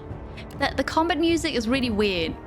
So while combat, the audio sometimes just, I don't know, lags or doesn't loop nicely or something. We're gonna die. Yeah, it's death music, isn't it?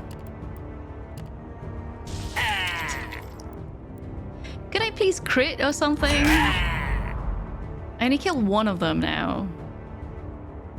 More damage and accuracy. Less initiative and accuracy for you. Maybe for you. I don't know. Goodbye. Alright, aid.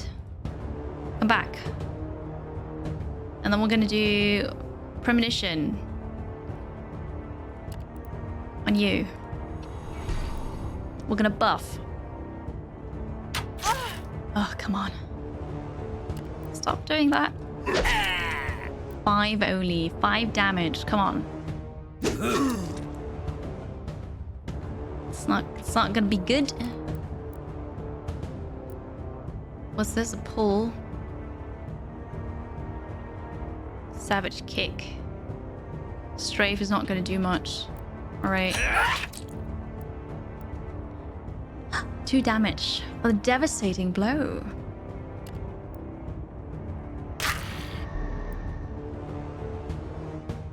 Alright, do your thing.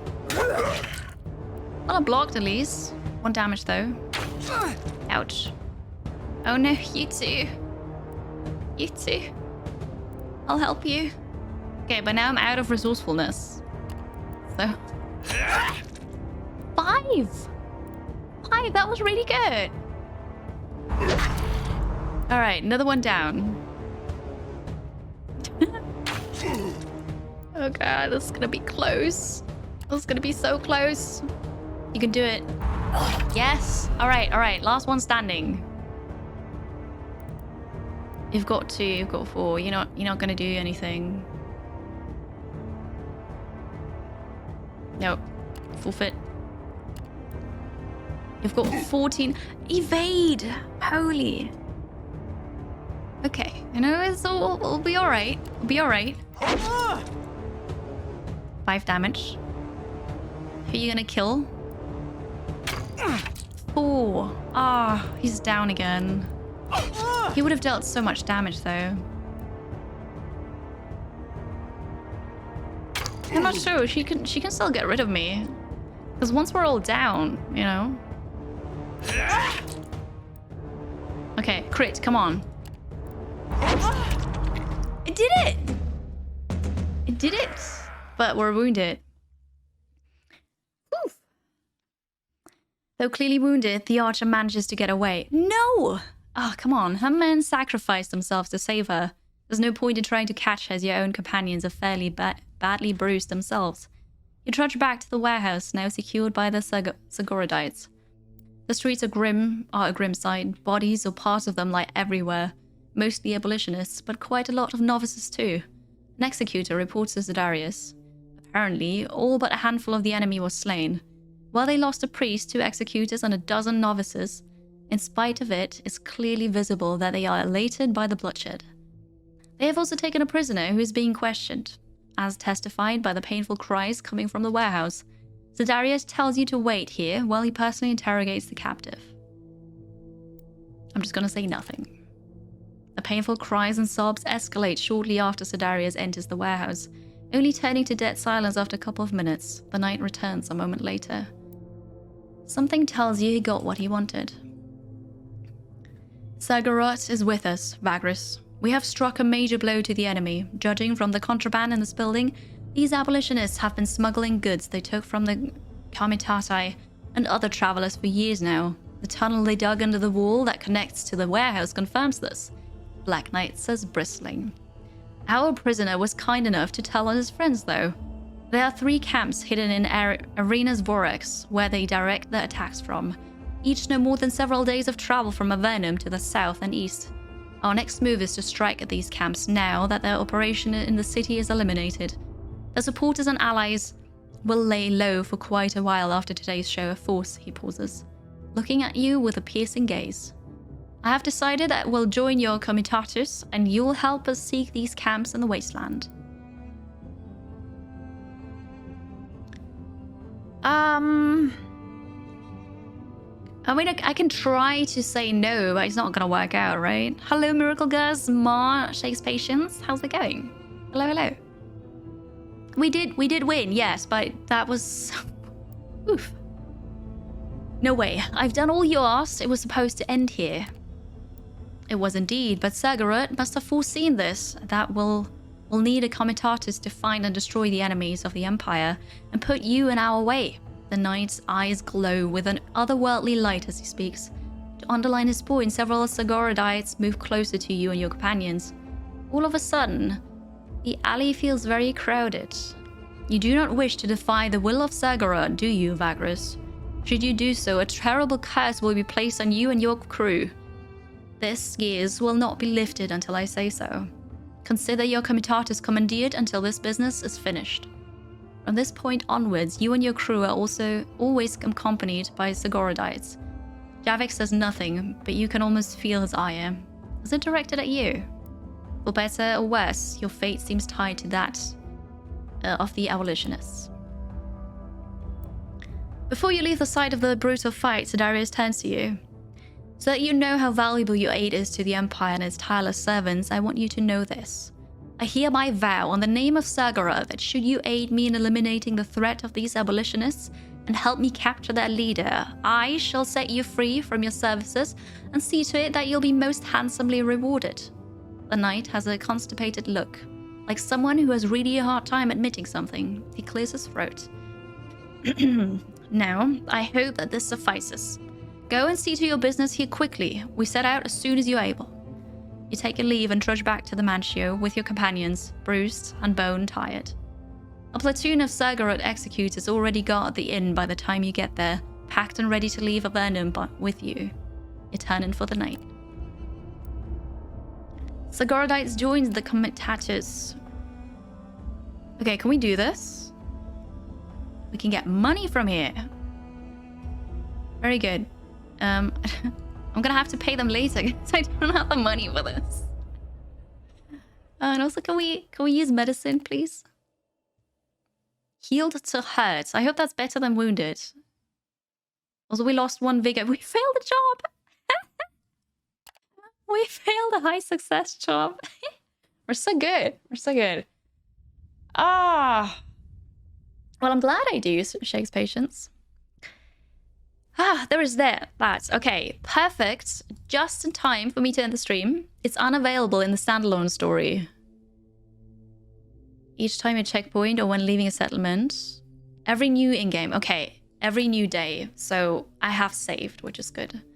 Because it is time. It is time. It's been 5 hours of reading this game. Playing a bit as well. It's fun. I like it. Vagrus the Riven Realms is a new turn-based post-apocalyptic fantasy RPG. It's difficult. I'm playing the tutorial still. It's scripted, but it's still cool. You have choices, some of them. No, the game is out. It's a full release. It is out, and it's great. You can get it on Steam or on GOG if you're interested in that. Hello, Enya. Hi. I need to rest my voice now, but a lot of fun. I hope you enjoyed this too. Tomorrow we're gonna check out Age of Darkness Final Stand, which is a survival RTS. Like They Are Billions. It's similar to They Are Billions. You enjoyed this. I'm glad you did. I'm glad you did. So my voice was not used for nothing. I don't know what I wanted to say. We're gonna go and raid now. Thank you, everybody, so much for being here today, for your support, for listening to me read this game. FG squared. Perfect. If you're new here, enjoyed the content, hello. I'm Kiri, and I stream a variety of usually indie games, simulation, management, strategy. But then, you know, this looks cool, so I thought I'd try it. And yeah, you can find me in the Discord, on Twitter, on Instagram. I've got a YouTube channel that is currently being filled with demos, like videos of demos that I played during the Steam Next Fest. It was tiresome, yes it was, but also it was super fun. But now I need to just shut up. So we're gonna raid. I appreciate all of you. Thank you very much. Have a great evening. Enjoy the rest of your day. And I'll see you guys tomorrow. Well rested, with a new voice. Hopefully. Goodbye, take care.